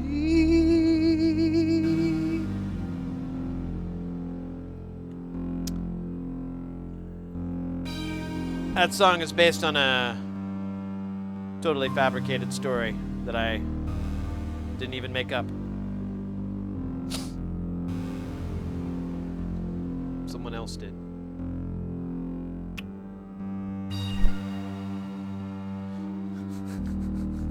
I swear the channel just gets weird. So I got Heineken. No, I'm kidding. I got Pabst Blue Ribbon. It's Dennis Hopper. He's in my head every time I grab one. Thanks to everybody for hanging out. We're not going anywhere just yet, but I just wanted to thank everybody for hanging out and chilling. Some good vibes, good times, and everything in between. And this beer tastes like beer. That's desirable. Last one I had tastes like sadness.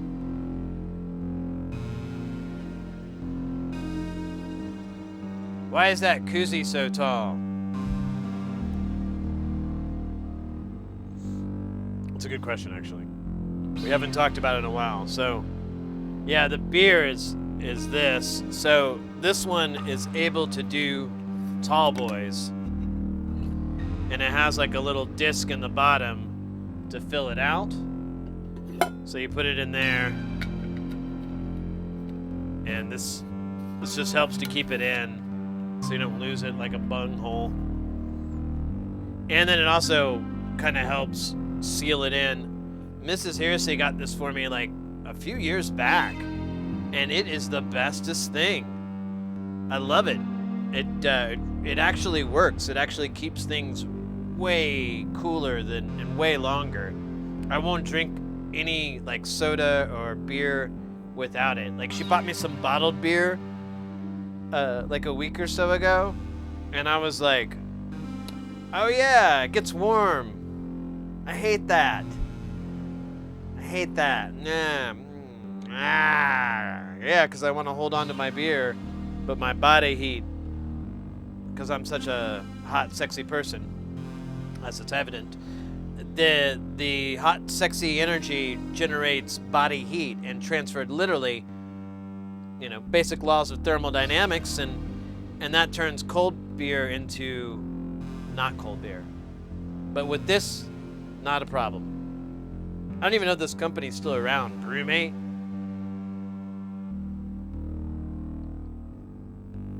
Heineken? Fuck that shit. It's Pabst Blue Ribbon. And he freaks that guy out.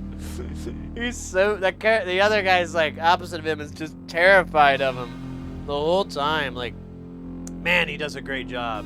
That was some great casting. Say what you will about oh shit, I forgot his name. His films, the guy who made the Blue Velvet movie, and his other movies. They're weird as hell, but I don't know. I think every time they're casted just amazingly. David Lynch, thank you. Sorry, I had like a brain fart. My brain is very gassy. I don't know if people have ever used that term. We should start.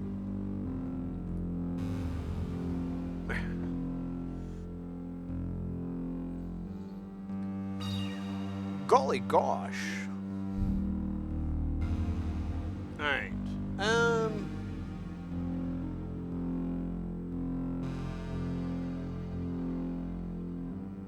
I feel like I should shift these keys. Let's shift the keys. It says it's C. Can we go to... Let's go to A. You know what? Let's try G. I don't think I've done G. And it's gangsta. And then let's change the... It's in pentatonic minor. I kind of like it. Well, maybe we'll listen to it play through in G. Maybe G will make it G money. G magic. Jumanji. Wait a minute. Anyways. Yeah, great casting from Brad Dourif to Laura Dern. And, oh, yeah.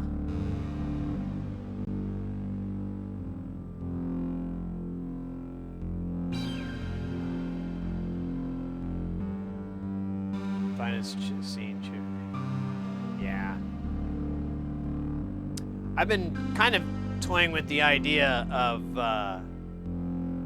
having another stream, like a weekly thing, possibly, and it would just be on the Discord. And I don't know if we'd have to limit it just to subscribers and stuff like that, or we could just open it up for everybody. I kind of just have to feel that part out. But I was kind of thinking like it would just be fun to have like a stream within Discord where there would be I probably would multi-channel it from a different account so it would work out, but you know, we could have let's say like Aqua Teen Hunger Force, like the old Aqua Teen, running that on as part of the stream, and then either watching it or I don't know, I'd probably be playing pinball, because that's what I've been doing for like my days off or when I'm not working. I'll just put Aqua Teen on my laptop and put it next to the pinball table so I can kind of look at it and play games, and just like every now and then go, "Oh boy, you on the run!" Like, oh, that's a great line. Oh man. Yeah, I was watching one of Carl using the great line. He was trying to teach Shake how to be a master of love or something like that, and it gets to handkerchiefs. Okay. And Shake has all these handkerchiefs all over him, and of course Carl's really critical of the placement or whatever, but he has like the best line. He's like, "Yeah, you just take that handkerchief and you put it right over your head to hide the flesh tundra."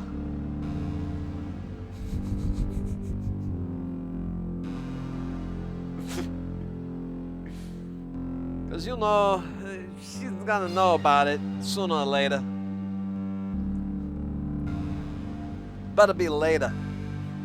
It's so terrible. I'm really excited about the new series. I heard that they're going to be animated by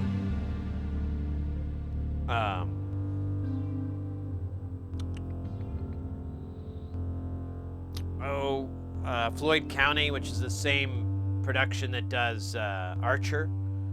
So the animation is going to look nice. I've totally forgot that they came out with a movie last year, and it's on my Amazon like thing. I just need to click buy so I can, you know, have a digital copy. I didn't want to download it because I was like, I'm grown up enough. I can just pay the money and they get, you know, the people get their, you know, fuck it. And I've done that with a couple of, like, ever since the Bill and Ted movie. I was like, you know, it came out during a pandemic, and I was like, oh man, I better just buy this so I can, you know, help support this new kind of paradigm and whatever, and so that they, you know, they make their money back on the movie. It's some sort of success, you know. I did the same thing with what movie was it? The Tron movie and the Ghost in the Shell movie. I just went to them over and over and over because I was like, this is a good movie. I don't mind paying $11 to see it in a matinee, or $7 or whatever. I'm cool with it. Somebody's getting paid. I'm box office numbers, something.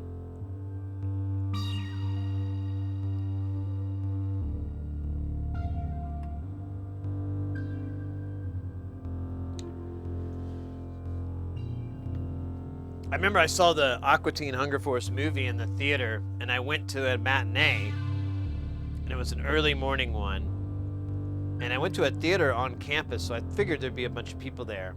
And I get in and I sit down and I wait. Movie starts. Start watching the movie. It's really funny opening, if you know. And about 20 minutes in, I realize I have the whole theater to myself. Fucking awesome. At the very end, like, I was about to leave and they turned the lights on, and I was like, oh, and then the usher or whatever, the employee there is like, oh, I'm sorry, I didn't know there was someone in here. I'm like, yeah, I'm the only guy here. No one comes for the matinee. And he's like, oh, well, I'll turn the lights back off. He goes, you have to stay. There's more after the credits. And I was like, oh, okay. So it was good times. But, you know. Oh, yeah, what's the notes? We made it G, didn't we? For G money? Oh, yeah, that's G for sure. Let me get my headphones in a little tighter.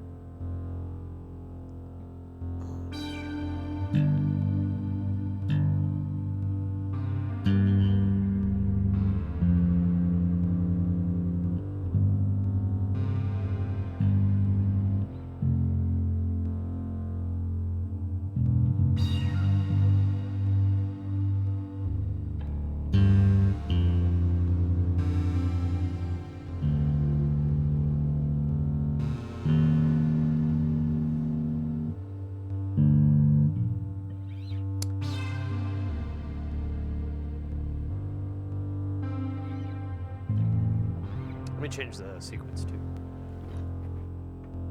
Oh, there is no. It's just looping on. Oh, no, it's not.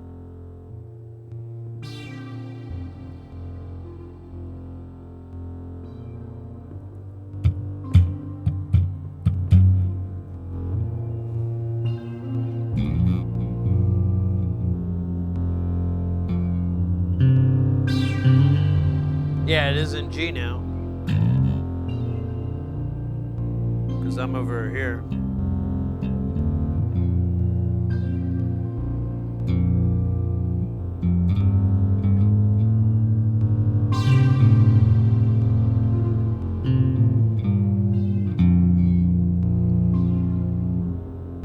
Can you play more than words? No. I don't know how.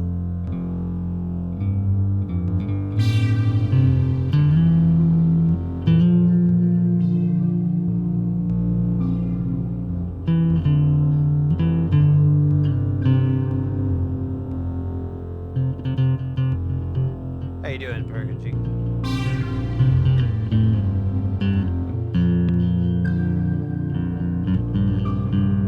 I'm trying to find the melody in here. It's all over the place, so I'm just kind of like.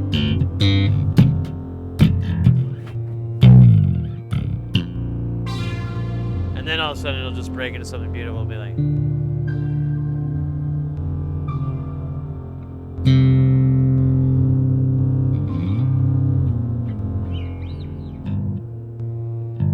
Let me put a little bit of.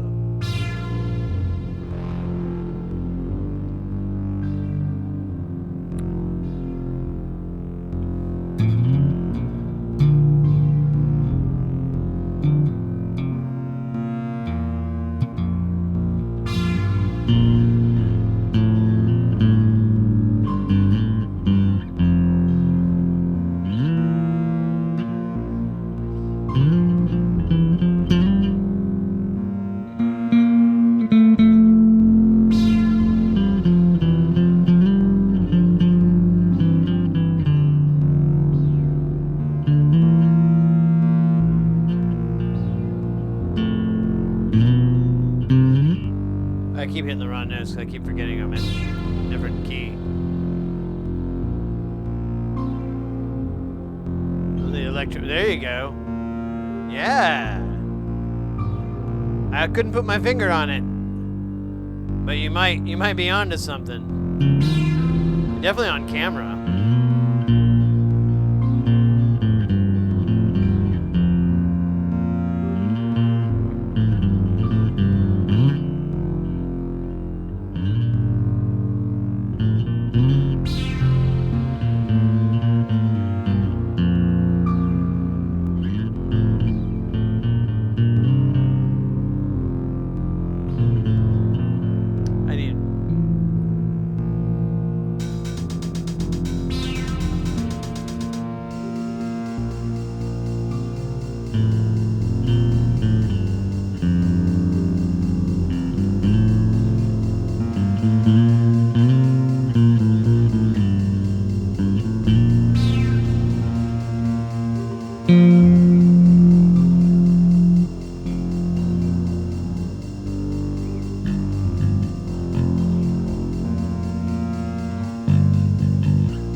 my rhythm wrong.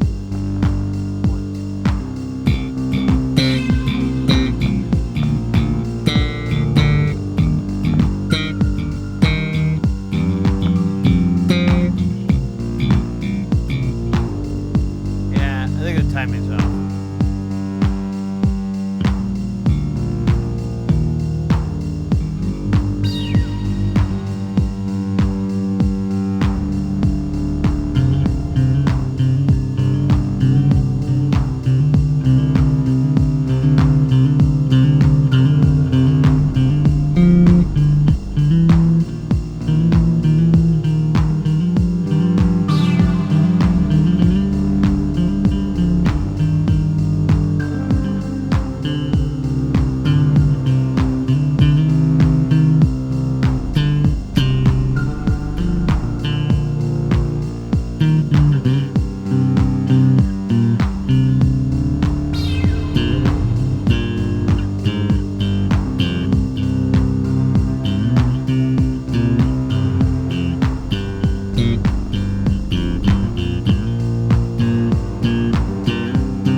Ah, fuck me. God damn it.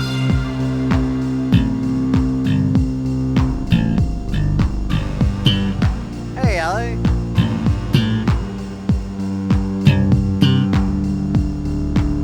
Slapping the bass, you bet.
Wonderful bass. I can't stop playing it.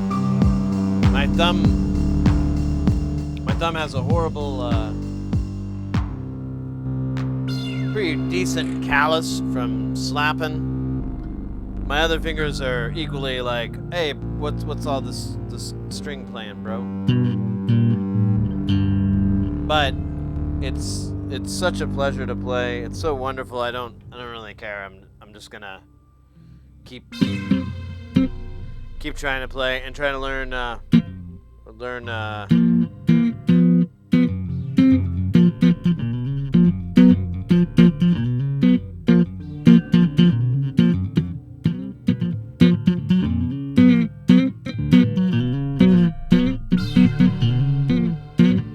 anyways, it's pretty terrible, but that's the furthest I've ever gotten, so trying to get that. We could do easier ones. Let's Here Come the Bastards. I know I can do My Name is Mud. I just don't. I don't know what where you slap at.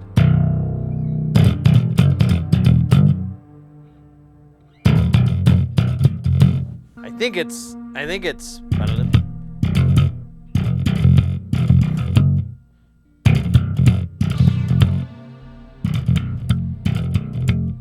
But I'm pretty sure those are not the correct frets, and I'm playing it terribly wrong.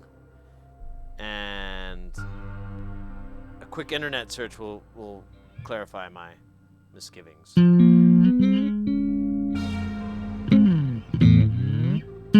Oh yeah, the tapping is.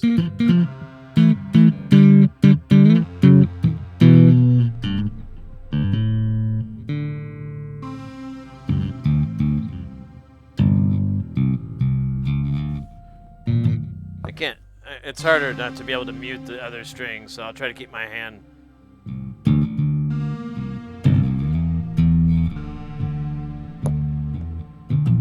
You get a little bit of.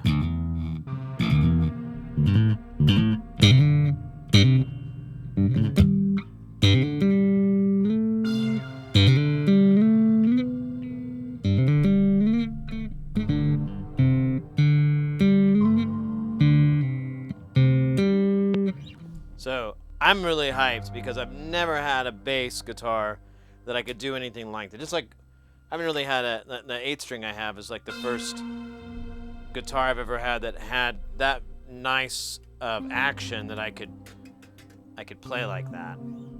So it's just been like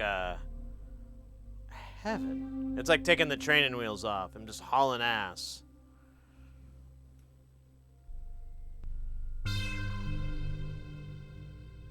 Yeah, right. Well, I you know that's the other thing too. I've seen a lot of videos and I followed a couple of.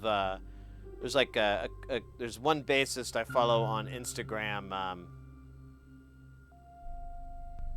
Mahone de Heartsuch. I think that's her name. I'm probably messing up the pronunciation, but she's a really talented fusion bassist.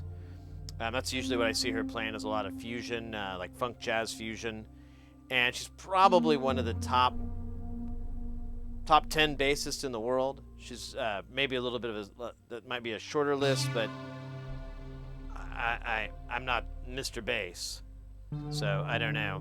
But she's really good, and she has she has her Instagram, and she has like a lot of really practical advice for learning complex riffs and things. And she's like, yeah, a lot of people ask me how I do this. So this is how I'll show you. And then you just keep speeding it up. I was like, oh yeah, I think I'm familiar with this technique. So that's why I'm trying to learn that track.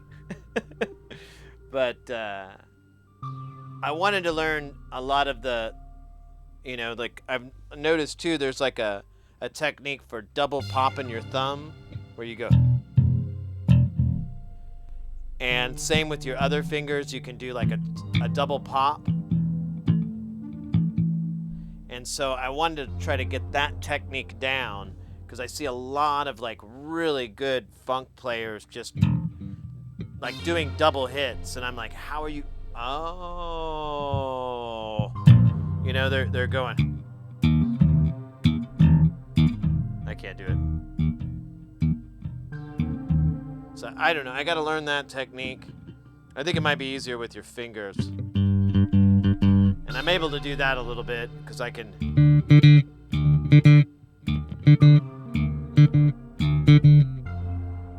That's actually a good.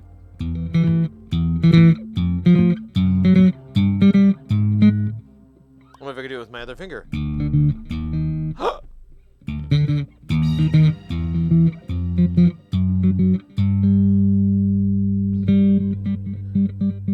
Can't go very fast, and I kind of limited on my speed on that finger. On this guy, though, I can do it pretty quick.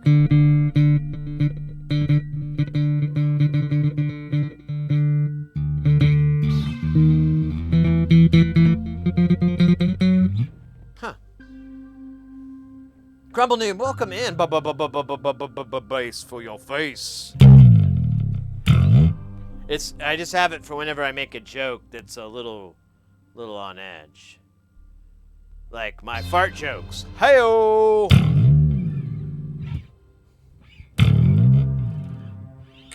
I'm gonna try out for the Tonight Show. It's gonna be great. Paul, did you see the traffic? Did you see the traffic, Paul? Hey? Nah. I didn't see the traffic. Oh!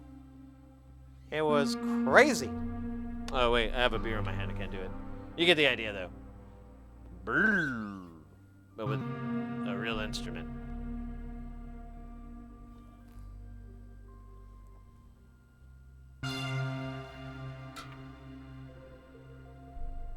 But anyways, yeah, we were talking about bass, trying to learn.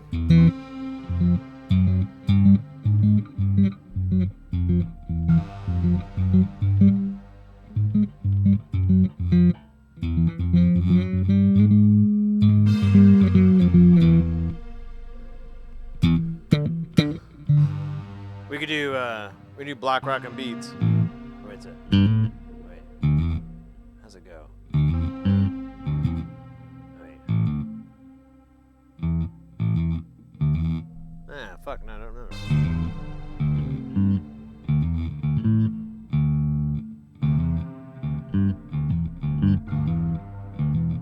That's not it. No, I can't remember. Do.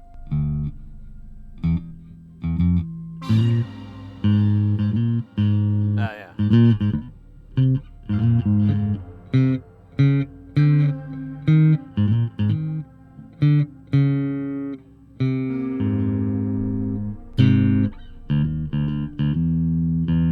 Oh, well, I'm done. I can't remember. Yo, Matt, how you doing? Here we do some funk.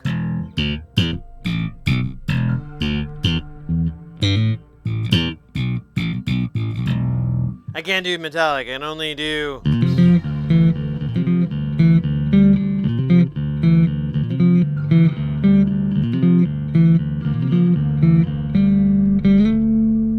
That's it. That's all I know. I wanted to learn Woodpeckers from Mars from Faith No More, because there's like some really great, like really cool, just there's like really nice little rhythm, but I don't know how he does it. I watched him play it, and he's just so it's all in that double hit. I gotta learn the double hit. Somebody saying hello. Oh, well, thank you.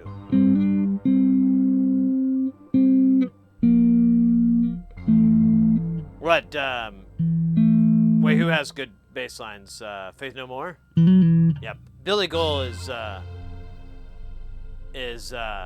amazing. He's highly underrated, I think. I kind of argue that he started a lot of that, of like bassists not just going.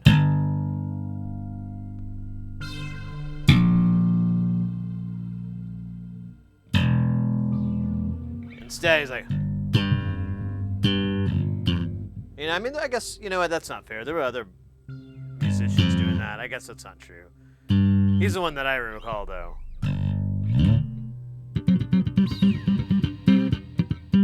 Have you tried? I haven't played it at all with a pick.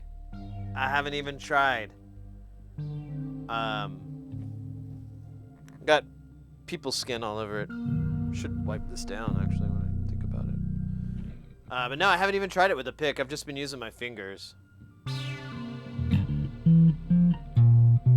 I used to play only with a pick on bass, and then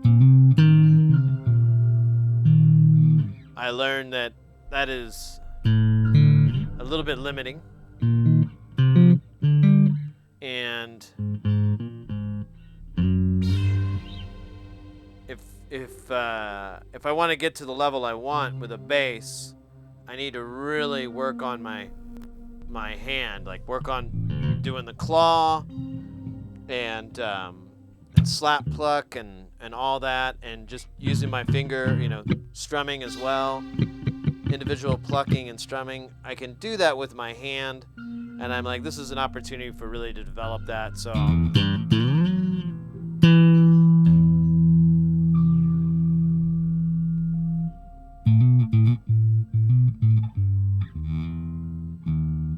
have you been? I've been great, mate. It's been busy. We've been doing a lot of streaming and making and building. No, we haven't. I ordered a bunch of parts, so we're doing a bunch of making and building.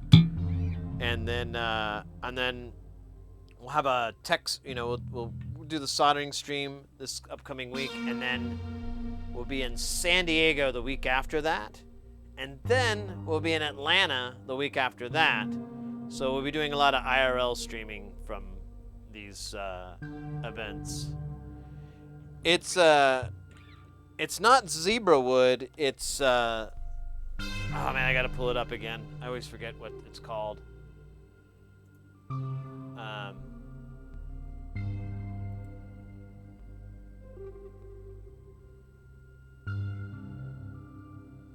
I guess I'm gonna have to type it out like a fucking pleb.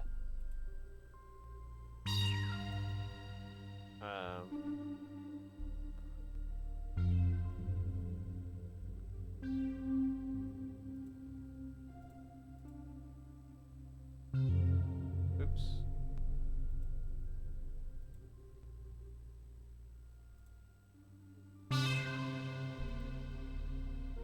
So Sunkai is the name of the wood. It's a burnt wood finish. Here's the link. That's what I meant to do.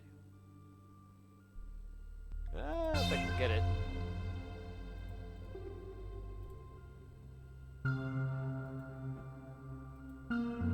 There's a link to the website for them.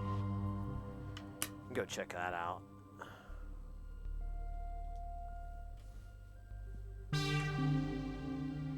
You have some treats to mail me. When are you leaving? I leave, I think it's Friday. So in a week.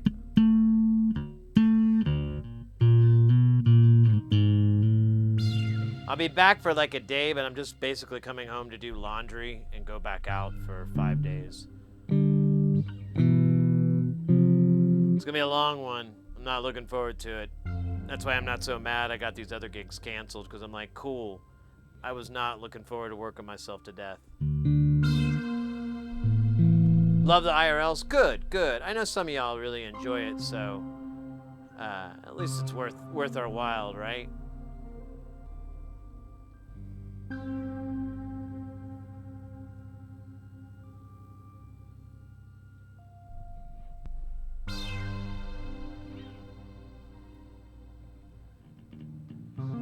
Yeah. Oh man, speaking of that, I forgot. Like, I never heard back from that person. I gotta, someone bought a module from the store, and then they said it wasn't working, and I was like, oh, that's weird. I tested it. That sucks. And I'm like, well, just make sure that the power connector isn't on backwards, because what you're getting is exactly what will happen if it's plugged in wrong. And I never heard back from them, so I'm really hoping that was the case and they didn't want to email me back out of, brevity.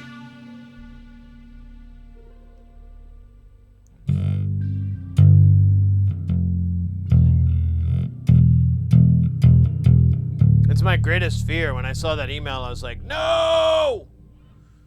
No! Anything but that! But it worked. I mean, it couldn't be better. They actually live here in Phoenix, so I even mentioned that. I was like, well, if that doesn't fix it, let me know, and I'll swap you out one that works for me.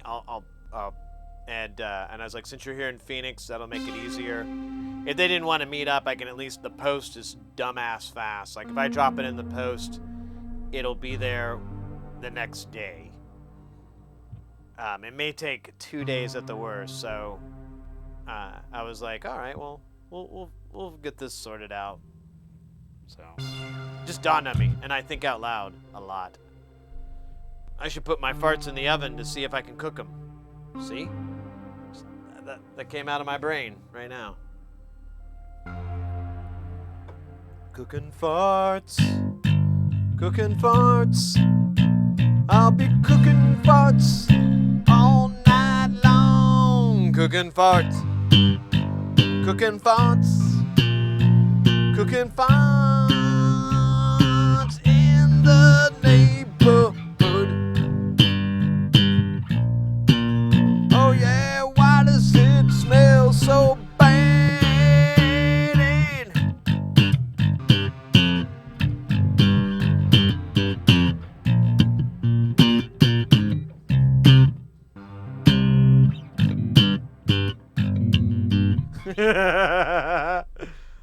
The cookin' fart song never gets old because I just came up with it. Always old but never fresh. You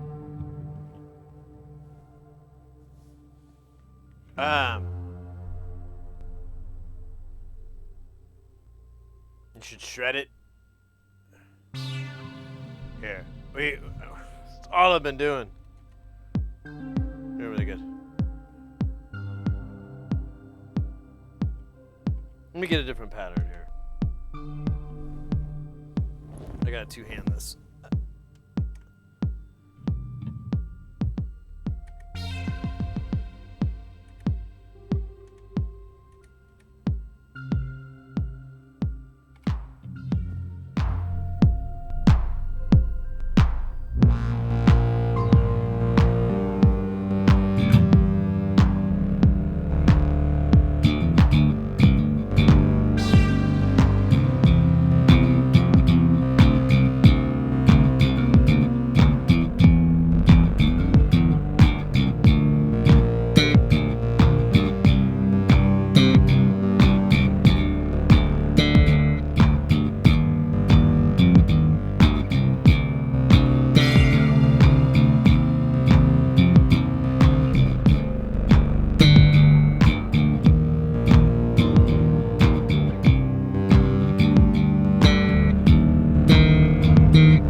Just in the bathroom while the cooking fart song builds.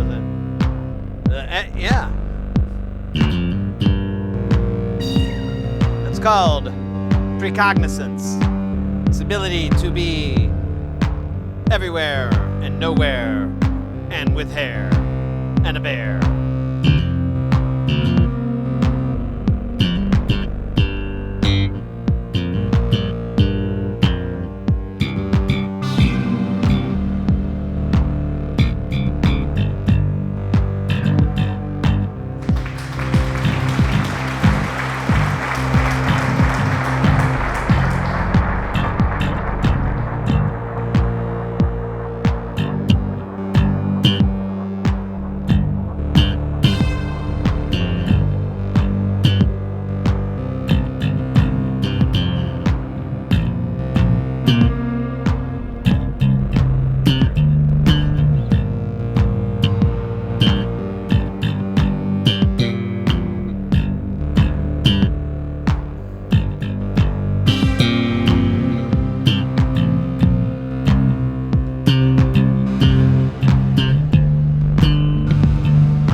Got bad timing.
little bit of wildness on here.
Try to get some more tone on here.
Yes.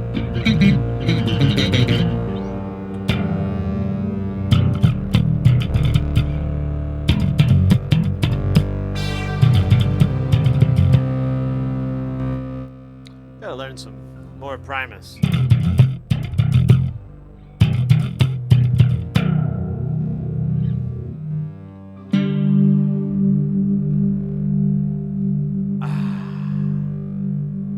So yummy.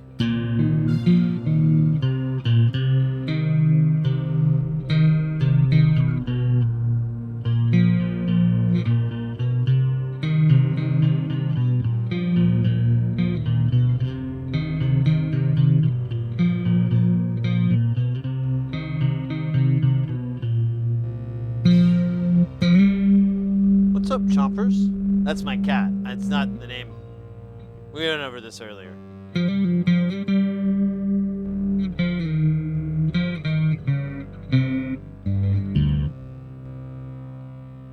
Just rolls in, rolls out. I don't understand you, little cat. Yeah, I know. I don't know. I could just do,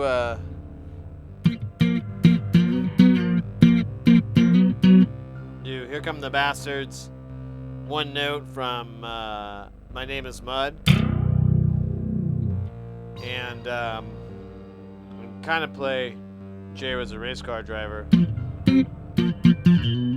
Except without the chorus. But we're not going to do that again.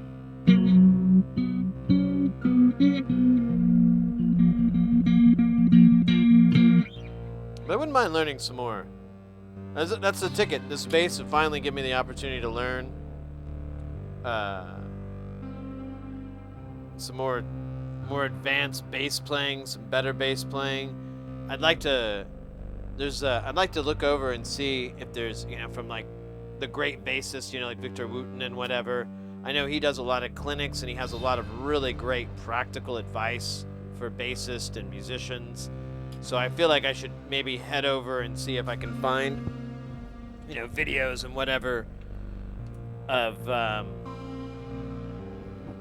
him dropping that mad Victor Wooten brain nodule called knowledge nodules. Now 50% more knowledge than previous knowledge nodules. Get your knowledge nodules now at $9.99 off the competitor's price. That's right. Our nodules are so sought after. Other people are imitating them. Hey, if you can't compete, imitate, right? Oh my gosh. Let's see. What do we want to do? How long have we been streaming for? Robot. 6 hours, 12 minutes, 48, 49. You get the idea. That's contiguous too. That's not like just lately.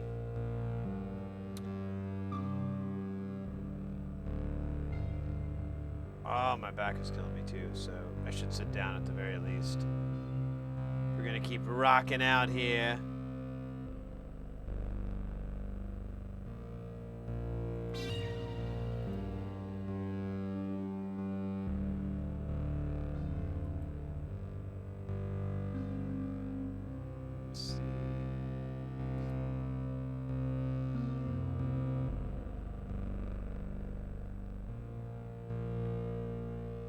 There's a lot of stuff going. Oh, well, shit.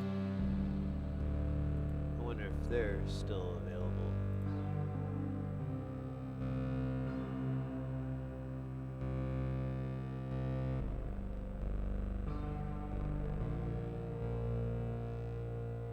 Yeah, that might be an option. Alright. We'll work our way to it, but I was looking for some possible raid options for this evening, and one streamer I don't see on very often, so it's nice, is a bassist, super talented as well.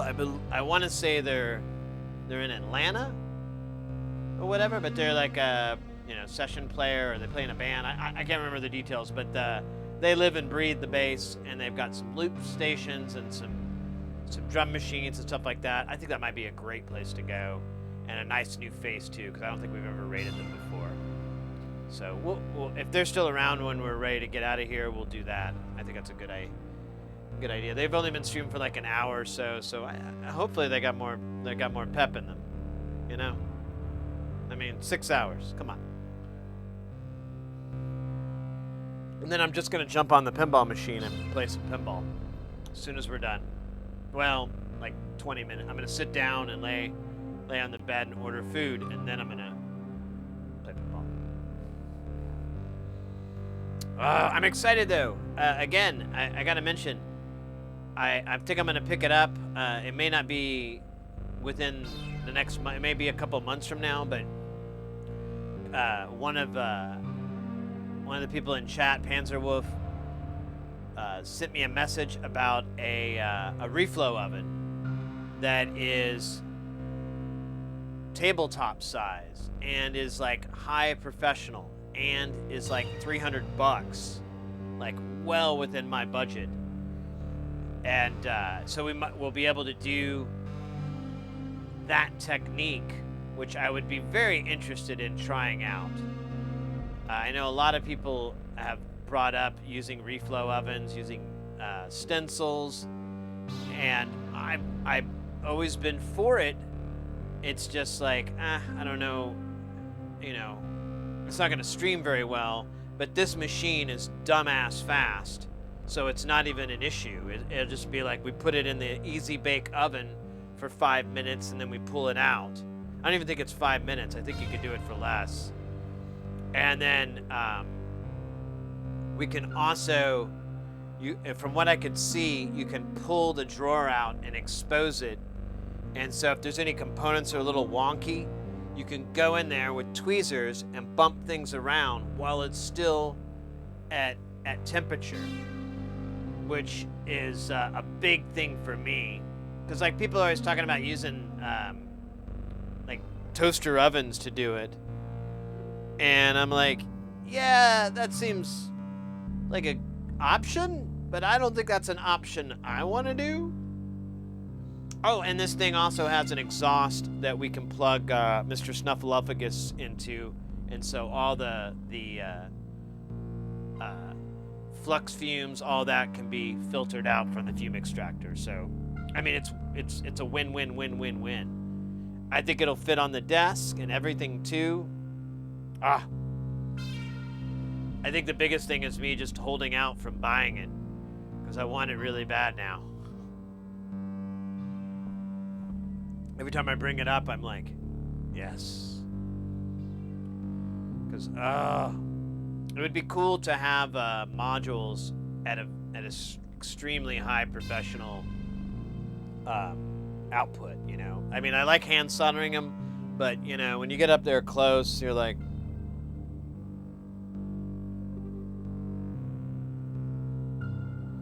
So with doing it in an oven would pretty much remove that. And it'd be a lot of fun. And it's only $300. I can't believe it.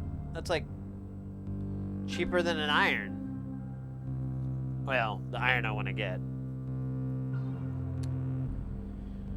Which we got to get at the end of the year too, before we're done. Anyway. What else is going on? So we'll be back in the lab. I don't know what we're gonna do. I think we may just kind of sort through, and we do have that 500 series module that we really need to figure out. We do have that Dell computer. I don't know what to do about that thing right now. I'm kind of I guess I can keep trying to flash the ROM. I just don't know if that's what I'm supposed to do. I don't know. We'll have to figure that one out. But we've got that guy sitting around. We've got a couple. We got some components that we can solder on. I got stuff ordered that will be here on Monday. We'll stream Tuesday and Wednesday, and then I don't think I'll be able to stream next Thursday because I'm leaving Friday, and I really need to take the time to just get all my ducks in a row and get ready for the trip and everything. If we do stream, it'll be for like a short time, but I haven't got my plane ticket yet. Jesus Christ, that's right. They still haven't bought the damn plane ticket for me. But either way, I hope I don't go there in the crack of dawn. Anyway, we'll see. I got my plane ticket for my other gig, and they're like morning both times. I'm like, motherfucker.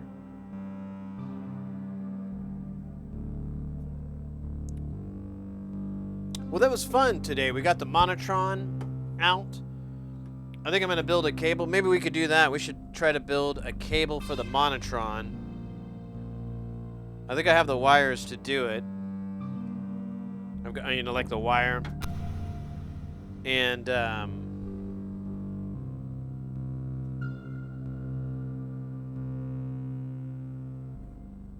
sure would like to figure out a way to make this thing DC powered, though. I don't fucking dig it being battery. But it is fun if you're on a date and you want to impress your, SO.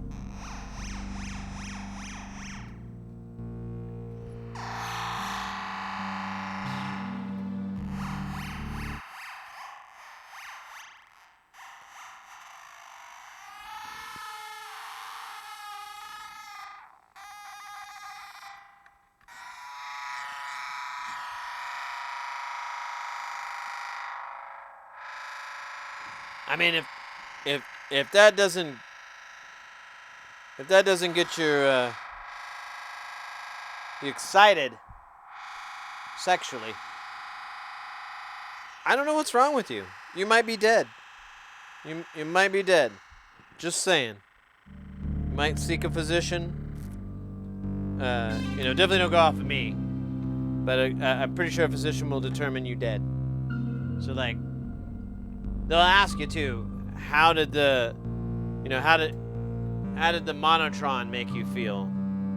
And if you say nothing,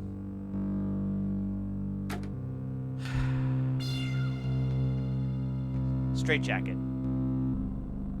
Axe Deathra, mate, good to see you. Welcome in. We're just kicking it here, kind of chatting about what we're going to do next week and what's coming up in the upcoming weeks. I've got content for us. It's just not the content that you want. Sorry. I try. No. Now we're going to be doing electronics come Saturday, most likely. I'm going to be reorganizing some stuff over here. But we've got that, and then...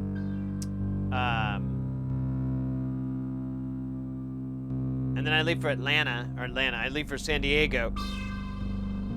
And we'll be doing IRL streams from San Diego, and then Atlanta. We'll be doing IRL streams from there. And then we'll come back, and I think I'll be home for a few weeks. Hey, you know what? Let me look. Because now I'm curious. It's not a question of do I care? It's Care Bear Stare. Wait. That may not be it either. So yeah, then I come back, and I'm back on March. Oh yeah, and then I have these little gigs that pretty much block me out. But I'm doing these gigs because they're a client, they're a friend of mine's client that they're like, they just pay, they're like the super high-end company. And so they'll pay this ridiculous rate and like almost double. And, well, yeah, almost double. Well, double what I used to make like 2 years ago. And all their stuff is good. Everything's good. They just want you to be really professional. And I'm like, I can fucking do that. I'm the most fucking professional fucker you've ever fucking met. Hey, I'm more professional than 2 dicks in a butt. So I'm thinking that should get me in the door. Now, I'm very curious to see how this gig goes. So hopefully, I mean, they're on Saturdays, so we'll have to miss like a Saturday stream, but that's not such a big deal. We'll get over it. And then I have some gigs in April, and then some stuff in May and June. But you know, the hope for me is just to get these gigs that are nice big money makers, so I can go do them, be done with it, and then come back and stream for several weeks until the next one comes along. And that way I can just go and work at the diamond mines, and then, you know, get some cheddar for us to hang out and party while I wait for these other things to pan out. So yeah, we've got a lot of stuff on the menu to be building and making. We're going to be designing some stuff very soon. For a long time, we've been talking about doing an opto compressor like the LA series, LA compressor, the LA Opto. I can't remember the company that makes it. It's some weird name. And Eurorack doesn't have really much in the way of compressors. Definitely doesn't have an opto compressor of any usefulness. There's definitely no DIY. So we'll do that. We'll develop our own. It'll be an LA style. We'll be able to do it in series, parallel, dual mono, dual stereo. Dual mono or stereo. It'll be a very versatile module. I've been thinking this thing around in my head for the past couple of years, and recently a client, I brought it up to one of my clients, and they were interested, but they wanted to really go way further with it. And I was like, cool. Well, I'm going to make the opto compressor part of that, and then we'll develop the rest of this. But I want to make this. I think we can do something with it. And then with that client, it'll basically, they want to do DSP, so the compressor will feed or be the last stage of a DSP chain. So that's going to be exciting. And then, yeah, tonight I got to work on schematics. I got to redraw a bunch of schematics to get sent off and made in China. And get those things back. And populate those boards, because I'll have to repopulate them. I might see if I can get them partially populated. See how expensive that is. But, yeah, we've got a lot of irons in the fire. It's just, you know, waiting for them to heat up, waiting for the right time to pull them out, and then brand your, well, whatever. I lost track. Brand someone. Willing. Not unwilling. See, that's where I was thinking, like, oh, it's kind of dark, Sid. What are you going with here? I don't know. Sometimes I have no idea. It's like an endless tunnel. It goes on and on and on. You see the light way down, and you expect it to get larger, but it keeps staying the same size. You look behind, the absence of light, so you know you must be moving further, you must be moving closer. But the whole, the light, the end, never seems to get larger, never seems to get closer. That's the exact same experience I had when I had to get my license renewed. Ooh, that reminds me.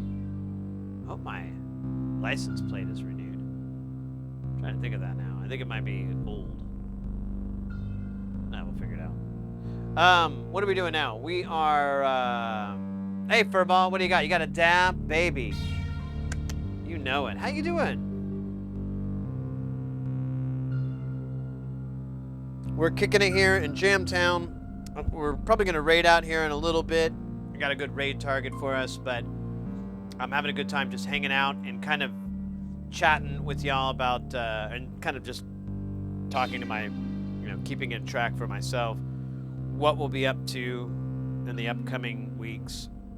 Like I said, I ordered like $300 worth of components. Nearly all of it was 603. So our 603 books are going to get larger, which I'm looking forward to. I'm really, I don't know what it is. I don't know how to explain it. I don't know how to put it into words, but there is something wonderful about filling up your collection of components. Like through-hole, I have everything. There's a couple of through-holes that come up, and I'm like, oh, okay, fine.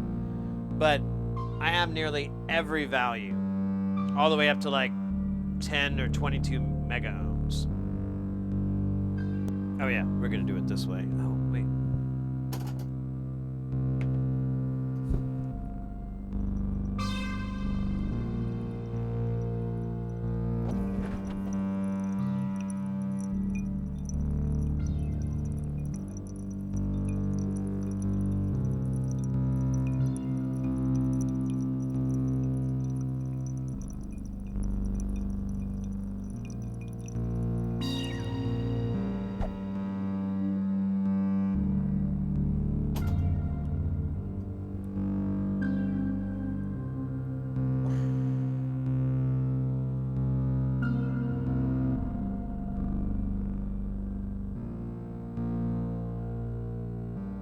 Did you ask my question? I no, I don't think I did. I'm sorry. I don't know how I missed it.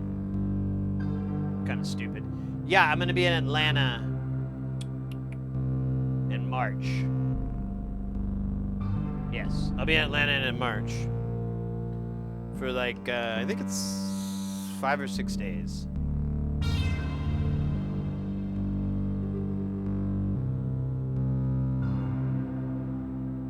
Crumble Noob. Yeah, you gotta get that thing work. If you need any help, let me know. It's kind of far in my memory, but I'd be more than happy to, if you need me to crack mine open. There's plenty of reworking I wouldn't mind doing in there, you know.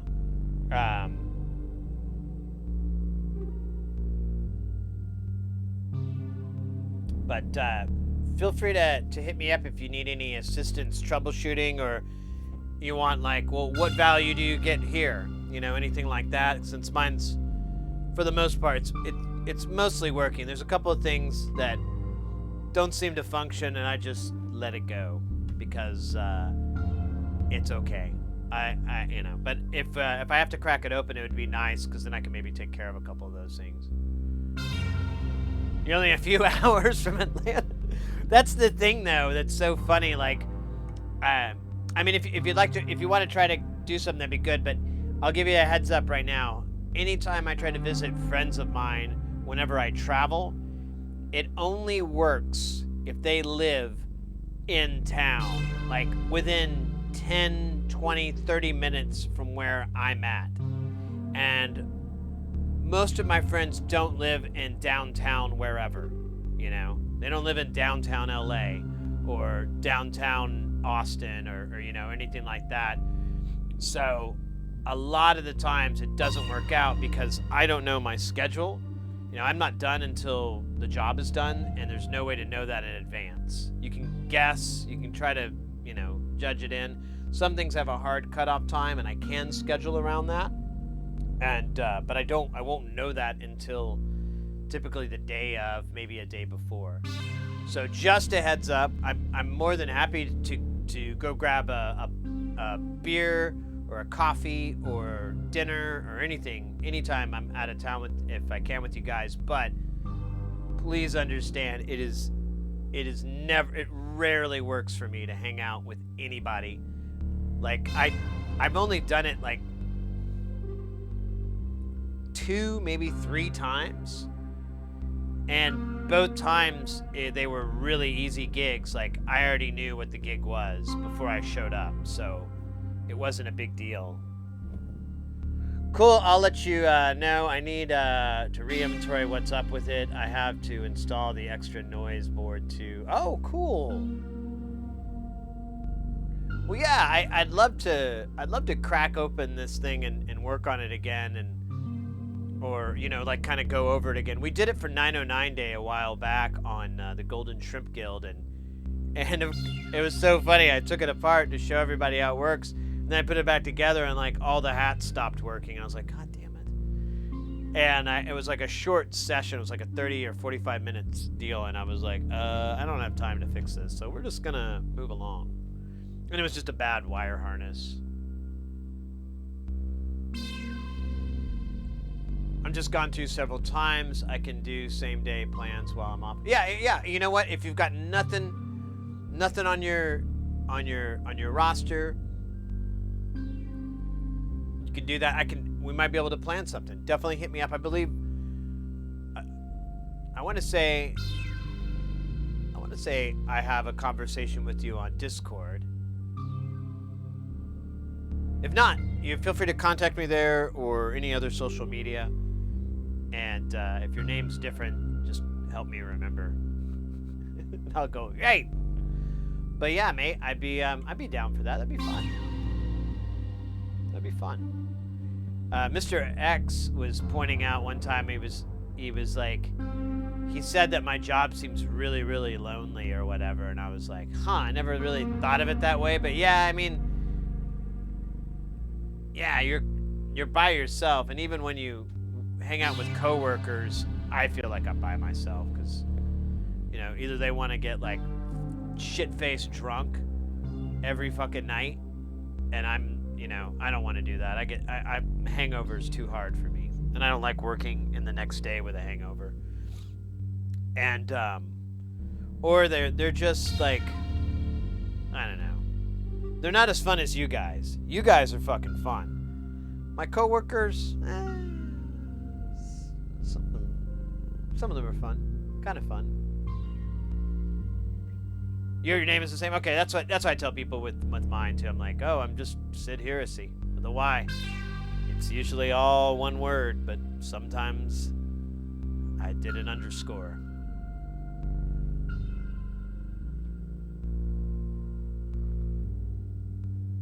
Health problems for the. Oh yeah.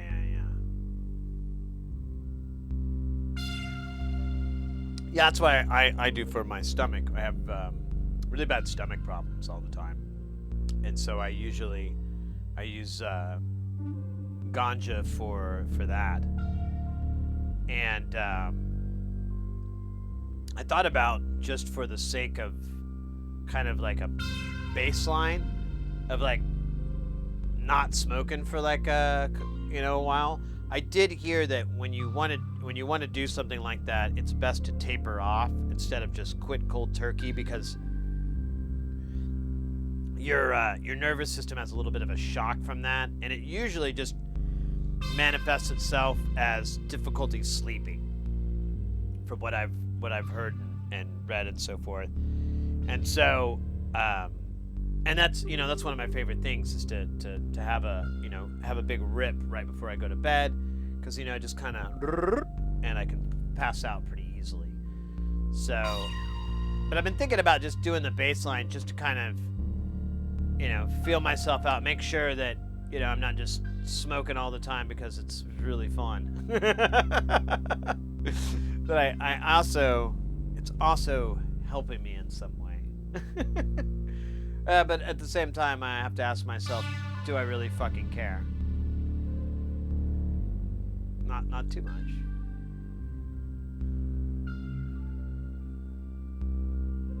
Due to fatty foods, when I tried quitting cold turkey, I could get hungry for days. Oh, yeah. Well, I saw it was a TikTok or Instagram video, but this was a doctor, and I guess like they specialized in medical marijuana and information on that. And she brought up,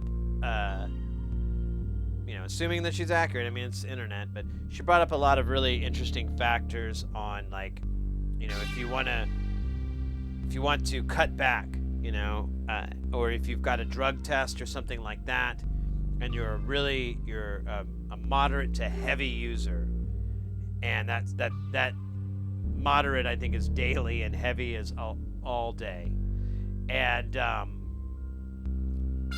that she recommended. She said it's best to taper yourself off within taking, I think it was something like a week to taper off, and then stop, because it'll just kind of knock you around, because your body's so used to it, which makes sense. That's true with just about anything you could think of. Quitting is for quitters, right? I don't advocate it. I'm not on that team. I'm just saying, if you wanted to, that's the advice that I was given. What amount daily? I don't know.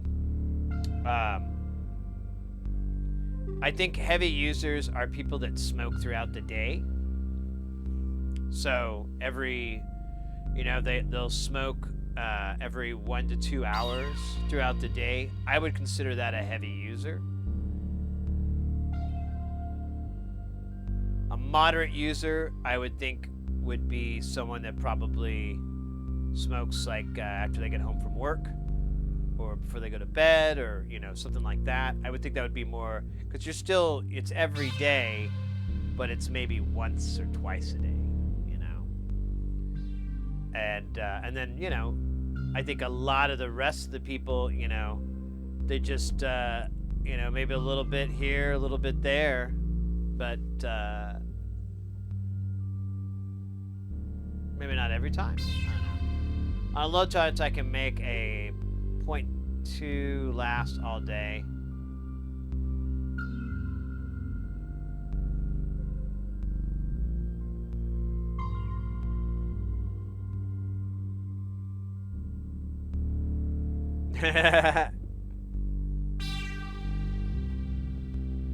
I don't smoke too much flour. I bought some. I need to make some. I have the cones. I just need to make them.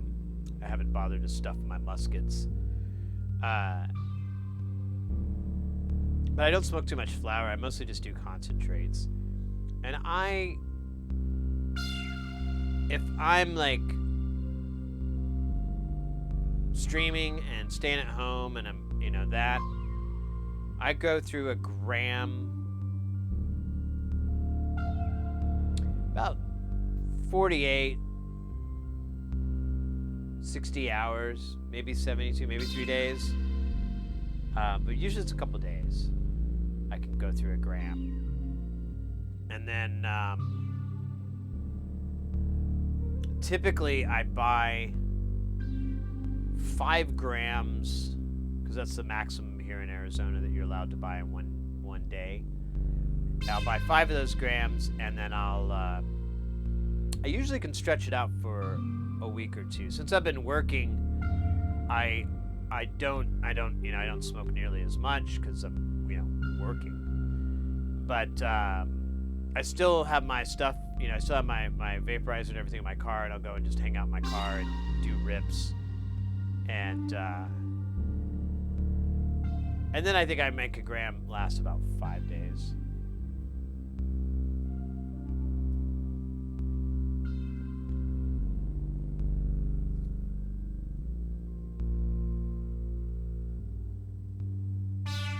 What gram? Oh no, I cut through wax pretty quick. I like it. Wax and butter. We've got some butter. That's what I've been doing today. This was on sale, and it's really nice and gooey. Has a nice flavor, but it only happens the first time, and then the second hit, it's gone. I could clean the thing out though. That would probably help. But I could do so many things. What's the thing you say on the... Wait a minute, I just saw something.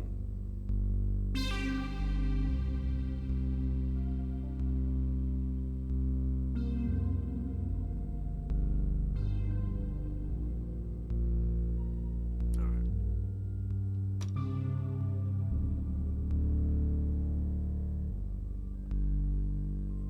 So if a gram of wax is about 5 grams of flowers. Yeah. Probably. Like, when every now and then I get a hankering to smoke jazz cigarettes, and, like, my buddy makes me feel so much better when he comes over, because he pretty much chain smokes them, and he rolls them all. He's really good at it, and it's just one after the other all the time. And so him raising the bar for me of like, yeah, man, it's fine, and I find myself just like one after the other, and I haven't figured out the grammage or anything like that, but it's a bit. It's a little bit. Smoking joint after joint.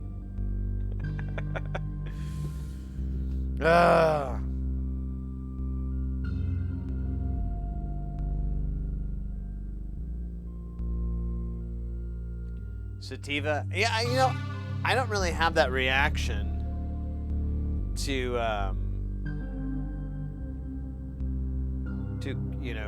indica, sativa. I don't really have that reaction. I don't know why or what it is. I have seen some companies that have argued against that paradigm of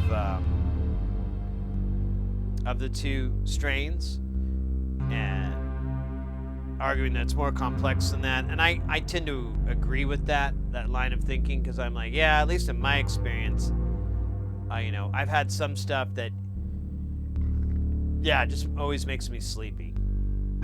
That's pretty rare, but I've had a few things where I'm just like, yeah, that just makes me sleepy. Or I've had stuff that, I don't know, that just gives you different, the cerebral high or the space high or the body high, all those different terminologies. I kind of notice that with the different ones that I get. So that's my experience. Is it seems to be a little bit more complicated than A or B, and that would make sense because both of them have like a large. That's a lot of effects, and so it only makes sense that when the strains get more complex, you may get 4 or 5 things from column A and maybe 2 things from column B.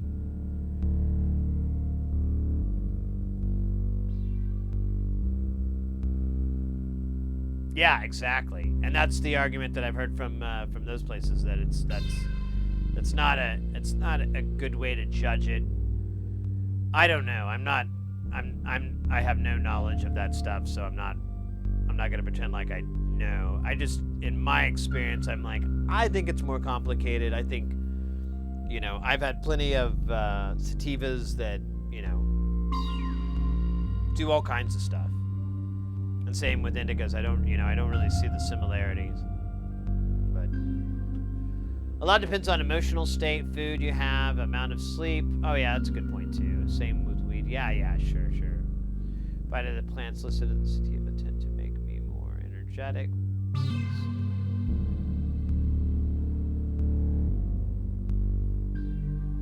Oh, that's good. Before you buy.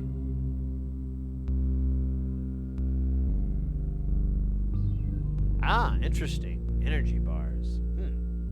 That's an interesting idea. I hadn't thought of that. Like double whammy.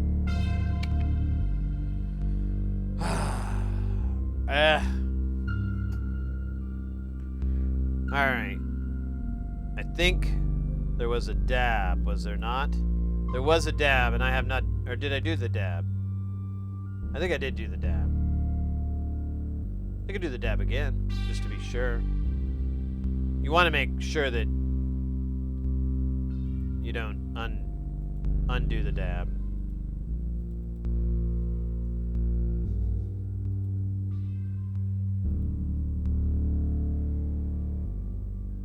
Oh, you know what, though? Oh, wow.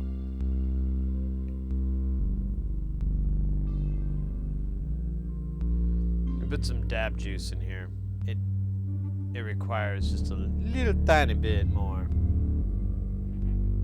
Well, yeah. Yeah, it won't hurt it. Stand by for redabification. Oh, there's a double dab. There you go. Well, that definitely requires a reload. I feel like I should change the cat sound. I love it, but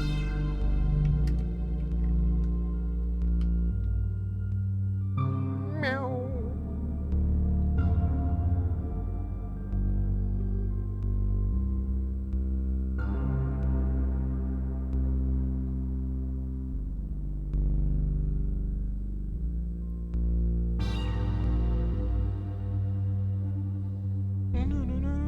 Okay. Uh-oh. What's going on now? Oh, let's go! Let's go! Read, write, execute, Rob! Getting that gifted sub from Axe Dathra. Yo, mate, thank you so very, very much. I greatly appreciate that. They rated us not too long ago, too. They're a great streamer. That's a double whammy.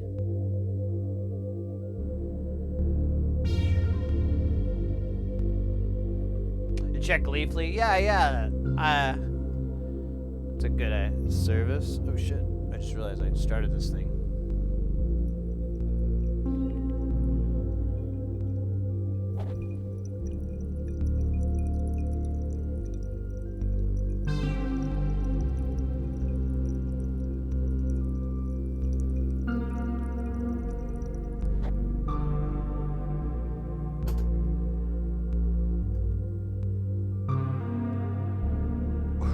That's one. Now here's the remix.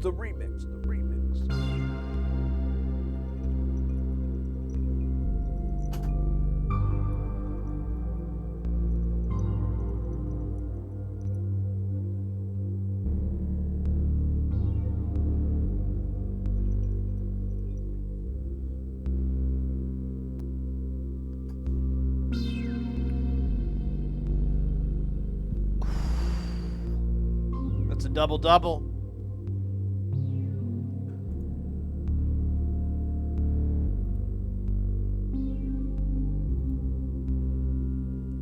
Double dab.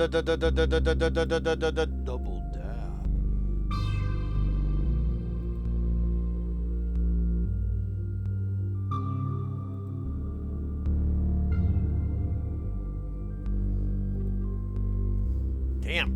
I'm a little toasty now. I feel like I could fuck time with my fight.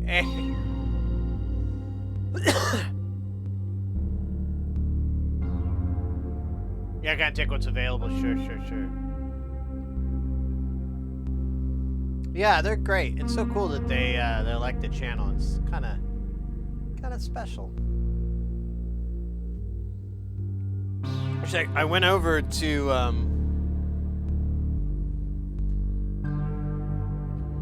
there's a Twitch tracker, tracker.com or whatever, and it's it just pulls the API stats and so forth, and it lists like famous streamers that follow your channel, and he's on there, and there's actually quite a few. There's like a lot of names on that list, and I'm like,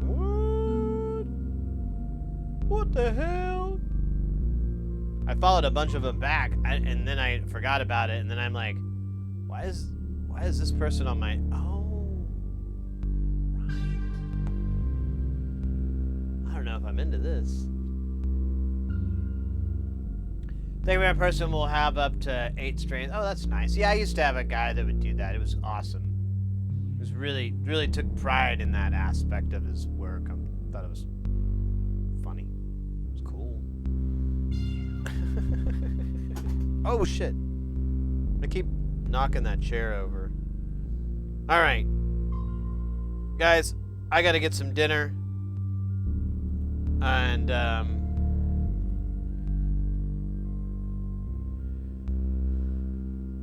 you know, got to get some other stuff done. I think it's a good time to... Am I one of those famous streamers? I don't think you show up under there. It's partnered streamers, typically, is what I noticed. There's like 1 or 2 that are not partnered. But then they also have like 10,000 followers, so... That's how that works out. But yeah, guys, today was awesome. Thank you very, very much. Thank you for the gifted sub earlier. Thanks for all the subs, all the new follows, everybody coming back and just chilling, throwing us up on the tabs there. I really appreciate it. It's always a good time. Hope you had a good time. Hope you had some good jams.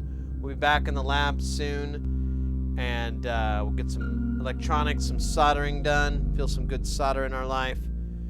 And, yeah, living large, so large. I've got a cool raid target for us. We'll get some more bass going. We're gonna raid Freak Bass, who's an excellent musician, really talented cat. I kind of found them, I don't know.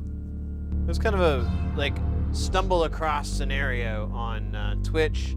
And I love their style, love their vibe, and I like the music. And I mean, bassist is always cool.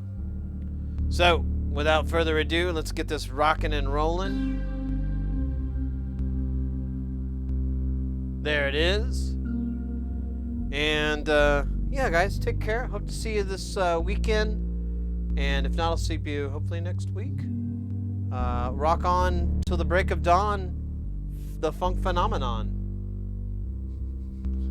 Or something, I don't know. No, no, no, no, no, no. No, no, no. No, no, no, no, no. No, no, no, no, no, no, no, no, no, no. This is the closing song. I haven't recorded it yet. Na na na na na na na na na. No, no, no, no, no, no, no, no, no, no, no, no, no, no, no, no. Oh wait, yeah, it doesn't really jive with it. Okay, I'll shut up.